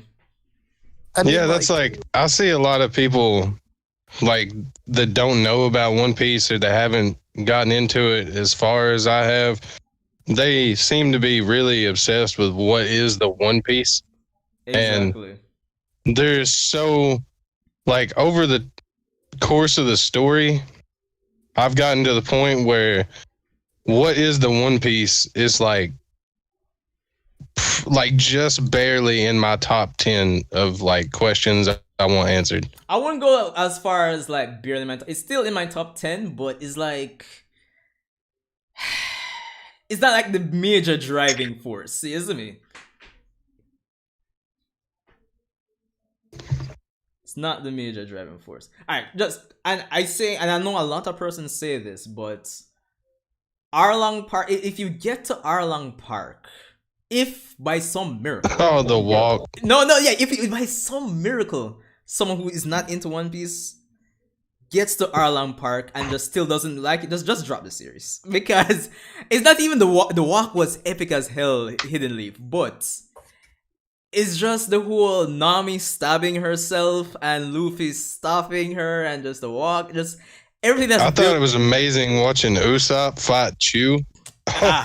Like, Usopp finally did something. I was like, yes, thank you. What? Is that some type of art? Well, the Arlong Park? Yeah. Yeah, it's okay. It's the second to last arc before they get to the Grand Line. And it centers around the character of Nami, their navigator. See, here's my question. For how long they've been traveling, do any of them actually accomplish what their goals are? Alright, so let's list out all of their They have not yet. No, because yeah, I know. Are they even close? Like, do they even ask about what their goals are? It is, yeah. Alright, so let's list them out. Luffy obviously wants to find the One Piece, be Pirate King, whatever. Cool. They're not all as ambiguous as Luffy's. Like, some of them are very realistic goals. Yeah, like Nami wants to travel the world and draw like a map of the world because she's their navigator, so that makes sense. Sanji has been reading about a portion of the ocean where apparently because he's a chef, apparently all marine life converges in that ocean called the All Blue, so he wants to find that. Usopp, who's the liar and coward of the group, he wants to become a brave warrior like his father. Yeah, I mean, Robin wants to find out the true history of the world, the missing 100 years. So, and her country was basically wiped out by the world government, so there's that. Just for studying anything relating to the Void Century, her country was wiped out completely. Yikes. Yeah. And then let me see, Frankie, he's basically their Frankie doesn't really have a goal. Yeah, he just wants to travel the world on his ship that his goal is that he built the Straw Hats they start the series with a different ship than they are on currently, and he built their second ship. So his dream is to build the world's perfect pirate ship and sail the world in it and prove that he's the greatest shipwright that built the best ship ever. You know what I mean? Yeah. That sounds very confusing.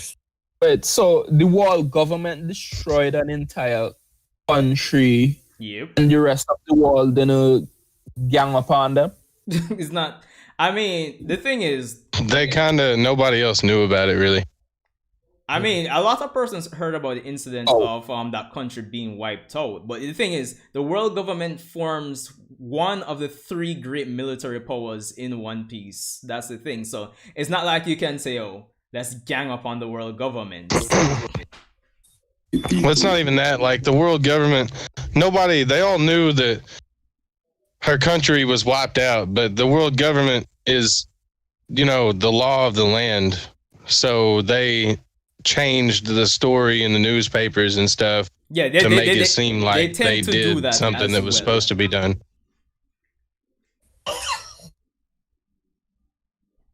They tend to do that. Also,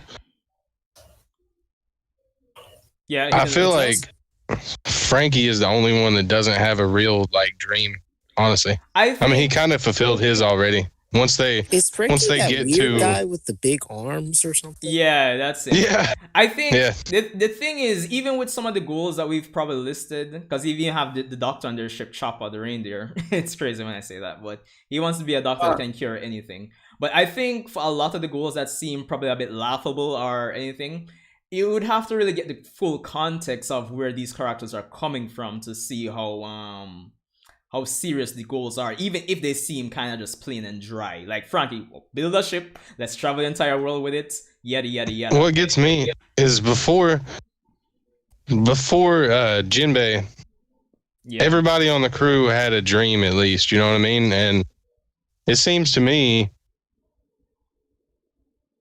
Jinbei doesn't really have a dream. He doesn't have a dream. Like, what is Jinbei's goal? The thing is, alright, just to kind of give everybody else context, because obviously nobody else knows who Jinbei is. But to me, Yeah, Jinbei, yeah, Jinbei falls into that group of characters, Hidden Leaf, that kind of functions as, let's push the next generation. Let's, like what they speak of in Wano or Zou. Let's bring the dawn of the new world. Yeah, I think like Jinbei kind of falls almost into like kind of that group of characters. I would be a little upset about that if that was his overall dream, because like there's so many characters that have that. Yeah, like there's so many other characters that have that as their motivation. It would seem kind of like a cop out. I understand, but the thing is, since we're coming from Jinbei interacting with Ace, with Whitebeard, with a lot of these old veteran characters, it just seems like the natural thing to happen. But I mean, if Oda does introduce something, then I don't mind. He does have plenty of reason to feel that way. Yeah. But I would feel kind of let down if that was his overall goal. All right. So I'm pretty much ending the One Piece discussion here. I think we've done a solid, probably even more than an hour at this point. So I mean, yeah. Would y'all recommend it? Like, I'd recommend it 1,000 times out of 10, bro. But again, as I said, if you get to the end of Arlong Park, manga wise or anime wise, and you don't like it and you drop it, then fine, isn't it? So that's not even 100 chapters in. I think that's about 70 something chapters in. Yeah. So if you reach there and you say, oh, then you can drop it. Any of you guys by chance read One Punch Man, the webcomic or the manga? Yeah. Sometimes, but not. I haven't caught up to date. Like I was before even season 2, I was reading the Garo arc and I just dropped off because work and life and everything else happened. But yeah, I need to get back to it because I've been seeing some interesting stuff by Master Media. He's been putting up some great One Punch content there. Yeah. I haven't seen anything other than where the anime is at right now at the end of season 2. Okay. Just curious. How many of you guys actually checked out Tower of God this year? I didn't see that. I wasn't interested to see it. I liked it way more than God of High School because God of High School was rushed. A lot of stuff didn't make sense. Of God was cool. I can't wait for season 2 if they do make it. See what happens. Yeah. I feel like I hope Tower of God in their season 2 really fleshes out their characters more and they do more of the small comedy moments that they did in season 1 because the stuff with Rack and Rack is good. I forget his name, but the guy that wears the tracksuit that just looks like a normal guy, he's hilarious. the Seke of the series. Yeah. He's hilarious. Sid, you didn't check out Tower of God? One of them. Sid? Did you check? Oh no, my name Bonnie, what about you? Nephew. Tower of God? Yeah. Yeah, I watched the summer. I think I'm not sure if I watched all the anime episode, but I read the manga up to a good amount of the manga as well. Same with Noblesse. It's the other one there. God of High The School. other webtoon. God of High School. I actually like God of High School manga. Or manhwa, webtoon, whatever they want to Eh, call it. same difference, same difference. But yeah, like God of High School this year, it was incredibly rushed. Everybody said it. Tower of God was obviously superior manhwa adaptation when it came on to things this year, and I'm more so looking forward to season 2 of Tower of God than God of High School, honestly. I didn't watch either. I just wasn't. I think animation wise, God of High School was okay, but in terms of adapting to the content that the manga set out, Yeah. it was rushed. And the storyline that they were following in the anime then just throw out a what because they introduced way more than the initial storyline of the anime. Yeah, they definitely Like- needed 12 more episodes, like for make it a 24 episode season. Definitely. I mean, what else did you guys check this year though?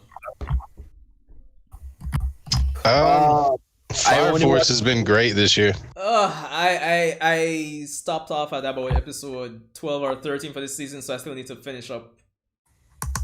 I dropped Fire Force. Does it get better? Cause It depends. Where did you drop it? I dropped it. I think it was around like the first season. I think it was like Yeah. around episode 7, 6, 8, something like that. Like I can't. Oh yeah, it definitely improves from there. I dropped Because I just felt like it Force just as well. didn't have a plot. Yeah. Yeah, No, I think that's one of the problem I have with animes. Like I haven't been watching a lot of animes because most of them don't really seem to focus on the story. yeah. It's more like they're just pushing events or like characters like instead of it's too episodic. actual story. And I can't deal with that. That's why I'm just reading most of the mangas and stuff. Yeah. Season 2 is very plot heavy. Like, all right, let me tell you, like Fire Force, I can't blame you guys for like dropping it so soon because it was like I was kind of like trudging through with season 1. Season 1 for me didn't get like really good until like the last 5 to 6 episodes when they went to the when they met his brother Hidden. And then See season that guy with the white hair or something? yeah, white Yeah, hair, that's red his eyes. little brother. Yeah.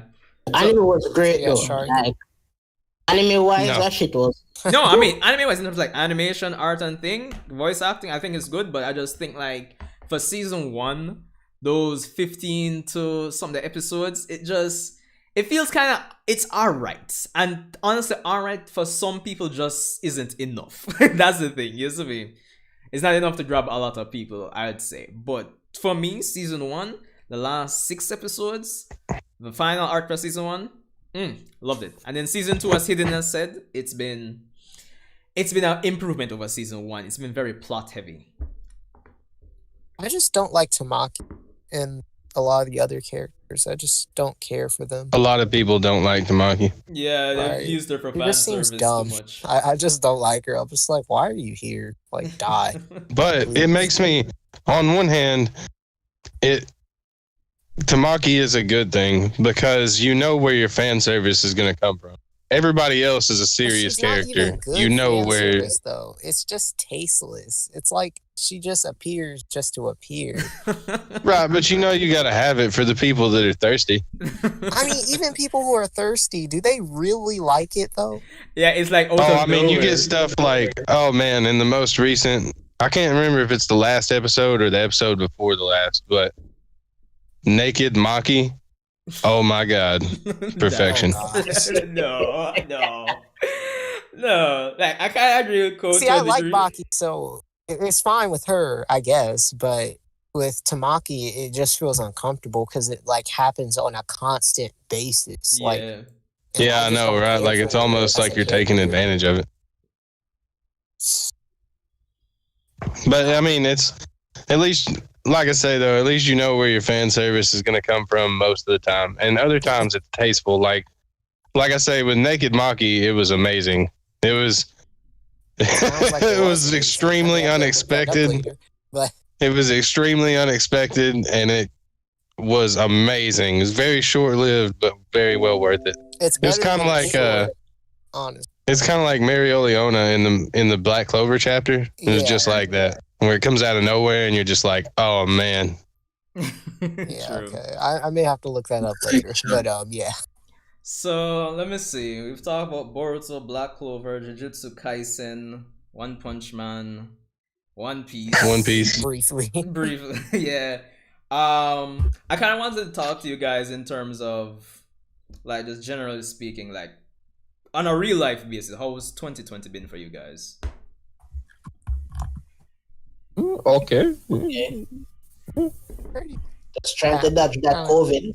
Apart from that, Kind of boring. I mean, Well, right now, I'm living in St. Vincent. I'm from St. Vincent. It's an island. The Jamaicans in here might have heard of it. Yeah, man, we have friends from St. Vincent, man.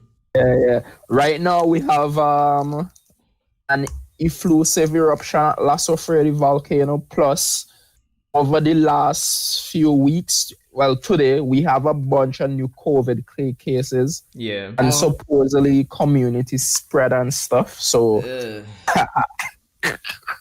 rough. looks like God is trying to kill as much humans as possible for 2020. It's just problem after problem after problem.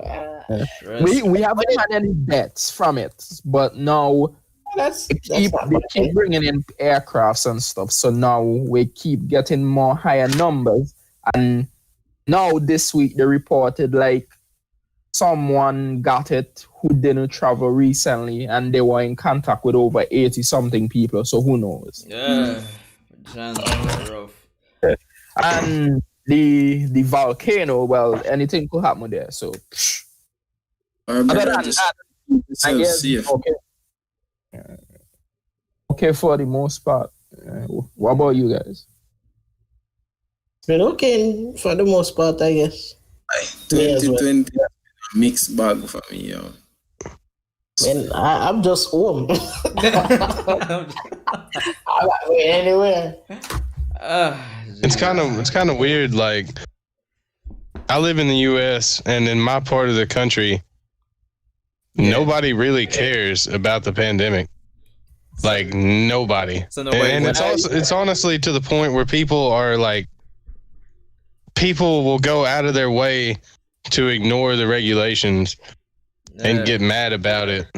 Are you in Texas? And there's people that are actively trying to convince people that it's like made up.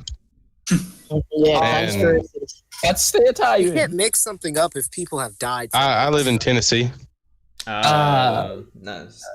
No, well. Boy. But for me, So, yeah, go ahead, Sid. No, that ain't sorry. Oh, well, for me, guys, it's been as the other two, the other Jamaicans here in the chat have said, it's been okay / a mixed bag for me for the most part. I mean, work has been work, adulting has been tiring. Siddiqui would know because I talk to Sid often, so it's been that. I mean, there's literally a point in time where I think for like 3 months straight we were working from home and we were getting like half pay, so that was rough. So there was that. It's just been an interesting experience, but I don't think it's been the worst year for me, honestly, despite the world burning for the most part. I better start stocking up, because 2020 is going to be worse. Yeah, 2021. Seems like it, at least. Not sure. Might be warm and we might have to strap up. Never know.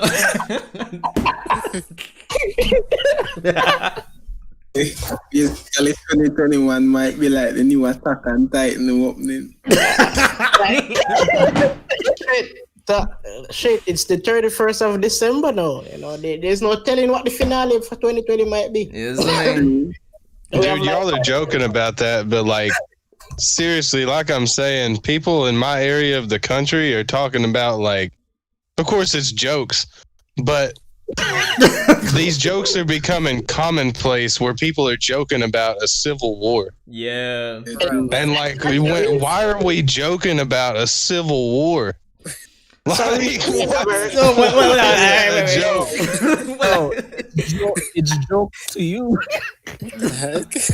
Alright, Hey, but on a serious note, though, it seems like there's a real divide in America right now, like ideologically and otherwise. yeah. So it might be joking, but all it takes is a match because most people, there's a lot of gun owners, especially in the South, and all it takes is just one small match to light that fuse, and everybody is already on edge already. I even read a report that Asians were buying up gun in America when, like, in the middle of the year when the racist like tropes about Asians bringing in the virus and man, human beings are just garbage, man. That's the point, That's sometimes we have to just reset ourselves.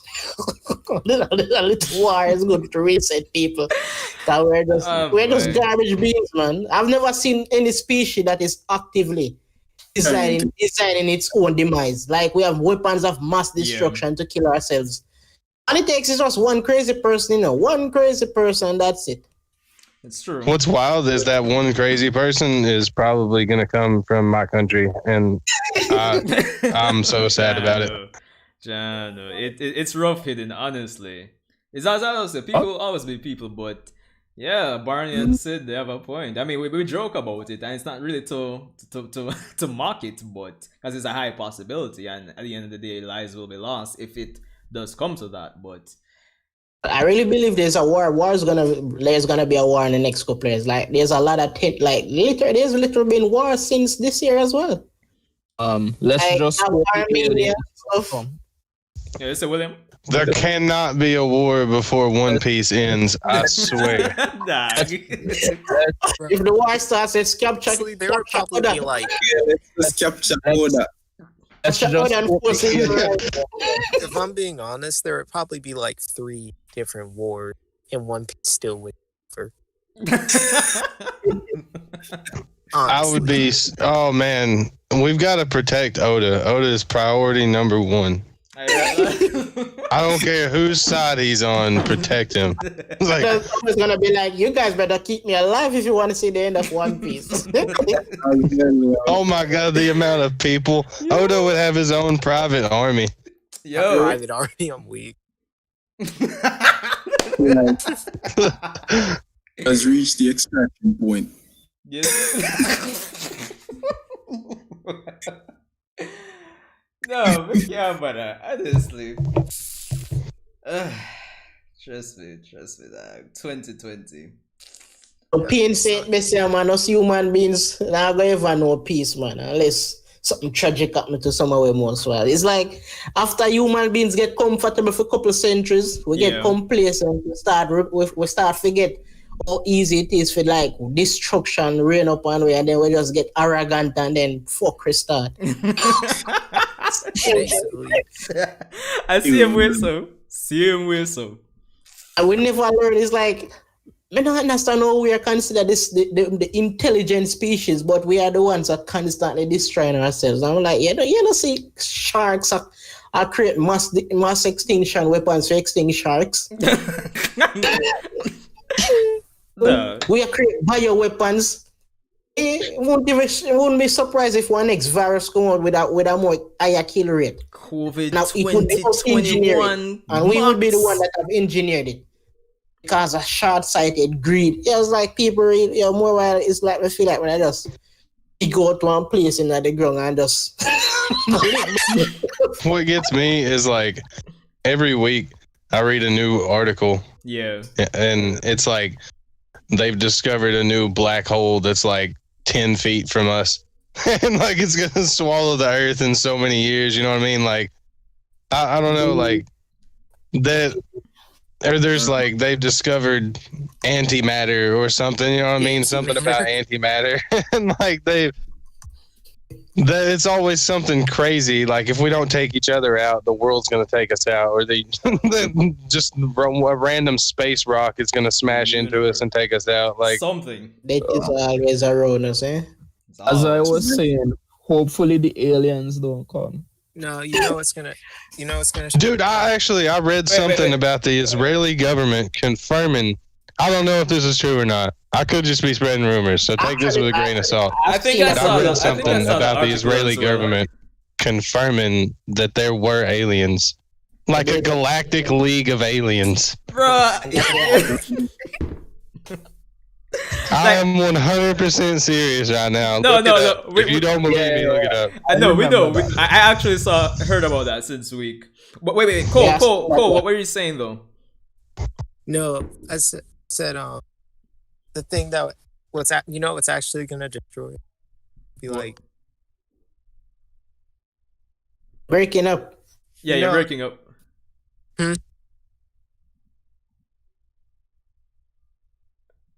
Yeah, Cole, you're chipping out. We're not hearing you now. Yeah. wait, can you guys hear me? Yeah, you can Yeah, hear go you now. ahead. Go ahead. Okay. I was about to say I couldn't hear you guys for a sec. What happened?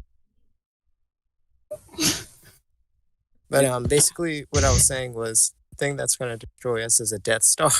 That's how 2020 is gonna end. A Death Star is gonna appear out of nowhere, blow us all up. Hey, Dude, I'm no a selfish joke. Like, guy. this article says that, and this guy worked for the Israeli Space Security Commission or something like that. Space And security. That's the he- better question. he says that there's a galactic federation that has been waiting for humans to reach a stage where we will understand what space and spaceships really are. Trust me, it's gonna take a while for us to reach there, man. Human being. Oh, yeah, we're talking about a couple thousand years, probably. When we finally realize it, then they come and decide, now we can't let these guys leave this planet now. This solar system. Dogs, listen to me. It's an easy solution. It's a very easy solution. Like when the aliens come, all I have to do is challenge them to a duel, and if I win, then it's easy peasy. They leave the planet. That's how it works, right? No, we'll just talk no jutsu. We'll find them, No. and we'll be like, hey, man, we had a hard life too. We know how it is. First, we You have know what we need to to do? and the tree. Just show them it. Straight up. Wait, show them For what? them anime. Just show them anime. Yeah, so chill out, dude. Let's watch some Specifically- anime. That's the problem. Specifically, anime titties. We can show them. Wait, No, wait. not that. Yeah, let's occupy them with One Piece. Maybe on like their third watch. Occupy them with One Piece. Get them distracted in One Piece. It's gonna take a while. We can escape by then. Sid, all man say, all with me and you need for the is just a tag team duel against them, dog. True, they can't win. What if like we had duel them and we didn't like the first fight within the first 2 turns they have for life points close to 0. And then, like gonna What if they win though? trouble? Like, what if they're just the king of games? Exactly. Then hopefully they don't want to make us livestock or slave. She lies back. Shit, that's probably what they're gonna make us be livestock. They probably think we're too dumb for anything else. They're like, Honey, can't even make proper slaves.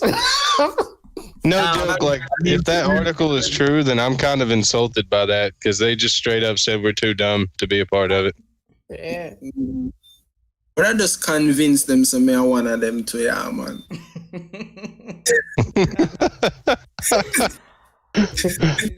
Jeez. Just say yes. I I am not one of these humans. I knew about space travel all along. I've been waiting for the mothership forever. The aliens are gonna show up and it's gonna be like an Otsutsuki and they're gonna be like here to harvest us. What if aliens are actually just demons and they have been are here all along? Eh? That's a good theory as well. It's a very good theory. Yeah, we're like theorizing about real life. Yeah, true. It's reach now. Oh, wait, guys, there's one thing we did not talk about, but I do want to end the stream soon since, work in the morning. Bro, you've been streaming for like how long? This is the longest Almost stream. 5 hours. It's Yeah, I'm like, bro, insane. just hit the stream now. This stream should be called One Piece.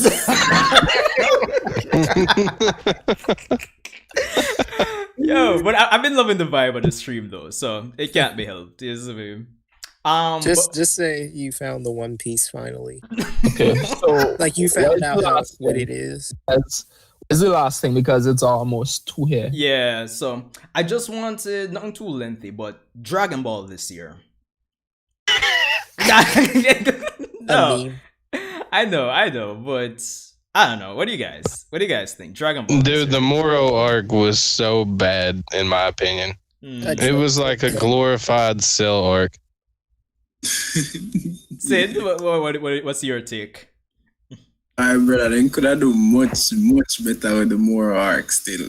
I'm just honestly glad it finished. I think, But yeah.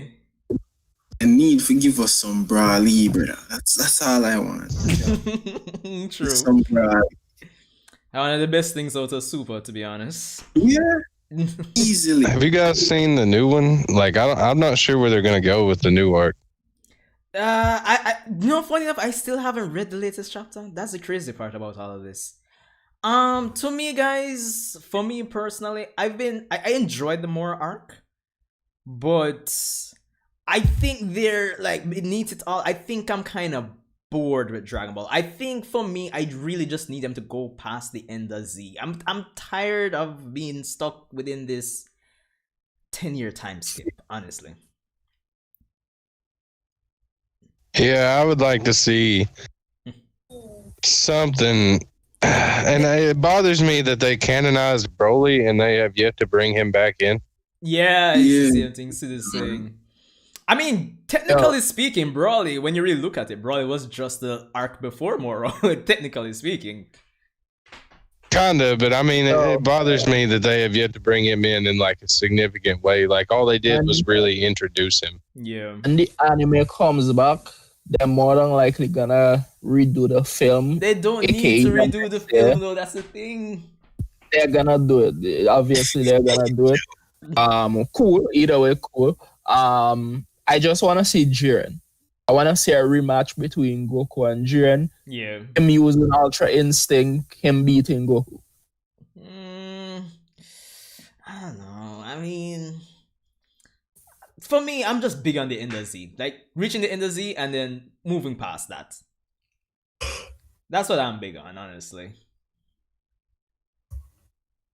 I mean, I can't seen more of O would be cool. Yeah. What are you saying, Cole? No, I'm saying I can't really speak on it because I'm watching the OG version of Dragon Ball. But from what I've heard about that, whatever's going on now, it sounds stupid. How far are you in original Dragon Ball, though? Like, I'm on episode 32, 33, something like that. Which events are taking place? You first World Martial Arts Tournament? Like, Goku just, like, met this kid who tried to, like, steal his clothes for whatever reason. Try to sell them for money or something. I remember that. I don't know. It was something goofy like that. You passed the first tournament already, right? Yeah. Nice. You haven't even really gotten to like the red ribbon stuff. Right. All in due time still. All right, guys. One more thing. Yeah. Before you remember when they used to say, "Oh, Cell stronger than Brawley and all and then something." Me no, can't say it again. Somebody did right though. You're right. No, yeah. One better than everybody else. Yo, did you guys watch the recent death battle by Hulk versus Broly? Maybe Broly would beat current Hulk. Maybe the way they just did it to me was weird. Like, Broly, not even legendary form or full Super Saiyan, ripping off Hulk's head, basically no problem. And then him injuring Hulk so much and Hulk barely in the fight hurting Broly. The way they wrote the fight is just the way they write a lot of their fights is crappy to me. Maybe Broly would still win, but I don't know. Yeah, I thought they did. They did one between what was it, Lee and somebody? Lee and Rock Lee and somebody. Yeah. I feel like that was really badly written. Yeah, there was something strange about that Lee versus Sanji fight to me. And I also felt like Lee would have won. How strong is Haki? Like, really? Like, it kind of varies based on the person. Like armament Haki. If an 8 gates level character, even if they're not strong as Guy, hits somebody using armament Haki, and in their fight they destroyed his leg, wouldn't also using 8 gates rip through them totally? There are certain people that would probably withstand that, but Sanji himself would get obliterated by that. Also, they didn't even show some of Rock Lee's like substitutions or ninja skills, really. Yeah. I would say, let me see. Would you say Sanji more like by the end of one, or Ryutsu would be the best version of Sanji to beat It Gets Rock Lee? Oh yeah, for sure. Because the raid suit, he's already said it ups his physical resistance a lot. Because he took a direct shot from King that he said would have killed him if he hadn't been wearing it. Yeah. So with the Death Battle, I think I might have to rewatch it. But off the top of my head, I still kind of feel like Rock Lee should have won that fight, because I was going into that Death Battle thinking like Lee would have won, but is there a who is the more skilled fighter? That is the thing. Who is the more skilled? The most skilled fighter between Sanji and Lee? Yeah, who you guys think it is? I mean, as far as like hand-to-hand combat, definitely Lee. Yeah. But as far as like skills in their repertoire, I would say Sanji. Yeah. Because it's Lee. I'm always confused about the time period they use Lee from. Like in that battle, it was like, can we say Lee at the end of the Fourth Great Ninja War? That's it was Boruto. It was Boruto Lee. They just use Arab Avatar time of Wally, but yeah, it was Boruto Lee. That is why they had the 8 gates. And then wait, they make 8 gate Sanji beat 8 gates Lee? Yeah. Yeah. That's not. I don't see that happening. That's what I said. That makes no sense to me. Especially like in the video, if you're watching it, Sanji takes a direct shot from 8 gates Lee and like blocks it with his leg, and that would just because totally like tear Sanji's leg off. He had Haki on it, but and it does in the video. He loses his leg, but Sanji just kind of like tanks it. Yeah, because when I saw it, I thought Sanji like the skinny yellow guy. The guy with the yellow hair, the chef, yeah. Oh, okay. Only uses his feet to fight. But Lee used no substitutions, no kunai, nothing. It's complete madness, I tell you. But in terms of, was it a fan-made video? No, man, it's by something up on YouTube, man. Screw Battle, yeah. Who? Screw Attack. Death Battle. Yeah, well, Rooster Teeth on them now. Death Battle. Oh, Death Battle. By the way, the battle that made me basically unsub from Death Battle was the Ben 10 versus Green Lantern, because I actually haven't watched that one. They pulled out a Green Lantern ability that I've never seen any of them use in any different media, to go and beat Ben when Ben has an alien that could easily nullify that. I have no idea. Wait, hold on. Paradox. Yo, bro, I can't believe I slept through the stream, man bro. Sleep through the stream. I swear, like I got in early today and I was like, I'm gonna get some rest, and then get up back 8, I actually slept through the freaking alarm, bro. I'm Yeah, so because pissed right we're basically ending in the next few minutes, more or less. no, man. Sanjay, Yeah. did you even eat? Apart from the red wine and the snack I had at the start, nope. Like, The red wine keeps him going. are you even human? No, bro, I push past my limits, obviously, isn't me? I was about to say, I'm like, are you good? Yo, trust me. But I mean, after this, I'm just gonna just like brush my teeth and get some sleep and just get something to eat early. Before I'm go work in the morning. So I'll be good, man. Don't worry. But Paradox, trust me, man. It's the longest stream. It's like 5 hours. Yeah, bro. When I woke up and I saw it, I was like, wait, it's after one of these guys who are still up. It's insanity, I tell you. It sucks, bro. I swear. I never realized I was so tired. Well, if anything, no. I'll be streaming on Sunday more than likely. I was asking the guys if they think I should stream chapter 1000 for One Piece. And then since Black Clover is dropping that day as well, I'll be just like live stream my reaction to both of them. So if anything, you can join me on the stream if anything Sunday. But yeah, wish I did actually there for this one, my youth, honestly. Yeah, man.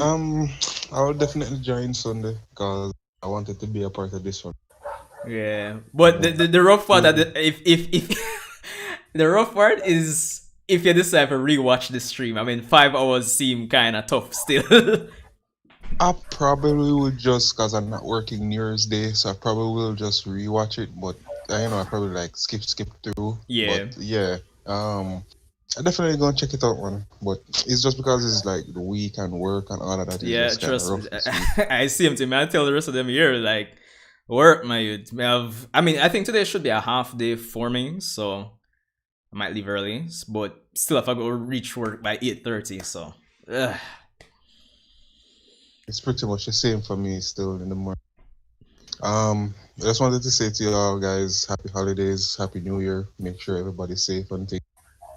Oh, and yeah. One thing before, if you were deciding to disconnect a while ago, yo, everybody here, everybody who's still in the chat on YouTube, 9 persons. Yo, 9 people are still here. Yeah, 9 persons, 40 likes, about 883 playbacks. So 886. But yo, everybody just respect, because it's been a year and I've said it in my community posts. I just wanted to reach 1,000 subscribers this year, but reaching 1,000, getting into the YouTube partner program, like, and then you guys have like everybody here and even some person in the chat have always consistently came out on my videos. So yo, we just respect and thanks. This is me. I'm not the sentimental speaker. I didn't write this down or anything. So yes, me, but just respect on a serious level. Yeah, man. Yeah. Well, yeah. Have a good New Year's Eve, New Year, guys. Yeah, man, definitely, bro. And respect. Come on, William. I mean, if any of you guys want to make any final statements before, I mean, basically they say we're just gonna end this. Still, but if you don't want to know before and leave, I'm gonna make a final statement since I'm really, really, really late. So yeah. I just wanted to say to everybody, 2021 is gonna be freaking awesome. Plus Boruto getting adapted and a bunch of other stuff coming that I didn't get to say in the stream. So 2021 is gonna be cool. I'm looking forward to the videos, and I'm looking forward to pretty much what's to come in anime and manga, because this year is gonna be awesome. Mm-hmm. Yep, he's coming. Kawaki's coming. Yeah. Bonnie, anything you want to say? It's the first time you join me on stream, Bonnie. Anything you want to say for end it up for you? It was a good stream. I enjoyed the discussion. Hope everyone that's here and will listen to this stream, keep themselves safe and try to have a productive year going into the next year. So bless up everybody, and yeah, that's about it. Cole? Yeah, it was fun. Like, these, honestly, and we can do more too. Need to. Shipping in and out there, man.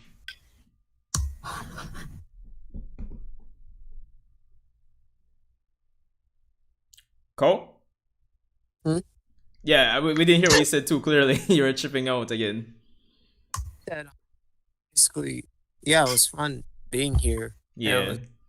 It was nice, and like, I hope we get the chance to do more collabs together. Yeah, man, definitely. As I said, man, like, me and you are just in generally speaking. Like, I want to do some more collabs with people in general for 2021. I'm just trying to find the formula to shake things up even more going forward. So, definitely looking forward to that.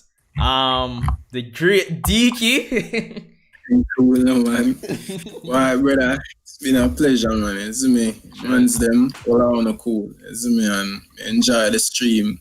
Come in a bit later than I'd like, but so it goes still. Just want the man them keep safe. Have a good New Year's when it come, and just doing our best to make 2020 not like 2021, not like 2020. Yo, Hidden Leaf. I think this is the first time I'm talking to you over voice chat, man. Respect for coming out as well. What's the final thing you want to say? I don't know. I appreciate y'all having me on here. It was real cool getting to talk to everybody for the first time. There's a lot of interesting discussion. Everybody, take care of yourself. We have to make it to the end of One Piece. That depends if I even start it. Boy. All right, guys. Again, respect. Thanks for coming out, and I don't know if I'll put out a video tomorrow. Maybe not. But if I do, obviously you'll see. But yo, respect for coming out, and I'll see you guys in the next video. See you, man. All right, everyone. Yeah, bud. See you guys.